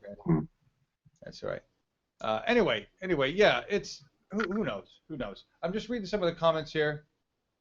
How many delegates for this primary? Do you know? Sean? Say again. How many delegates? Does this? I never got to this. Ryan Lavacek gave me a link, and I didn't pull up the link. Yeah, it's 32 delegates are in New Hampshire. Okay, but there was that thing we were talking about before, where if he had a certain percentage, 15 delegates versus 9 delegates. If he didn't, it was 12 and 12. Is that thing still going on? I want Scott. You know what I'm talking about there? Yeah, I remember what you said earlier. He's at 56. I think that was the number. Yeah, that's what I'm curious about. Is do we know what the delegate breakdown is going to be? Anybody in the audience, if you know that, let me know. For who? I'm reloading. We're looking for the breakdown of the delegate, how many delegates they're going to get. Okay, so I have confusion about that. Right now I have Clinton 392, Sanders 42. That's the total. Oh, that's a ridiculous number. Yeah, no. That's for including other. Yeah, that's super delegates, and they can change exactly tomorrow. Yeah. Oh, here we go. So New Hampshire primary, Clinton 13, Sanders 13. So that's the number of delegates they're saying that they hand off to each. So they State don't. delegate count 1313. Yeah, it seems like it. I'll throw it in Slack. Are you on MSNBC? WMUR.com. Okay. Bernie has 13 MSNBC delegates according to the crowd. throws in the super delegates in the state counts. I don't. They're separated. That's what the second one is, the 1313. So I'm going to send this to John. All right. We're learning this together, folks. What's supposed to go on here with this stuff. Either way, Bernie won. Yep. Bernie won. Oh, can I make something about the culinary union? I went to their site, and the top story is, Dear Bernie supporters, your campaign has now been criticized for its operatives essentially impersonating culinary union members wearing union pins in Nevada. Whether it's true or not, I would just say that, I mean, gotta be kidding. See. Well, I mean, I get the people fearing the idea that like they're gonna try dirty tricks. Let's fight fire with fire. But I think we're at the point where we need to just win this clean, and if we don't, then we figure out what to do as far as moving forward in a political revolution. But I don't know how well. I mean, we can't beat them playing the same dirty tricks that they do. That's their game. So that doesn't sound. that's Wait my a minute. opinion. Hang on a second. You kind of led it that I have no idea where that's coming from. So it sounds to me like what you just read there was an article saying the Culinary Institute is accusing, or the Culinary Union is accusing Bernie Sanders supporters of impersonating them. Yeah, and it's been a story for a few days, and Bernie has criticized the supporters already. Why would they even he's want to acknowledged that it happened? Yeah. Yeah, I think it's really just them maybe not feeling or that they could win. I mean, why else do you cheat than to afraid you're not going to win? Have they verified that this is true, that Bernie supporters have done this? I have a hard time believing that Bernie supporters would do that. Have they verified it's true? To me, this sounds like something that would be spun out by them in the interest of not having Bernie elected. I can't believe that's the most retarded thing I've ever heard in my life. Why would you even do that? I don't understand it. I don't get it. I'd love to know more about that story. Either way, that's something we're going to have to combat in Nevada, right? Sure. That's just part of what we're going to have to go to, is to figure out what the hell is going on there. This is when we talk about corruption, and I can't wait because we're going to use that. Huge sandstorm sweeps the nation.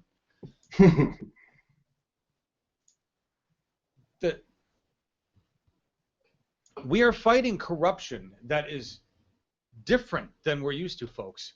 It's so insidious. It's in voter counts being wrong. It's in rules being applied wrong. It's in control being applied. It's in things like this, these little insinuations and leaks. Remember I said it's the battle of information, of truth. And newspapers and corporate media stations are very powerful entities. This group does not have the power of that. But I know, Sean, and you're going to update me on the truth. Let me finish here to tell me what's going on. But all I want to say is that all a media entity has to do is make a story. It doesn't have to be true. The damage is done. Okay, so what have you learned more information about this, Sean? Well, no, just that in the union's defense, they're framing it in a way that's like even Sanders isn't truly free of these, these dirty, politics kind of games that we're so used to being able to play, that like even the supporters are just kind of going and doing it without even thinking that he's running a different kind of, politics. So, they're, to their defense, they are like, well, this is just, shows you how messed up the system is. So they're not necessarily, them particularly aren't like shaming the Sanders campaign for it, but just pointing out that like they can't even get away from this dirty, I could see that to some extent. It's still damaging the Sanders campaign because it still reflects poorly on the campaign. That's again another reason why this channel has nothing to do with the campaign, right? Because the activity that goes on here, my God, they'd have a field day with me. They'd have a field day with us, with the way we operate, with the rawness of what we do here. Well, but we're not being dishonest, and so that's a whole other thing to be dishonest about it, right? No. But that's not the point. Look, all they have to do is go John Ellis, guy at BTV, who has something to do with BTV, which They don't have to list that we have anything to do with the campaign. If we had any tie connection with them at all that they could use, they would use it against us. And they would say, look at this guy, sit in his chair, pot smoker, loser, doesn't have a job. This is your Bernie supporter. They would find a way to make it bad. That's what they do. That's what they do. So I understand that this may just be an innocent article saying, hey guys, this is something you can't avoid. It still reflects poorly on the campaign. I urge anybody out there who really wants Bernie to win, who really wants us to change this planet, please stay above board. Ask yourself, what would Bernie do? Right? Don't fall to the tactics. Don't let your anger do what it does to me as a hypocrite. Don't say you want to go strangle somebody. I mean, you just don't act on it. But, don't be good, be kind. Remember, love train. Even when I go off the rails and I freak out, I have to remember, love train. I want all those people back in society. They're just going to follow our rules. They're going to live in society the way all of society want to live together, not just a select few.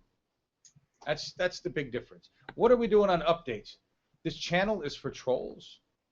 Rue K? Really? What are we doing here that's bringing trolls? Who's trolling? Educated trolling. I've seen your name before, Rue K, or Ryu K, however you want to pronounce it. I don't know what's going on there. I'm sure we'll have fun with you. I already told you guys how we deal with that. If it's not constructive for the conversation, if it's not positive in the sense that it's not being hate speech, if it's hate speech, if it's hateful, the words you're saying, if they're not productive to the conversation, just gone. Gonna be out of here. This is about having a conversation. This is democracy in action. This is the people discussing their democracy. If you're here to discuss democracy with us, great. If you're here to hurl insults, if you're here to be hateful, if nothing you have to say is productive to the conversation, then you're not furthering the discussion on democracy. And that's what we're looking for here. That's what this is about. That's how democracy works. It's to further the discussion.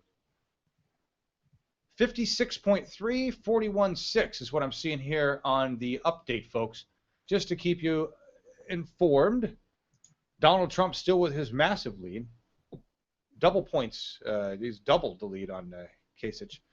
Bernie Sanders, 56.3. Hillary Clinton, 41.6. So we've got a 11, 12-point lead on there, which is good, which is what he needed. Which means that, as Sean was saying, so now it's 13 votes. Hey, that's Celeste. Hi, Celeste. Nice to have you in. Celeste is joining us, everybody.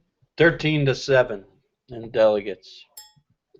13-7 in delegates. John, let's talk about what happens after Bernie wins. Fine. Fine, Tea Party hard. After Bernie wins, what happens? Well, I believe Scott said that Super Tuesday, the next Super Tuesday, Scott, tell me if I'm wrong, is March. We go to March 1st? Is that where we go next? We go to March 1st, everybody. And this is for South Carolina and Nevada at the same time? No. No, my bad. Scott, tell us what's going on. Nevada's first, then South Carolina, and then Super Tuesday. Oh, okay. Super Tuesday is, it's about 10, 11 states,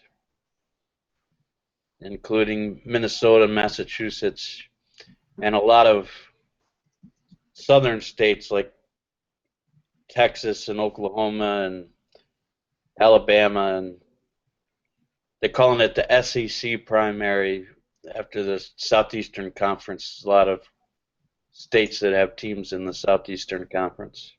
Okay. So tell me on the timing here. So Super Tuesday, is that the March 1st date? That's March 1st. Okay, so Super Tuesday is March 1st, and that's a whole bunch of people at the same time. We're going to have a big old thing for that. Before that, we have, what's the next date? What's the next date? Nevada's in 9 days, I think. Okay. And Nevada's in 9 days. And are they a primary or a caucus? A caucus. Oh, shit. Nevada's a caucus. So things could be fun. I don't know. I'm sorry. I really preferred the caucus. That was much more fun than reporting it's not results. the same as Iowa. No? No coin flipping?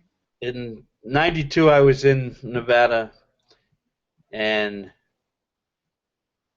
it was a big Jim, and the precincts were a lot smaller, and people were sitting at tables. There was like 8 of us in my precinct, and we just sat together and discussing, and then elected someone to go to the thing. There wasn't any of the politicking about he doesn't have enough votes to get a delegate. And actually, there were 8 in my precinct, and nobody else wanted to go to the county convention. Even though Bill Clinton would have won my precinct, I ended up being the delegate to the county convention for Jerry Brown. Interesting. Interesting. Good to know. I want to update everybody on some information really quick. I was seeing this come through the Slack. It appears now we're at a 15-point lead, 14, 15-point lead. Somebody said it was a 15-point lead at this point, that MSNBC was reporting 15. I see 14 there. This is the lead is going up, guys. So Bernie has more than he needed already, and it looks like it's just going to be a runaway here. I was looking at some of your comments in chat. Thank you guys for helping report the news with us today. I'm looking at New Hampshire primary, which is the hashtag. Not that we really need to deal with it right now because it's kind of over, but we were pushing the hashtag NH primary. The next thing we're gearing up for, though, is Nevada. But let's talk about that. Look how fast this has gone, folks. This has gone from, well, we're not worried about Iowa. Bernie wins Iowa. Bernie won Iowa regardless of what Hillary says. We got just as many delegates as she did at this point, so it doesn't really matter. Bernie decisively won New Hampshire. Everybody was talking about how Hillary was going to make a stand in Nevada. That's not going to happen. They're already talking about losing in Nevada. Where the people know what's going on, we win. Next, South Carolina. Now, Van Jones just made the statement that Bernie's got the youth vote on the minority side. We know he's got the minority vote because the minorities are now listening to Bernie Sanders. They're shaking the dust off of the establishment talk, the Hillary Clinton promises that never happened. What happens, everybody, and this is where we're getting to. Scott, this is where I'm getting to. I want your political analysis on this statement. What happens to corporate media? What happens to establishment media when they shit their pants because Bernie has taken the first 4? What does that do? Well, I think they're already in that position with Trump. It's with Trump and Bernie winning all the primaries. Well, I think Trump may have trouble in South Carolina, but he's ahead in South Carolina in the polls. So they'll just spin it as it's obvious that the country's ready for major change. That's all they can do. That's all they can do? Is that really it? Is that what it comes down to? Yeah, I don't think that they'll think it's over after the first 4. Really? Because so I mean, are you telling me there's precedent for this? Small amount of delegates that are up for grabs in the first 4. So they're going to continue. Tuesday is going to be like a third of the delegates or something like that, or a quarter of the delegates will be up for grabs. So Super Tuesday is a quarter of the delegates. Yeah. Okay, so really we have to wait until after that to make any statements. Is that what you're saying? Yeah. The momentum will be. She'll be in really tough shape at that point if she loses all 4. Well, there you go. And I think that was what somebody earlier was asking us to discuss, and I apologize for taking so long.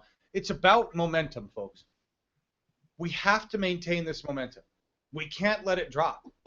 This is what it's about. If we push this wave, the sandstorm through Nevada, the sandstorm through South Carolina, the goal is to keep the momentum going. We cannot let the propaganda machine take over. We can't let the Clinton machine take over. Corporate media is going to give Bernie Sanders more and more time as he becomes more and more popular. So the more work we do on the web, the more we push the memes, the information, the more we get that out, the less chance establishment media will have to deny Bernie access, to deny his being covered on mainstream media. We are the force. We are the driving force to make that change, because we don't own the corporate waves. We own the internet waves for the moment we get to use them. Right? If Bernie takes the first 4 primaries, the establishment's going to blow it off. And we need to make the biggest deal about that ever and show the rest of the states, hey, Super Tuesday states, look at what these 4 are already telling you. Please vote with us. So as far as what we're going to need to do, how we're going to need to move forward, we're going to need to move forward by not stopping. This doesn't stop. I don't know how much you guys know about Hitler's advancements during the war, our advancements during the war. We finally invaded. The bottom line is you didn't show up and then wait. You showed up, moved. You didn't stop. You kept moving. Had to keep going. Had to keep going. You don't ever stop. We cannot stop. We might be able to breathe a little bit, take a breath, go, once we get Bernie past the primary. Get Bernie past that, make him the Democratic choice, and then we can take a breather. But then we have all the other people to deal with.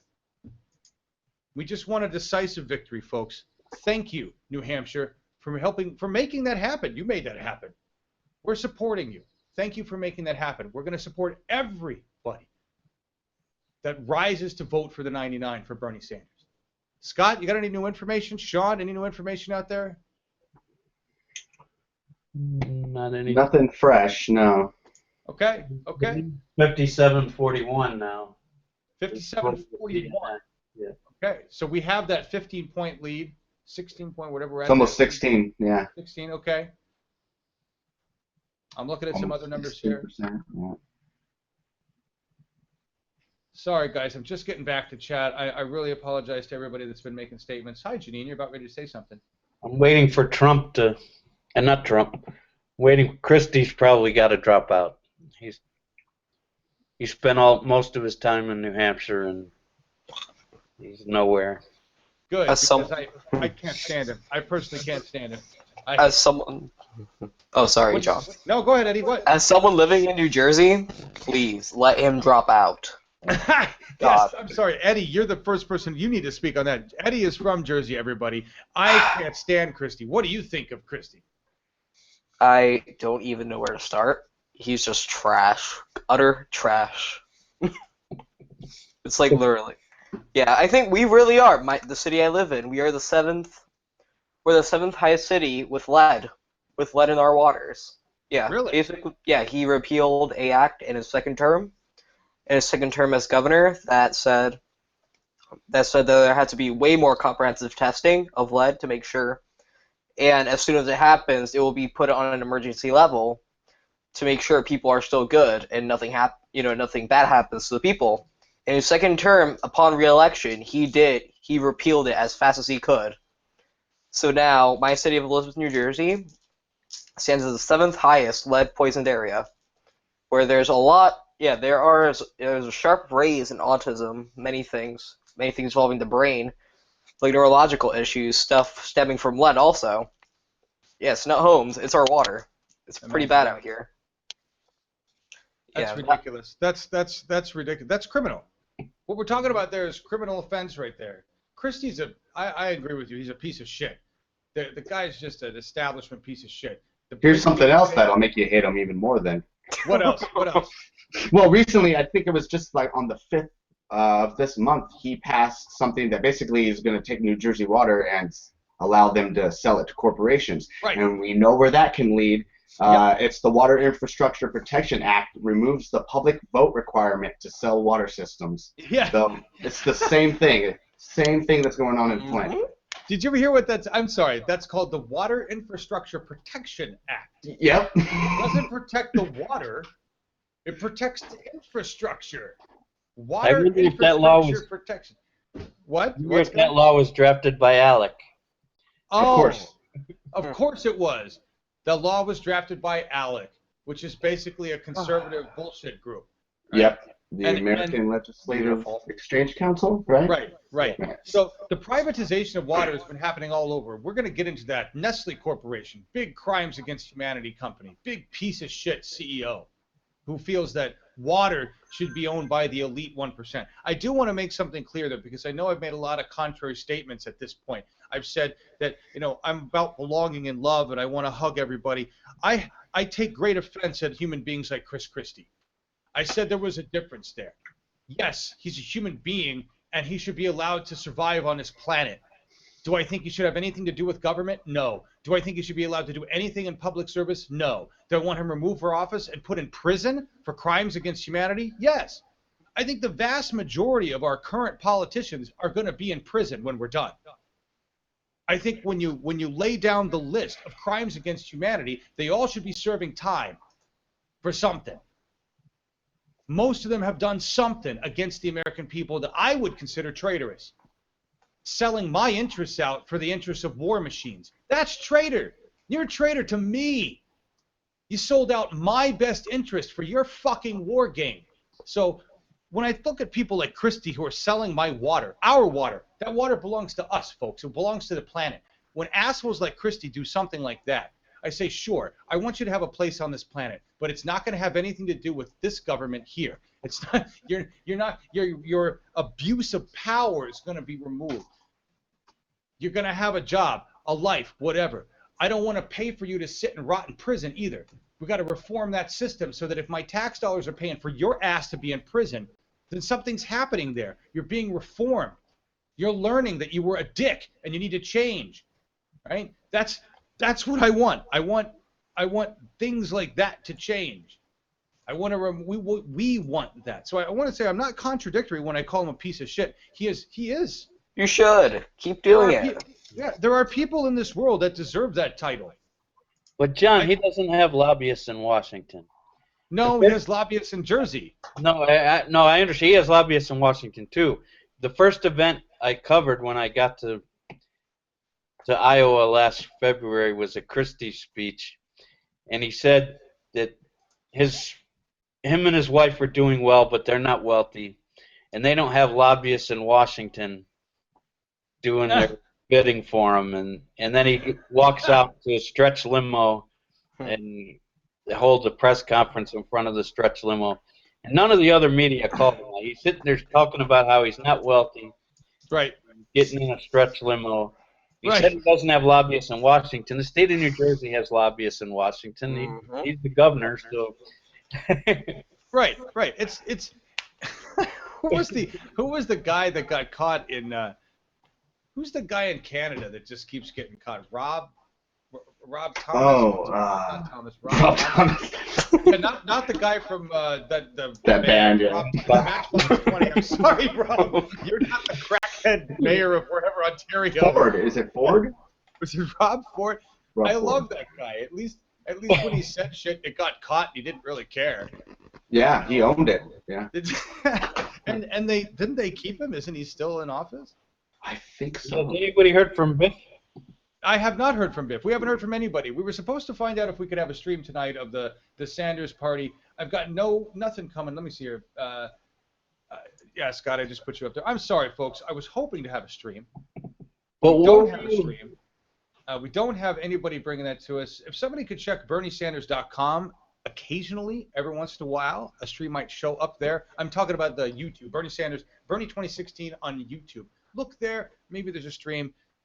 It doesn't look like we're getting any kind of coverage that I can find of the Bernie Sanders campaign party, the whatever that's going on there. If you guys find it, we'll cover it. Maybe C-SPAN? Maybe C-SPAN, folks. If somebody can pull it up, what I'm going to do right now is cut to a video. We'll run this nice, give Mr. Sanders your vote. I think this is appropriate for what just happened. This will give you a couple minutes. Got more than 500 of you watching. Thank you so much for being here. This is Bernie 2016 TV. We're an all-volunteer network. We've got no money. We don't monetize. Your subscription is the only thing that gives us power on that. Subscribe, be here, engage with us.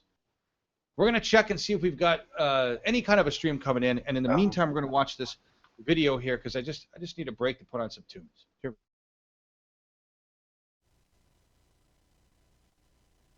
A 1, 2, a 1, 2. Give Bernie Sanders your vote. Give Bernie Sanders your vote. Give him your vote. Healthcare, education, clean energy are gonna keep this country afloat. You know He works for the people and not the billionaires. Gonna make them pay for what they broke. You gotta Get ready for election day. Give Bernie Sanders your vote. Well, healthcare is a right for all, and college education too. He's a man against pollution, and he'll give us a solution on climate change. You will come through. You know He's fighting to raise the minimum wage, and his voting record's tried and true. You know He's ready to be president. Bernie Sanders is the man for you. He's busy every day as he fights for equal pay for the people all across the land.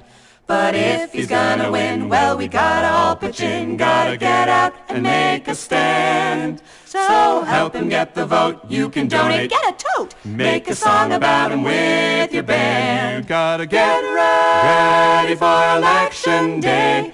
Give Bernie Sanders a hand. Give Bernie Sanders your vote. Give Bernie Sanders your vote. Give him your vote. Healthcare, education, clean energy are gonna keep this country afloat. You know He works for the people and not the billionaires. Gonna make them pay for what they broke. You gotta Get ready for election day. Give Bernie Sanders your vote. Get ready for election day.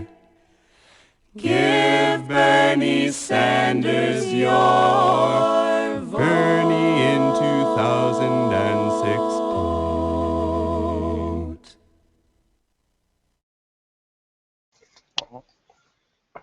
I love that. That's an oldie but a goodie. Give Bernie Sanders your vote by the Windborne Singers. What's up, guys? We got any new news? Scott? Yes. It looks to me like C-SPAN will have it. They have all these different awaiting John Kasich, awaiting Donald Trump. There's probably, at some point, they'll probably put a awaiting Bernie Sanders speech. You think? You hope? Yeah. Maybe.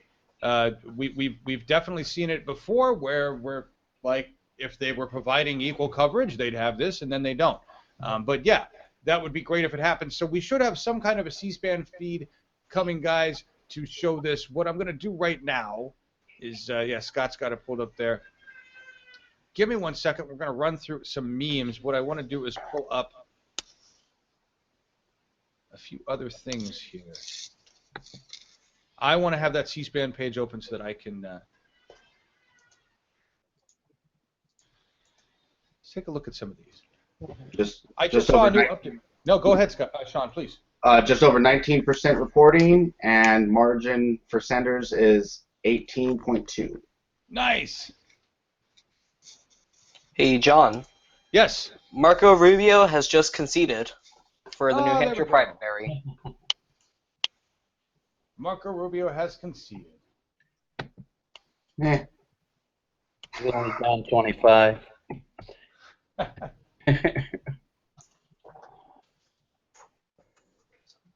All right. I was going to go to C-SPAN here, look for...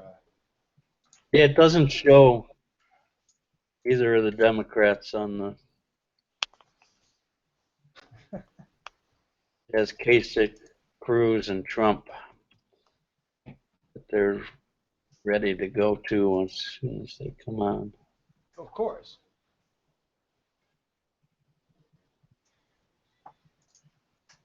Presidential Oh, wait a candidate minute. Bernie Sanders' primary night speech. Watch live right now. Looks like it just kicked in, folks. Let's see what we've got going on.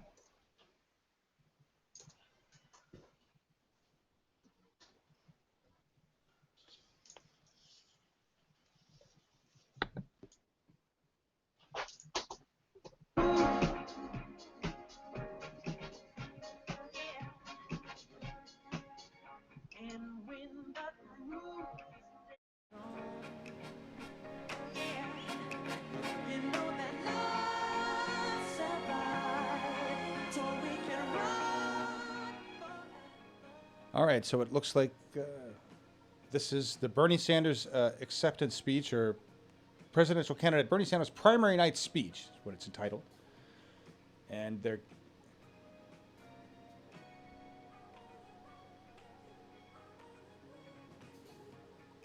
Okay.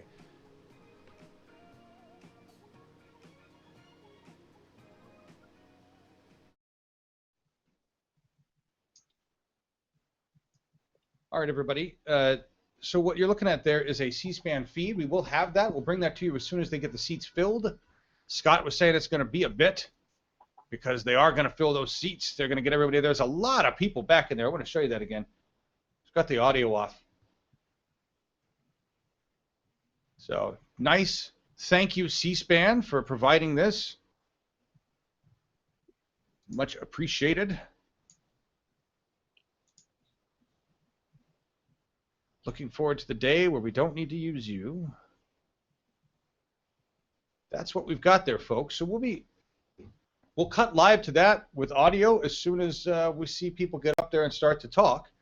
Right now, I think I heard, the last I heard from you guys was it was a 17-point victory. 17 points? Now we're up to 18 3/4. 18 3/4. I see that right now. 50. This is beautiful. Here, I know you guys are seeing this already, but just put this up in here. There it is, folks. 58-40, 18-point lead. Bernie Sanders. What's the percentage of recorded? What's the percentage so far of votes in, guys? 21.7. 21.7 in. Thank you.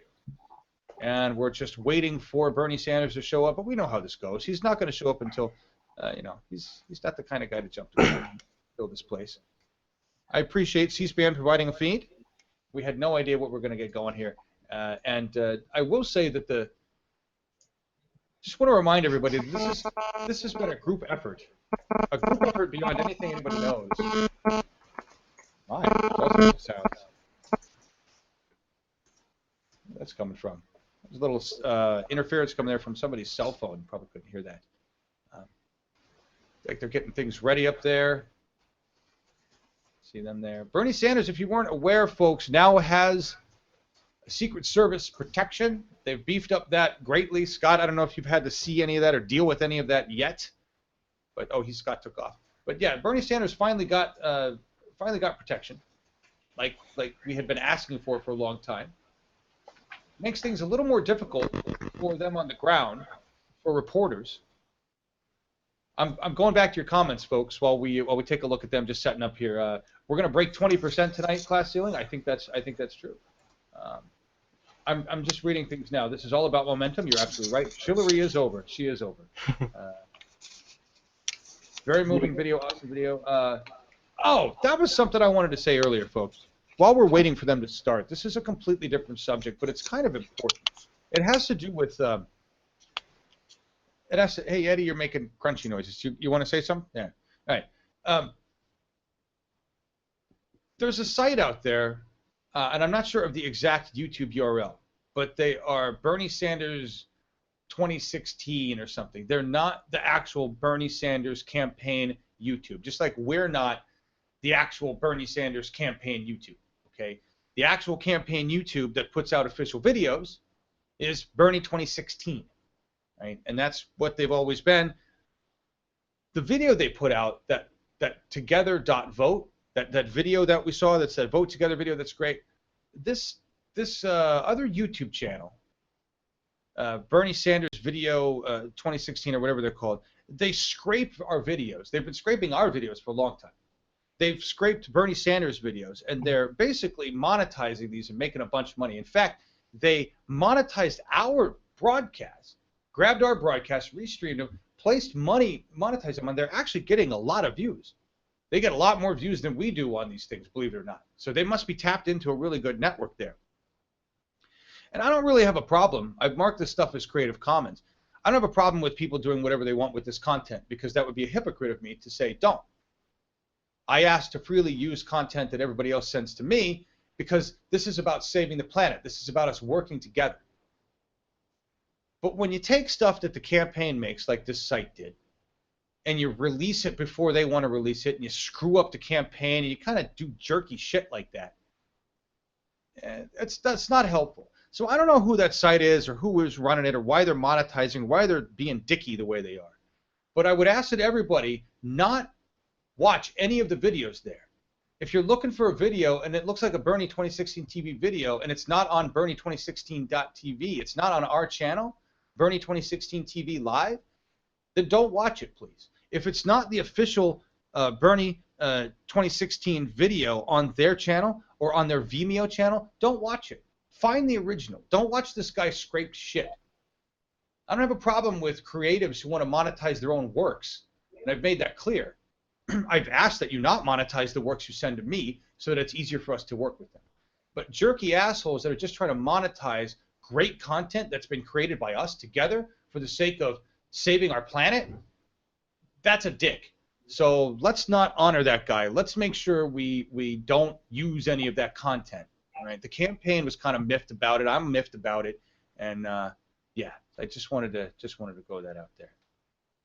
There are people trying to capitalize, trying to make money on Bernie, and that's one of the major reasons why I stay away from crowdfunding. I did the one crowdfund for the gear. It was a big issue of contention. It was a big pain in the ass and a big problem for everybody, including those of you who donated. I still haven't even repaid you the way I was supposed to repay you because I've been fucking running around trying to get Bernie streams up, which to me is more important. It's the reason you crowdfunded the gear. And it's the reason why I won't monetize anything here.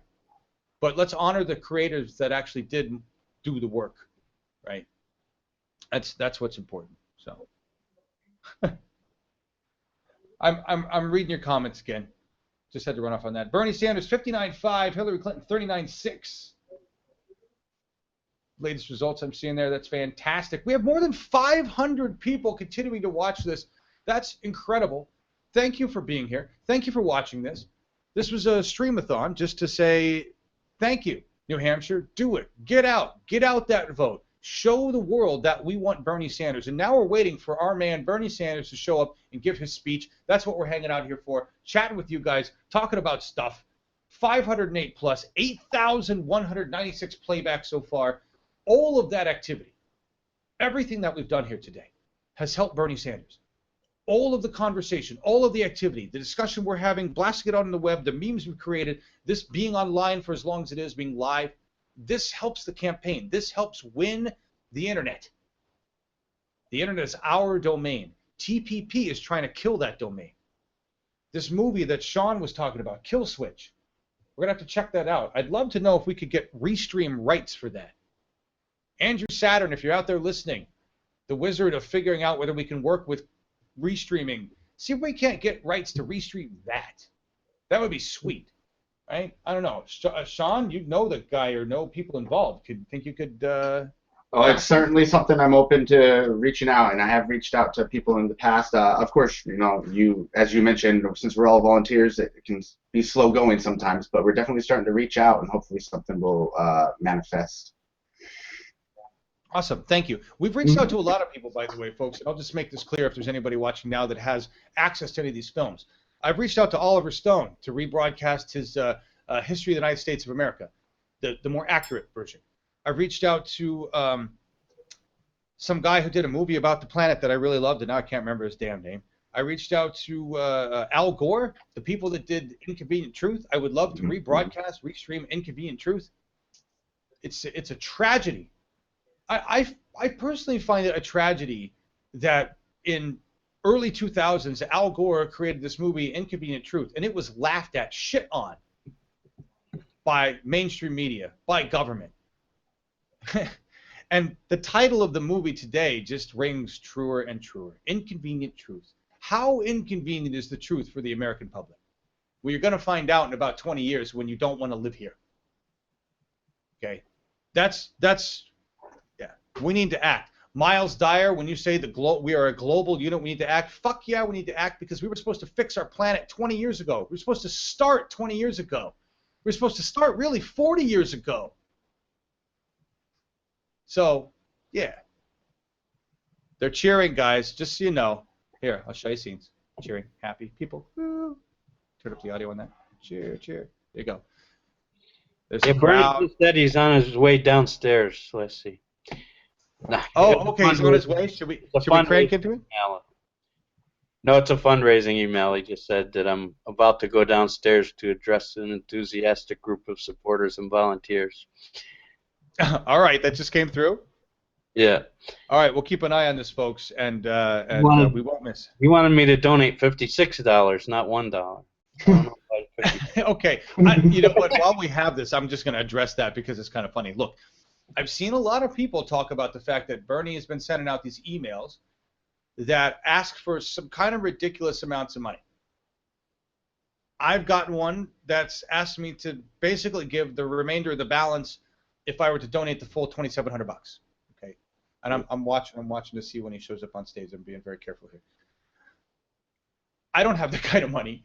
I don't think most of us have that kind of money. Most of us don't have that kind of money to drop in one shot. I didn't take offense to that. Don't take offense to that. It's all they're using is a calculator. They're just using an algorithm. They're like, wow, like I've done a lot of individual donations. I think a lot of us have done a lot of individual donations, right? A $1 here, $3 here, $5 here, $10 here. And I think at some point their machine looks at it and goes, well, this guy was able to give over the course of 6 months, you know, a couple $100. Let's see if he can't cough up the rest.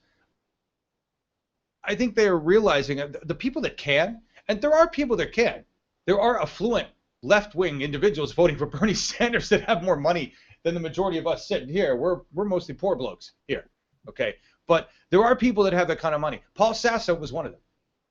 There are people that have that kind of money that can do that. And so that's all he was doing was, you know, they did a quick algorithm. They pushed that out. A lot of people kind of were like, geez, Bernie, you know I don't have that kind of money. You can't take offense at that stuff. They went for it. Maybe it wasn't a good idea. I got one of those. I laughed. Janine got one of those. You know, I think Eddie got one of those. Sean, did you get one of those? I didn't, but you know that's politics. You know they have Right. to. They have to. You know there's, and then yeah, like you said, and there's not really anything to be taken offense with. It's just the idea that they're trying to work out who will be able to give more money in the future going forward because unfortunately it's needed and it will still be needed. So. Right. And I'm seeing everybody talking here. Yes, exactly, guys. Exactly. We donate whatever we can. I maxed out. Really awesome. That's badass. I wish I could max out. I honestly, I'm waiting to find out. I would love to be able to do that. I don't have a job, so I live off the fact that my wife works her ass off every day at a job that, you know, like a lot of people that are lucky enough to have jobs right now, they work very hard, probably harder than they should, for less pay than they should. Now, she has a good job. We're not going to complain. She has a really good job. She's had it for a long time. She's been in this company for a long time. But I am lucky, and we are all lucky here, those of us that have spouses, significant others, or the means by which to do this, right, to even be around right now. So, those of us that can donate whatever we can, you know how this goes. This is when we're done rebuilding our democracy, we will know exactly who paid for it and why. We all will have put in to fix our democracy, right? Whether we put in $1 and 2 shovels, whatever we did, we are working. We are doing the hard work that Bernie said, if you're going to do it, we got to do this hard work. You can't just scream and say, yeah. You got to show up in the snow. You got to show up in the cold. You got to donate $3 when you can. You got to wish you had $3 to donate sometimes, right? I've seen people make statements that instead of doing this, instead of doing that, instead of spending my money on this, they spent it on Bernie Sanders.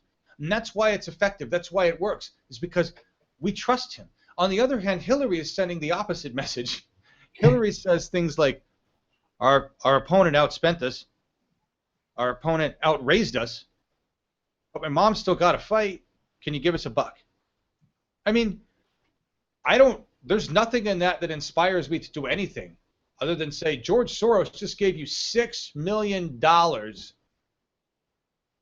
I don't know where you're telling me he's outspending. If you needed to spend some more money on ads in New Hampshire, I think you've got the cash. Fuck you and your $1. right?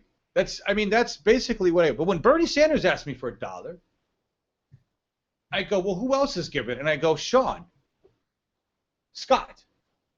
How much did they give? $3, $27, $50, whatever it is. I feel like I'm in company of investors of my caliber when I invest in Bernie Sanders. We are in a league together here. And that's the difference. That's the difference. I should donate $4.20. Yes, we should. I agree right there.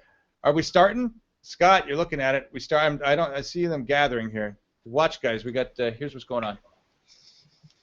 I see Carly Fiorina on TV.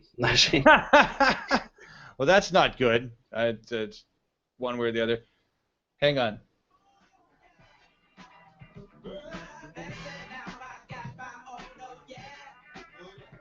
No, we're still dancing out to funky tunes. Yeah, that's it. They would be playing Steve Earle or Neil Young or somebody who was close to the stage. Somebody told me that they actually have the. Is it true that they do really have a playlist set up, and when you hear the certain songs come, you're like, oh, we're getting close? That's how I get. All right. So when Neil Young starts, right here, Neil Young is really close. And now I think Springsteen means he's coming to the stage. We take care of our own seems to be the on stage now. That's his new come to the stage, and the Starman seems to be his exit tune. Yeah. Nice. And I'm digging that. I dig that a lot. It's really cool. So Eddie, I got a question for you. Did Ask away. Get a chance to watch the concert last night? Yes, I did watch. It was pretty fun. Yeah, there was some fangirling moments on certain songs. Definitely some fangirling moments. I will tell you that with that. So let me ask you this. There was a point there where they did shit. I can't remember. They did a song. It was an old song, and it was when they was it This Land Is Your Land. I can't remember. I saw some comments coming through that said, "Wow, I don't know why they picked this song. Young kids aren't going to relate to that song. This is kind of old." How did you feel about it? Did you feel like, and I mean, as a teenager, Eddie's a teenager, folks. I'm ancient, and Scott, unfortunately, follows under the ancient with me, and Sean is not quite as ancient, but Eddie is young. Where does Bernie Sanders fall on the hip meter for you, Eddie? Well, I consider him the male version of Betty White, and I use Betty White as something very awesome. It's like my 10. Yeah, that's my 10 out of 10 right there. That's fucking awesome. I love that quote. Bernie Sanders, and I'm getting an echo, guys. If there's an echo coming through over there, let me know. There shouldn't be on the out end. Bernie Sanders is the male version of Betty White. I love that. That is a quote. That is a quote. That's I love that. And I agree with you. I agree with you. Bernie Sanders is badass. And what new song would they play? There you go. What new song would they play? I mean, it's not like we're making a whole bunch of inspirational music nowadays. So yeah. You know what I want to hear them play? The song that I heard last night. I don't even know what it's about, so I'd have to find out what it's about. But the Big Data song. Love that song. They played it last night. It's their big hit. It's got to be about the right thing.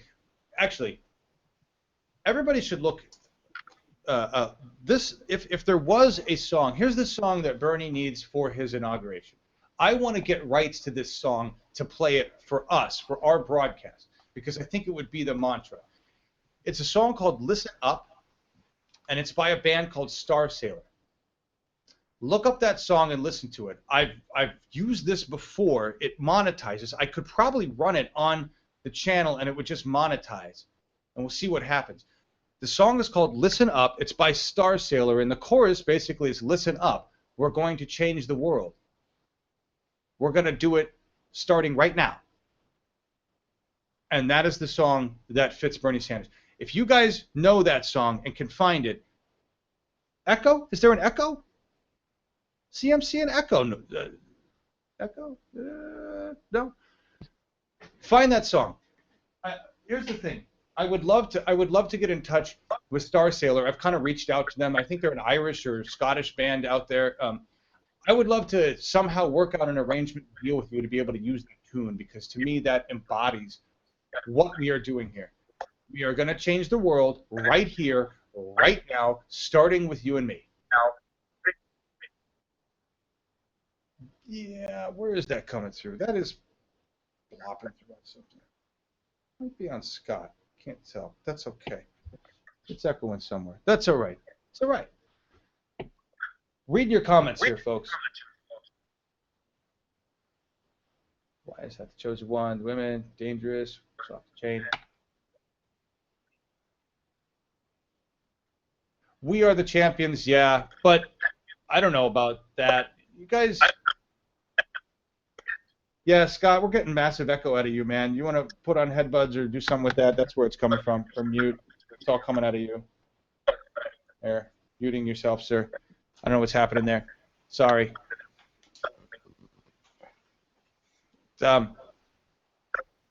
Here's what's going on. You can listen to that.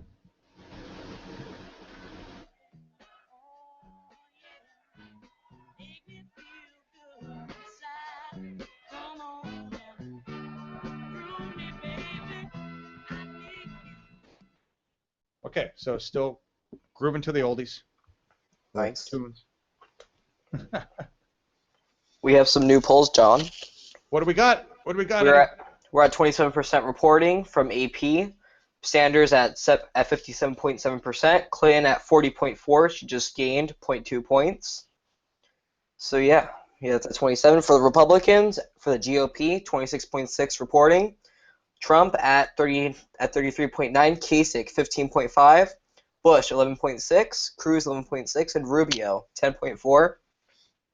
And the person I hate the most, Chris Christie, 8.3%. 8.3%. He doesn't have a chance. As Scott said, he should be dropping out. Right, Scott? I hope so. We still have you in there, Scott? We've lost your picture. I don't know what happened to your shot. I think he's frozen. I think you're frozen. Drop out and come back in, Scott, if you can hear me. We're still waiting for people to show up there. You're looking at the main screen there. Thank you for the update, Eddie. I'm looking at your comments, folks, just reading what you have to say. We're waiting for Bernie Sanders to show up here. He's had a decisive win in New Hampshire today because New Hampshire decided to get out and vote. And we thank them very much for that. Thank you for doing that, New Hampshire. Appreciate that. Appreciate doing that for the country, for the rest of the world, because this is a planetary effort now. We must vote together. We must rebuild together. We have to create a renewable energy grid that works for the entire globe. We have to reverse the damage we've done to our environment, which means we have to stop using fossil fuel now. If I could ever gain access to any of the newsroom actual footage from the HBO show, The Newsroom, you guys could watch that piece. You should all watch that. Go look up The Newsroom, the original Newsroom, Aaron Sorkin, Jeff Daniels, and look up the piece on the environment where they bring in the dude from the EPA. Everything he says there is true. And what he says there is pretty much how mainstream media would handle that. It's ridiculous. It's exactly how mainstream media would handle it. Hey, call me Dean, Chuck Dean. I want to know why. Why do you think Trump will win? I see it in there. Why? Why do you think he will win? Give me a reason. Don't just tell me why. Give me a reason. Give me one reason to vote for Trump. And I won't anyway. But give me a reason. One. That's what we're looking at, folks. Just waiting for Bernie to show up. Music to my ears. Are you there? Are you there live with us? Can you come in the hangout and tell us what it's about? I hear, hey, John, this place is hopping. You mean the chat? You mean where Bernie's at? What are you talking about? If you're there, let's talk. Yeah, it's Bernie versus human extinction. That's exactly what we're looking at, folks. That's exactly what we're looking at.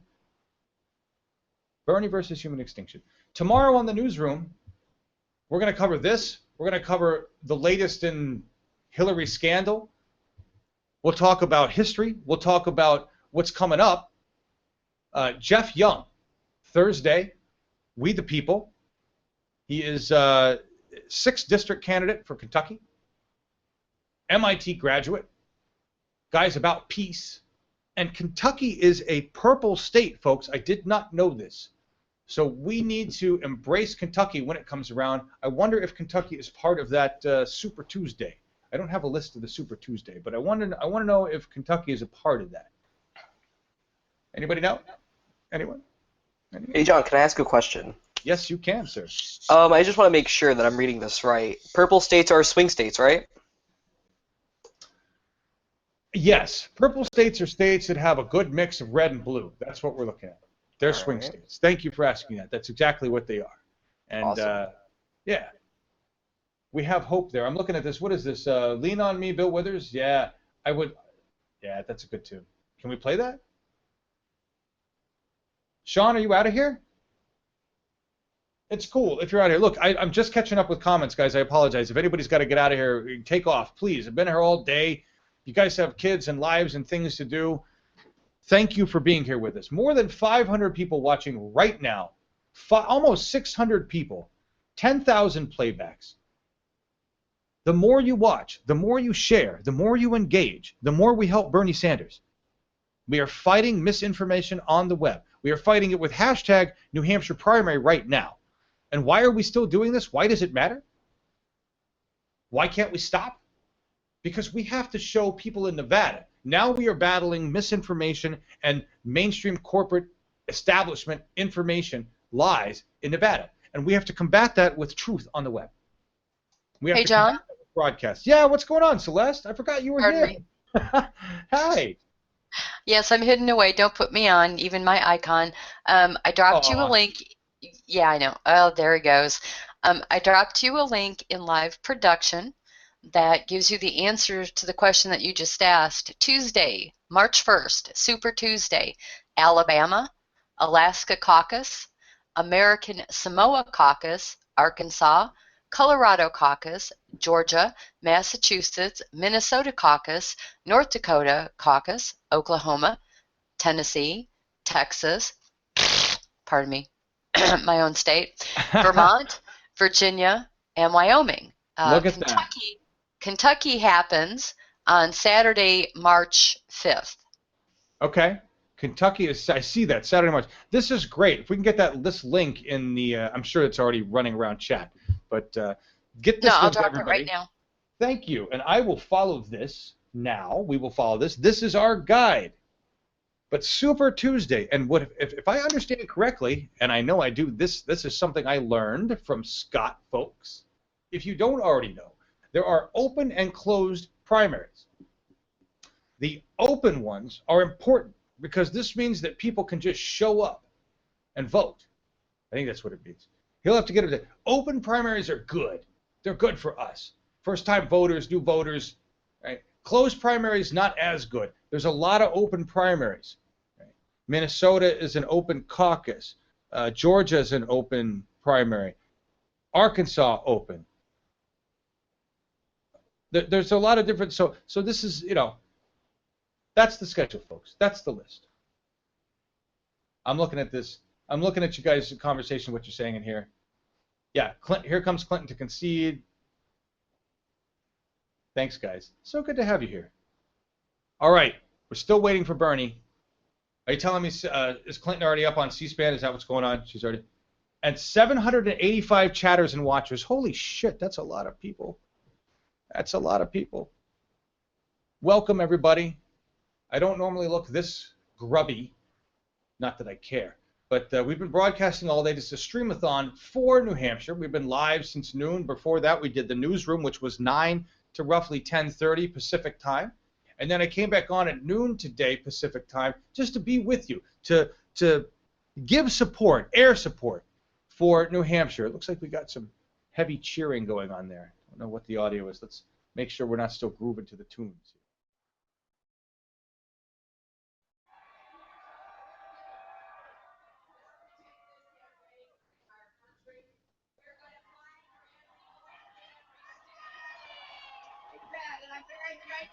You got to play Hillary's concession speech, John.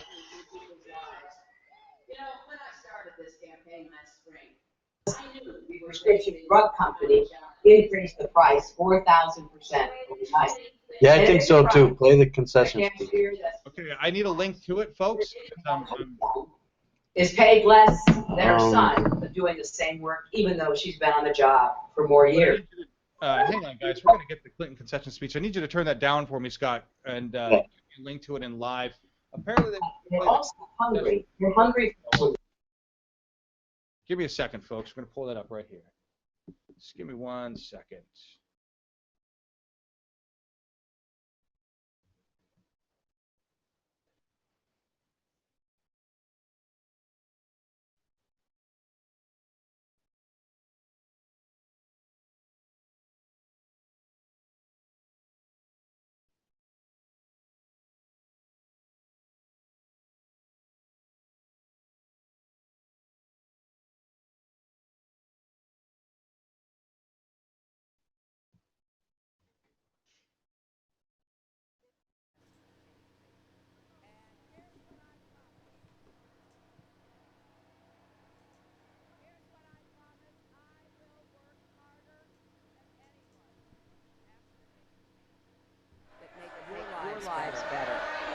In this campaign, you've heard a lot about Washington and about Wall Street.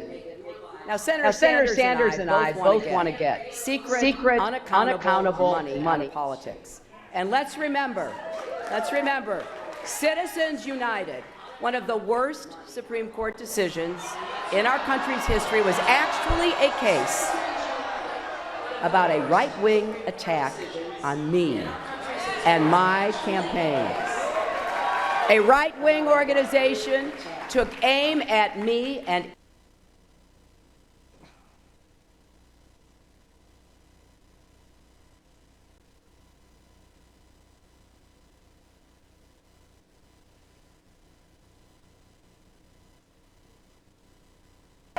we also agree that Wall Street can never be allowed to once again threaten Main Street. And I will fight to rein in Wall Street. And you know what? I know how to do it. So when I tell you no bank can be too big to fail and no executive too powerful to jail, you can count on it. Now, the real differences in this race are truly over how do we create a future of prosperity, opportunity, and security for all of us. We need to build a growth and fairness economy with higher wages and more good-paying jobs, including a bold national mission to create millions of jobs in clean energy, manufacturing, and infrastructure. And we need to unleash again the innovation of our entrepreneurs and small businesses, make it easier for parents to balance work and family, close the loopholes in our tax code, crack down on corporations that game the system, stop other countries from taking advantage of us with unfair trade practices. But even all that is not enough. We also have to break through the barriers of bigotry. African American parents shouldn't have to worry that their children will be harassed, humiliated, even shot because of the color of their skin. Immigrant families shouldn't have to lie awake at night listening for a knock on the door. LGBT Americans shouldn't be fired from their jobs because of who they are or who they love. And let's finally deliver something long overdue, equal pay for women in this economy. So, here's how I see it. A president has to do all parts of the job for all Americans to make sure nothing holds you back. Not debt, not discrimination, not a deck that's always stacked for those at the top. We need to break down those barriers and build ladders of opportunity for every person.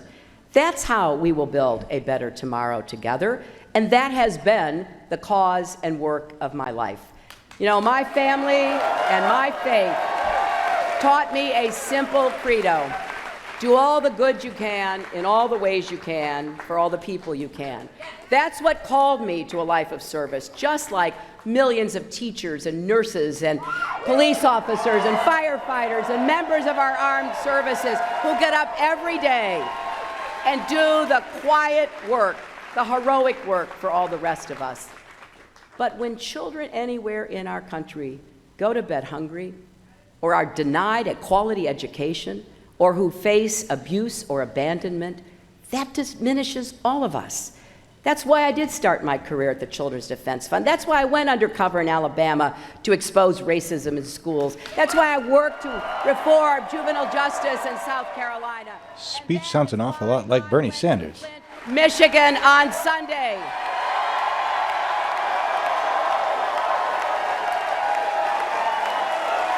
When people anywhere in America are held back by injustice, that demands action. That is why I believe so strongly that we have to keep up with every fiber of our being the argument for, the campaign for human rights as women's rights, human rights as gay rights, human rights as worker rights, human rights as voting rights, human rights across the board for every single American. Now that is who I am. That is what I've always done. That is why I am in this race. I know I have some work to do, particularly with young people, but I will repeat again what I have said this week. Even if they are not supporting me now, I support them. Because I know I've had a blessed life, but I also know what it's like to stumble and fall. And so many people across America know that feeling. And we've learned it's not whether you get knocked down that matters, it's whether you get back up. So my friends, please join me in building on the progress we've made under President Obama, pushing forward every single day for as long as it takes to break down those barriers that hold us back. We've got to believe in the basic proposition of our country when all Americans have the chance to succeed, when each of us has the opportunity to live up to our own God-given potential. Then and only then can America live up to its potential as well.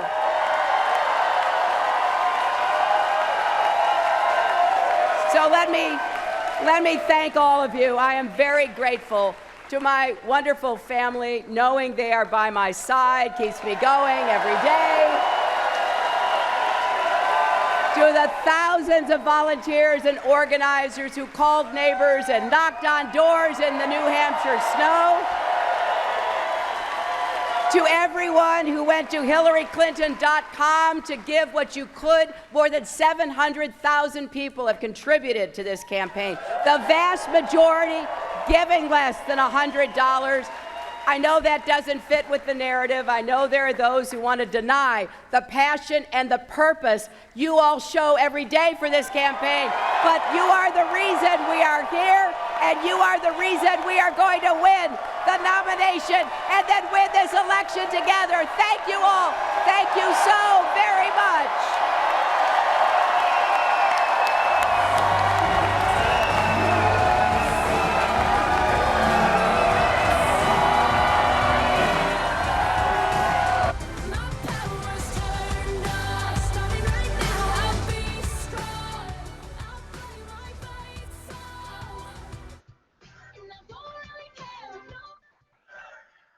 Okay, guys, so that was the Hillary Clinton. We're back. Scott, you're back up. Everything's good. That was the Hillary Clinton concession speech, everybody. And I was reading what you guys were saying and comments echoing what I was saying. Basically, Jesus, how full of shit can you be? I'm outraged that she can borrow so many of Bernie's words and statements, think she could just spew them out of her fucking mouth, and that it's going to be okay with the people. Your record, Hillary, shows that you weren't for LGBT. Your record shows that you weren't for walls. Your record speaks for itself. Stop telling us you've always done this, you've always been that way. You're full of shit. We proved it on the internet. We have the documents. We have the facts. Whatever. That pisses me off. What do you want to say about it, Scott? What's going on in your head? Celeste, did you see the beginning? Did she even concede in the beginning? There wasn't a concession after that. I missed it. I don't know that we have Celeste up there. What I need to do, Eddie, did you want to make a comment on that? Because what I got to do is get over to the other C-SPAN too. You know, it's disappointing to see that. And then after saying that, you know, I'm going to work with young people. Yeah, this is why you're not earning the young people vote. You can't even stay honest to yourself. Like, really, you want the young people vote? You want the younger vote? You want more, you want more of the women vote. You want, in New Hampshire, you could have won. More women voted for Bernie, as in statistically speaking, showing from media outlets. Yeah, be honest for once. Really, we can look through. There's this thing called fact-checking in Google. You know, most of us can do that now. So really, if you really want to win the nomination, and you really want to show that you want the young people on your side, you want minorities on your side, you want a minority like me, then you be honest for a minute. And last time I checked, she wasn't pro civil rights. There was no account of her going in undercover for any racism. Bernie's on stage. Yeah, I know. I'm looking for the link, guys. I'm looking for the link. You guys got to give me the link to this stuff. Because on my C-SPAN, I don't have Bernie. I have primary night coverage. And they said they were going to Kasich. So, yeah, that's the main. So somebody drop me a link. I keep saying it. You know? My face still on. John, I did drop you a link. WMUR. Use WMUR. Bernie just showed up here. They just showed up here. It's the goddamn C-SPAN. I thank her for her call. Please turn off on your side. Please mute everybody on your end, please, so that we don't have this coming through. For the vigorous campaign they ran in New Hampshire. Everybody mute in the hangout, please. Scott, that includes you, please. It's coming through on your end. Please mute yourself. And let me take this opportunity to thank the many, many thousands of volunteers here in the Granite State who work so tirelessly.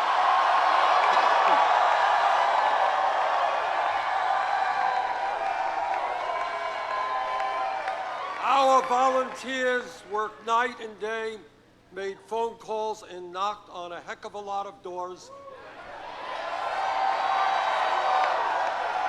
And we won because of your energy. Thank you all so much. And I want to thank Julia Barnes and our great campaign staff.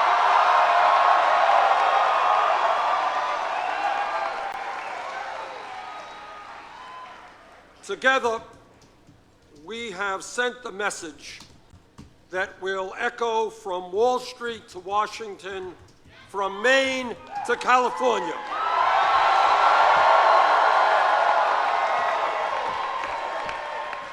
And that is that the government of our great country belongs to all of the people and not just a handful of wealthy campaign contributors and their super PACs.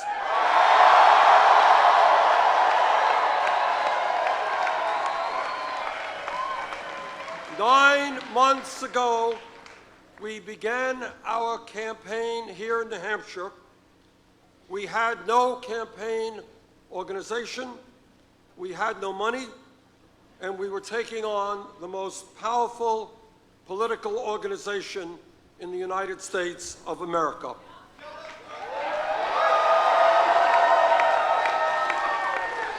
And tonight, with what appears to be a record-breaking voter turnout,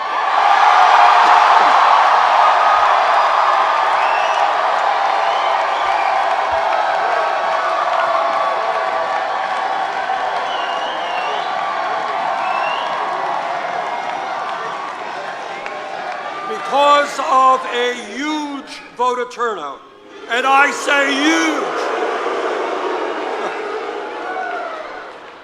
we won because we harnessed the energy and the excitement that the Democratic Party will need to succeed in November.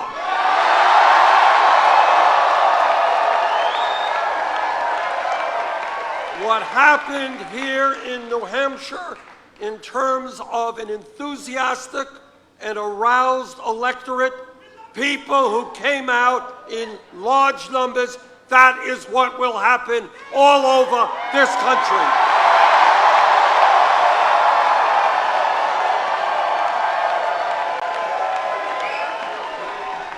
And let us never forget, Democrats and progressives win when voter turnout is high.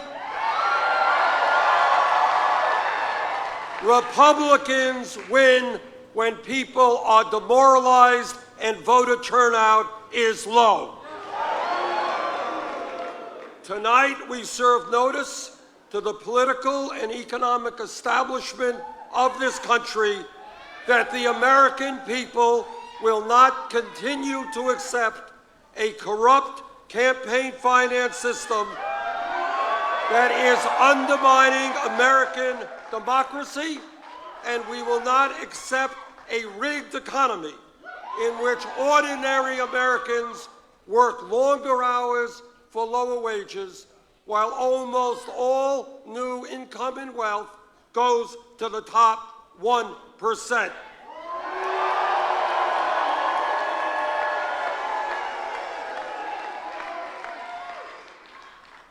I want to take this opportunity again to congratulate Secretary Clinton and her organization and supporters for waging a vigorous campaign. I hope that in the days ahead we can continue to wage a strong, issue-oriented campaign and bring new people into the political process.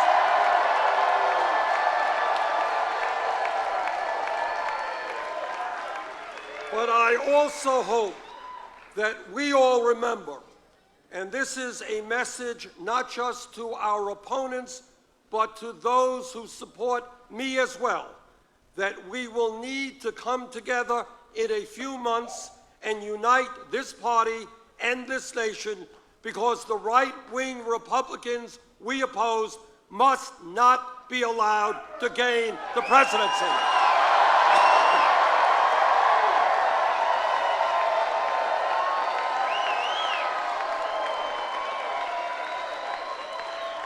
As we all remember, the last time Republicans occupied the White House, their trickle-down economic policies drove us into the worst economic downturn since the Depression of the 1930s.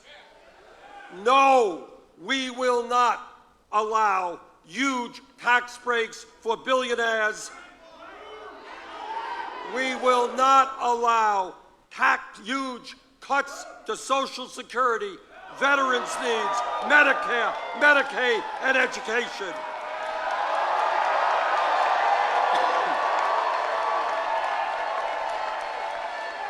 No, we will not allow back into the White House a political party which is so beholden to the fossil fuel industry that they cannot even acknowledge the scientific reality of climate change, let alone do anything about it.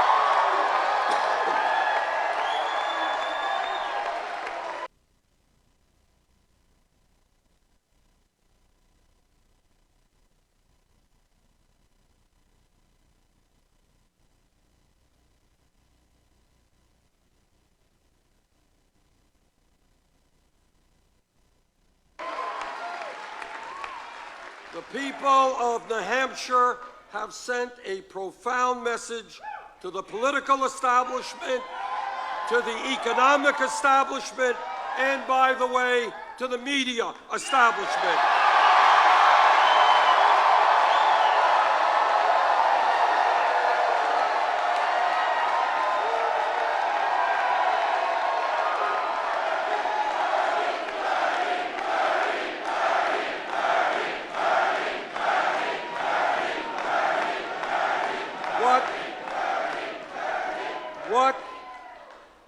the people here have said is that given the enormous crises facing our country, it is just too late for the same old establishment politics and establishment economics.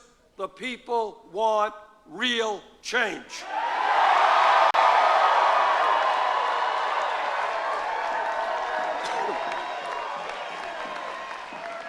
What the American people are saying, and by the way, I hear this not just from progressives, but from conservatives and from moderates, is that we can no longer continue to have a campaign finance system in which Wall Street and the billionaire class are able to buy elections.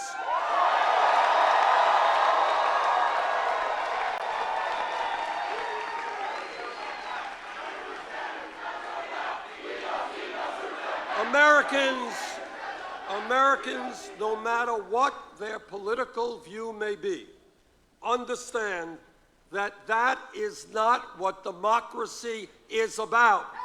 That is what oligarchy is about. And we will not allow that to continue. I do not have a super PAC, and I do not want a super PAC.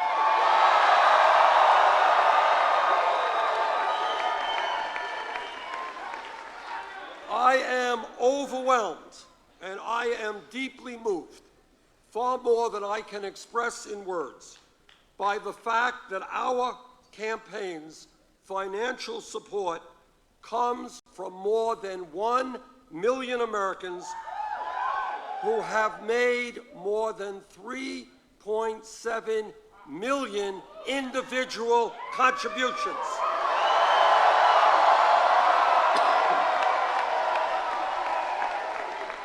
That is more individual contributions than any candidate in the history of the United States up until this point in an election.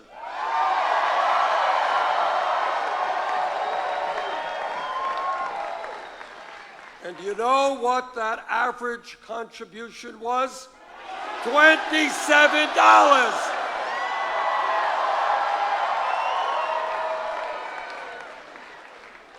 I am going to New York City tonight and tomorrow, but I'm not going to New York City to hold a fundraiser on Wall Street.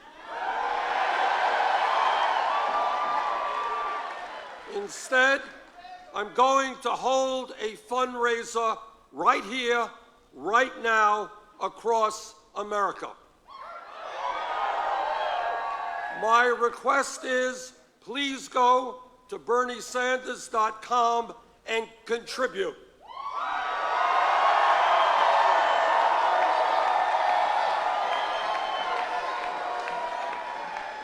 Please help us raise the funds we need, whether it's $10 or $20 or $50. Help us raise the money we need to take the fight to Nevada, South Carolina, and the states on Super Tuesday.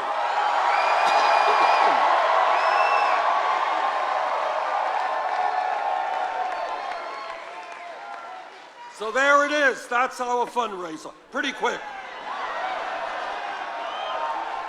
Now, what the American people understand is that our great country was based on a simple principle, and that principle is fairness. Let me be very clear.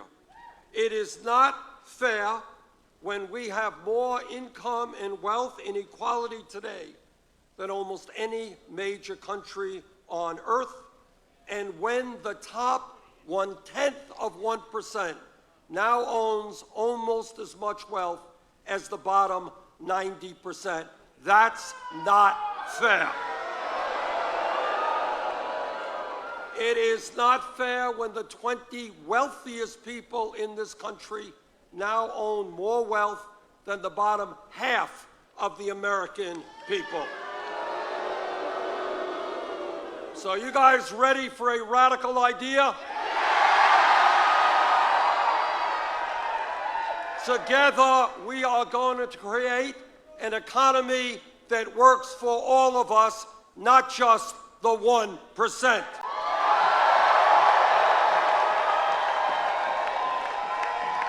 And when millions of our people are working for starvation wages, yup, we're going to raise the minimum wage to $15 an hour. And we are going to bring pay equity for women.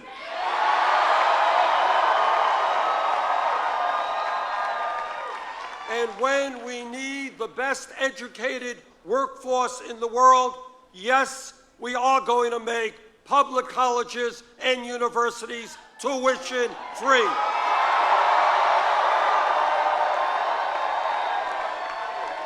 And for the millions of Americans struggling with horrendous levels of student debt, we are going to substantially ease that burden. In America, people should not be financially distressed for decades for the crime of trying to get a higher education. That's absurd.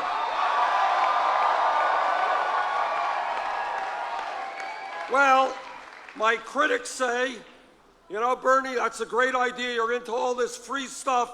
How are you going to pay for it? I will tell you how we're going to pay for it. We're going to impose a tax on Wall Street speculation.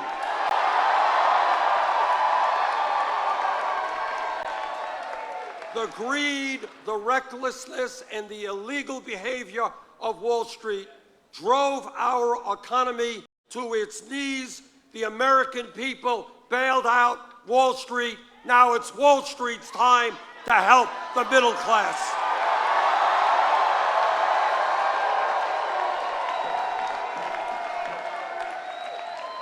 And when we talk about transforming America, it means ending the disgrace of this country having more people in jail than any other country in the world, disproportionately African American and Latino.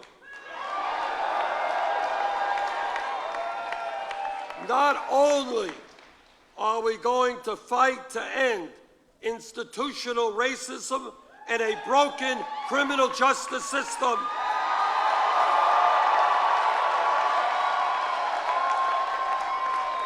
we are going to provide jobs and education for our young people, not jails and incarceration.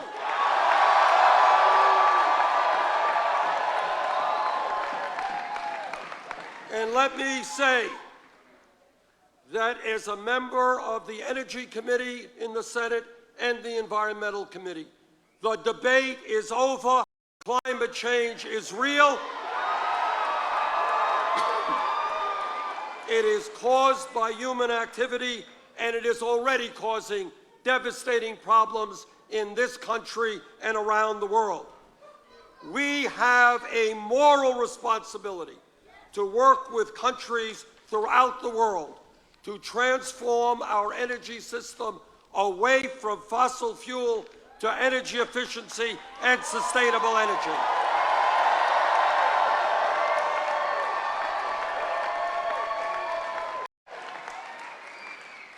Now, I have been criticized during this campaign for many, many things.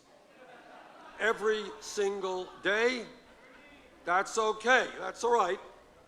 They're throwing everything at me except the kitchen sink, and I have the feeling that kitchen sink is coming pretty soon as well. But what our campaign is about is thinking big, not small. It's about having the courage to reject the status quo.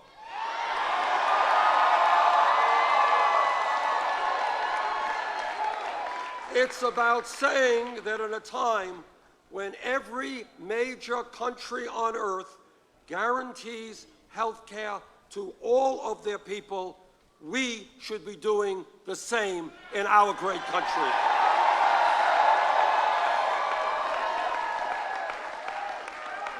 In my view, under President Obama's leadership, the Affordable Care Act has been an important step forward, no question about it, but we can and must do better.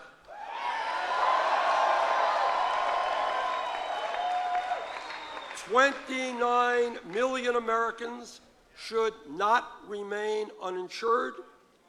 An even greater number should not be underinsured with large deductibles and co-payments.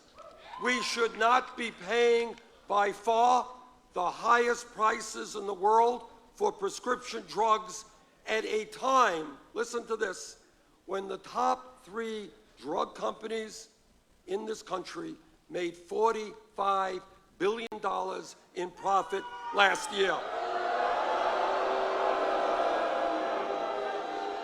That is an obscenity. And let me tell you something. When we make it to the White House,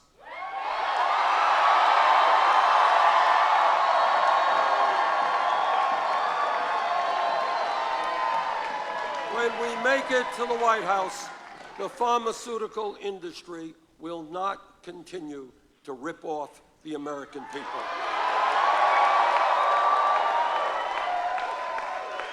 And further, it makes no sense that as a nation, we continue to spend far, far more per capita than do the people of any other nation, all of whom guarantee health care to all of their people. And that is why I believe in a Medicare for all single-payer program.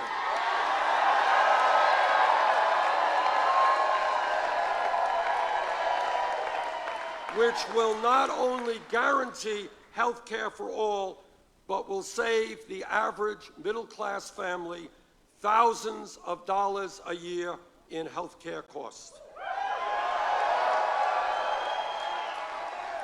My friends, we all know that we live in a dangerous and complex world. As president, I will defend this nation, but I will do it responsibly. I voted against the war in Iraq.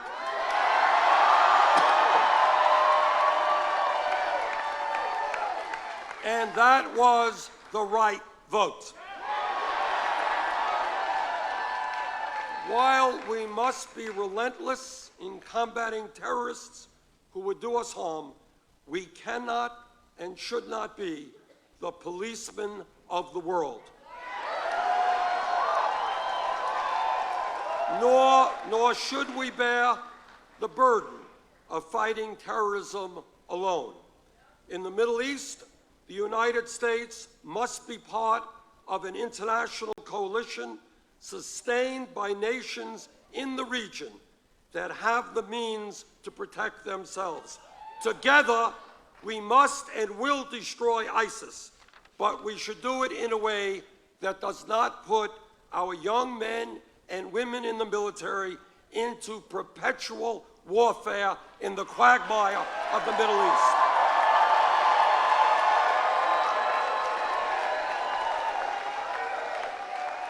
My friends, we must fix our broken immigration system that divides families and create a path toward citizenship for hard-working people who are living in the shadows. We must strengthen and expand Social Security and increase the benefits that seniors and disabled vets receive so that people can live in dignity in their retirement.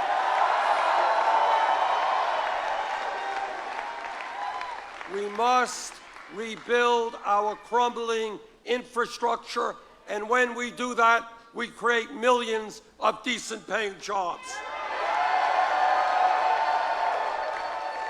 We must pursue the fight for women's rights, for gay rights, for disability rights.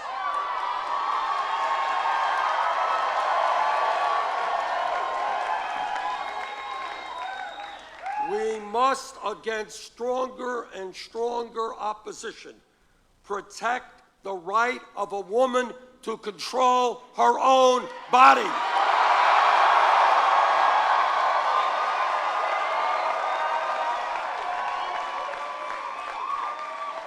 And we must protect the men and women who serve our nation in uniform and protect our veterans who put their lives on the line to defend us.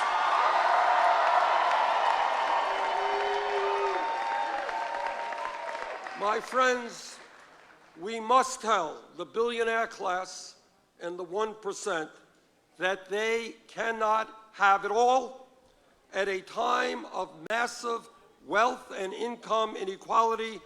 The wealthiest people and largest corporations in this country will start paying their fair share of taxes.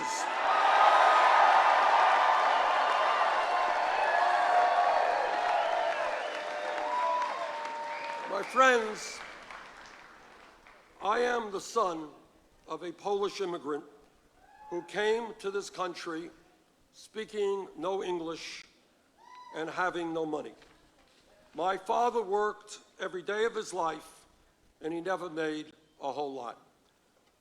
My mom and dad and brother and I grew up in a small 3.5-room rent-controlled apartment in Brooklyn, New York. My mother, who died at a young age, always dreamed of moving out of that apartment, getting a home of her own, but she never realized that dream. The truth is that neither one of my parents could ever have dreamed that I would be here tonight standing before you as a candidate for President of the United States.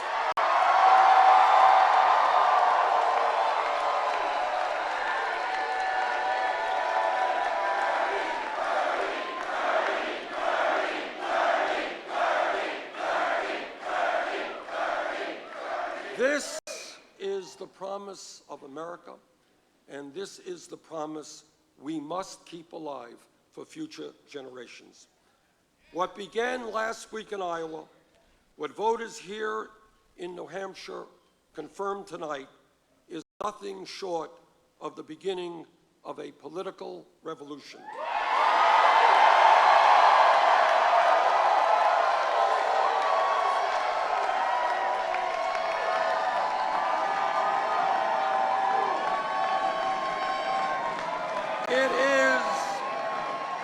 It is a political revolution that will bring tens of millions of our people together. It will bring together working people who have given up on the political process. It will bring together young people who have never participated in the political process. It will bring together blacks and whites, Latinos, Asian Americans, Native Americans, straight and gay, male and female, people who were born in America and people who immigrated here. We will all come together to say loudly and clearly that the government of our great nation belongs to all of us, not just a few wealthy campaign contributors. That is what this campaign is about. That is what the political revolution is about. So New Hampshire, thank you again, and now it's on.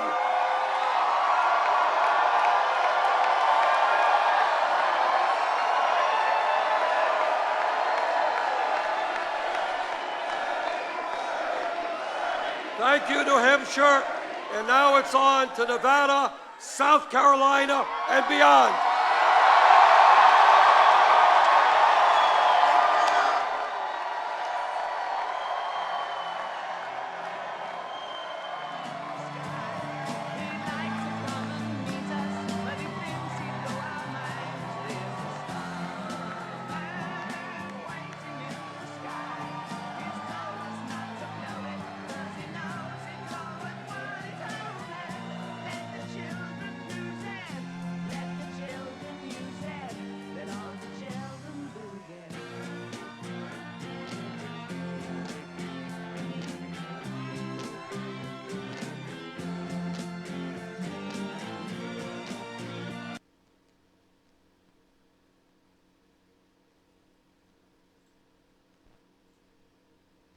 Well, hi everybody.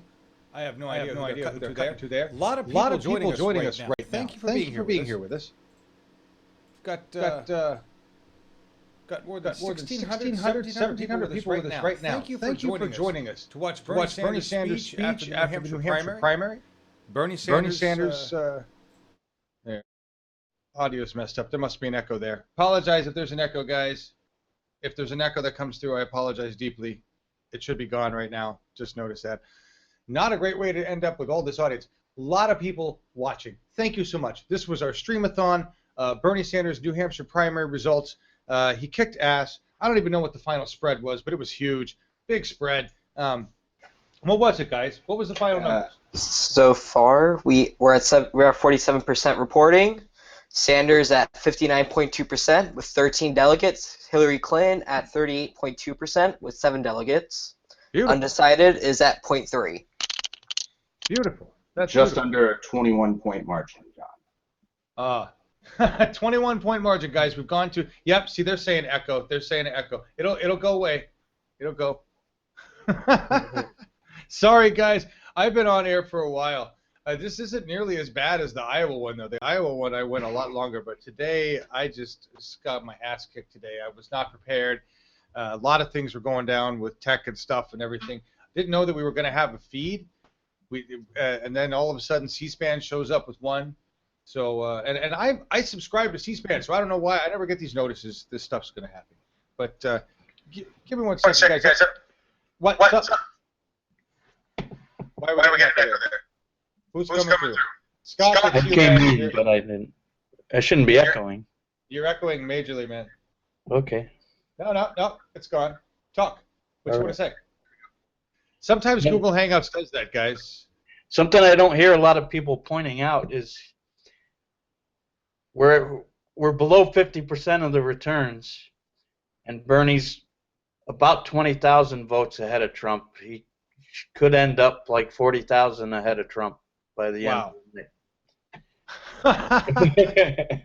And how significant is that in terms of the? Well, not really, because there's so many other Republican candidates that splitting the vote. There's only Hillary's on the Democratic side, but okay, he got 29,000. That's not far behind Trump. No. He had 29,000 now, so. Oh wow. I know, guys. There was echo. It's gone. It'll go away. I'm sorry. Yeah, interesting stat there from Scott. Thank you for that information. This was a blowout. Was it? Do you think it was a bigger blowout than they were expecting? Do you think it was on par? Do you think it changed anything in that regard? There's still 50% to go, and up 20 now. It could be 25, 30. So you don't see any chance of this swinging back, rebalancing a little bit more towards Hill's favor? No, if they thought that, they with their internal polling, they wouldn't have conceded. Okay. All right. That's the margin's going up as we speak. So yeah. Right.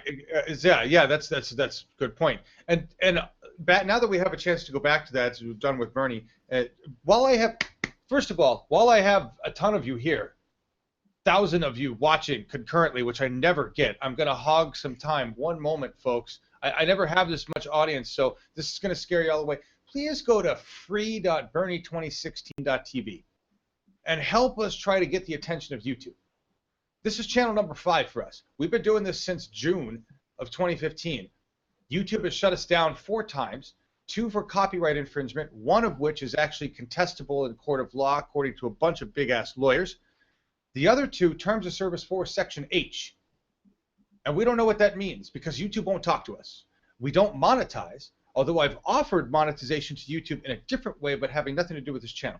I just need some help reaching them. It's a moveon.org petition, free.bernie2016.tv. If you could help us out with that or help us reach somebody that may have some power. I sit in an office. I have these computers. These guys join from all around the world and help us out. We're all in the same boat. There's no money involved here. That's gone. This is just us doing what we do, a volunteer effort. YouTube beats us around all the time. It would be great if we could maybe leverage the power of the people with this petition.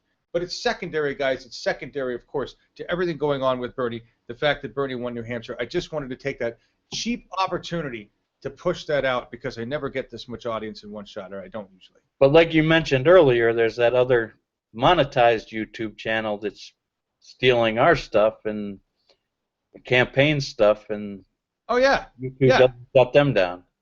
Right. So that's a great point. You guys are asking for the link, and I'm going to put it up here. But let me, and I'll put me up there. This is the link, guys.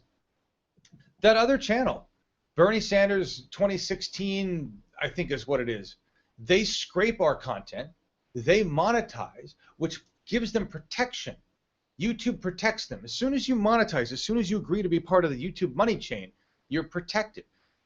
At one point, we had 15,000 subscribers, and had I turned on monetization, we would have been immediately at a YouTube partnership level, which I thought we got without the monetization. I thought we got to talk to people. They ignored us. I was told that at 10,000 subscribers, we got special perms with YouTube, but only if you're part of the money funnel. If you're not part of the money funnel, they don't give a shit. So this channel scrapes our content, scrapes Bernie Sanders' actual content that the campaign makes proper, monetizes it.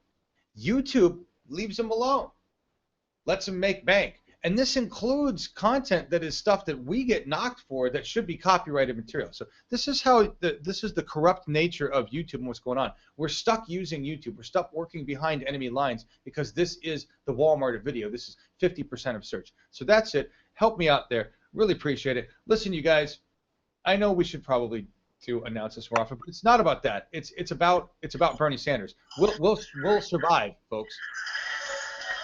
What's going on? Where's that coming from? You got something to say? No. Anyway, what other than the fact that Bernie decisively won, so 13 delegate votes, right? 13 county votes or state votes. What is that, Scott? What does he get? He gets 13. Hillary gets 7, correct?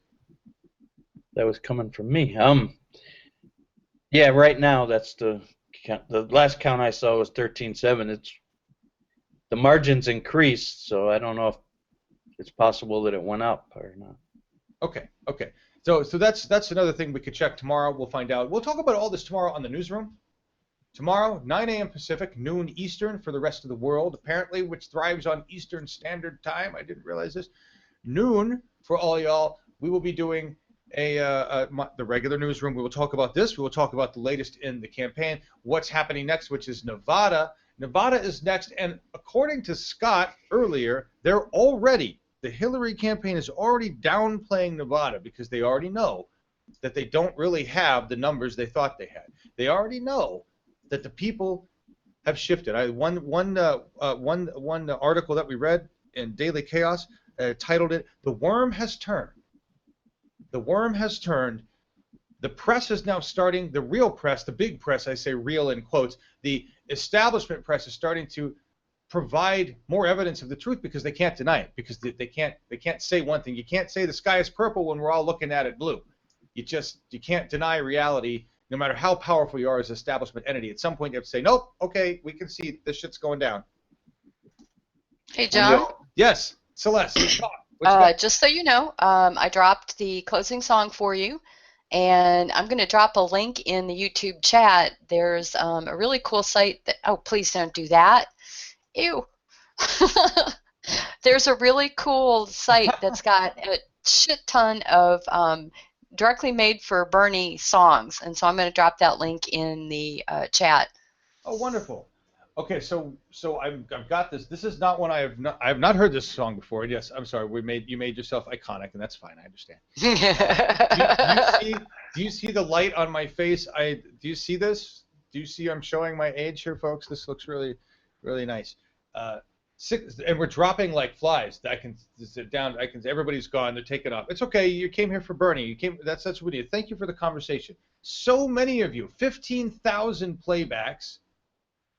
A lot of listen. I would try to donate while this was going on, and it wouldn't let me finish my processing through ActBlue. So I have to finish this. I'm like broadcasting live, and I'm like doing a lot of things. I am going to be donating my $27, and I have an account that does the monthly thing, but I do this every once in a while anyway. But Celeste, tell me about this thing, the Feel the Burn music video. Have you heard about this, Alex Vans? You know anything about it? Where'd it come from? No, actually, I did a Google search and I came up with this link. I looked on it and it's like just a bunch of songs and some memes and, you know, Bernie quotes and stuff like that. And I mean, it's just really kind of cool. I haven't had a chance to really check it out yet, but Okay. yeah, it looks really neat. All right. Well, we're going to end with this, everybody. Thank you. Thank you for being here with us today. So many people in the chat. I see you all. Occupat, James Riley, James Wimbley, Emmanuel, Thor, Kimberly, Think It Through, Class Ceiling, Brom, Gabriel, Kim Cad, Leslie, Stizor. Wow. Merton. Look at these people. And I just see you drop that Better World Quotes, Bernie songs. Beautiful. We're going to see you tomorrow. Thank you for being here. As far as other streams, as far as what's going on, of course there'll be streams. Do I know what they are? No. Right now, we're kind of operating in every day. I'm just here. We're going to do the newsroom, and if we find out that there's another stream happening, something going on with Bernie, a big event, then we'll plan to broadcast it, and I'll be here with you. This is the voice of the revolution, the political revolution. At Bernie says it's real, guys. Everybody's saying it's real. The mainstream media is now conceding that we mean what we say. The people are pissed. We have a champion. His name is Bernie Sanders, and we're going to fix our democracy with him. We're going to take it back. We're going to run this clip, folks, but I have no guarantee. I cannot promise you that it will not shut off midstream, that it will not kick in the copyright bullshit, the monetary, whatever the hell it does, and ruin the entire end of our program. So if that happens, I apologize deeply. And this is one of the many things that we need to fix with Bernie Sanders as soon as we get him in office. Thank you for being here. Feel the burn, everybody. We'll see you tomorrow.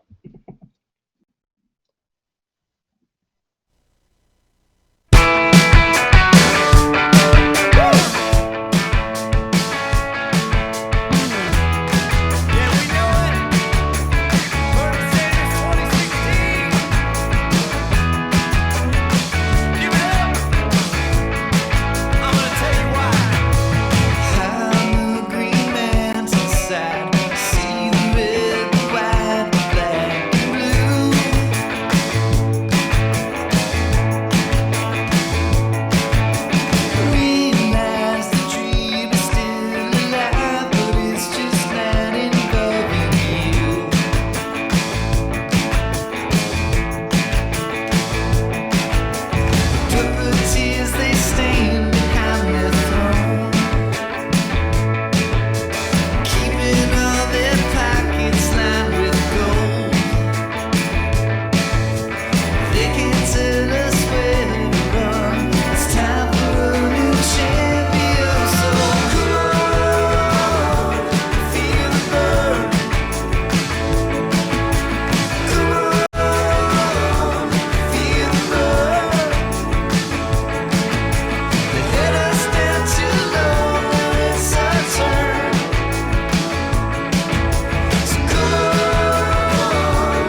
huge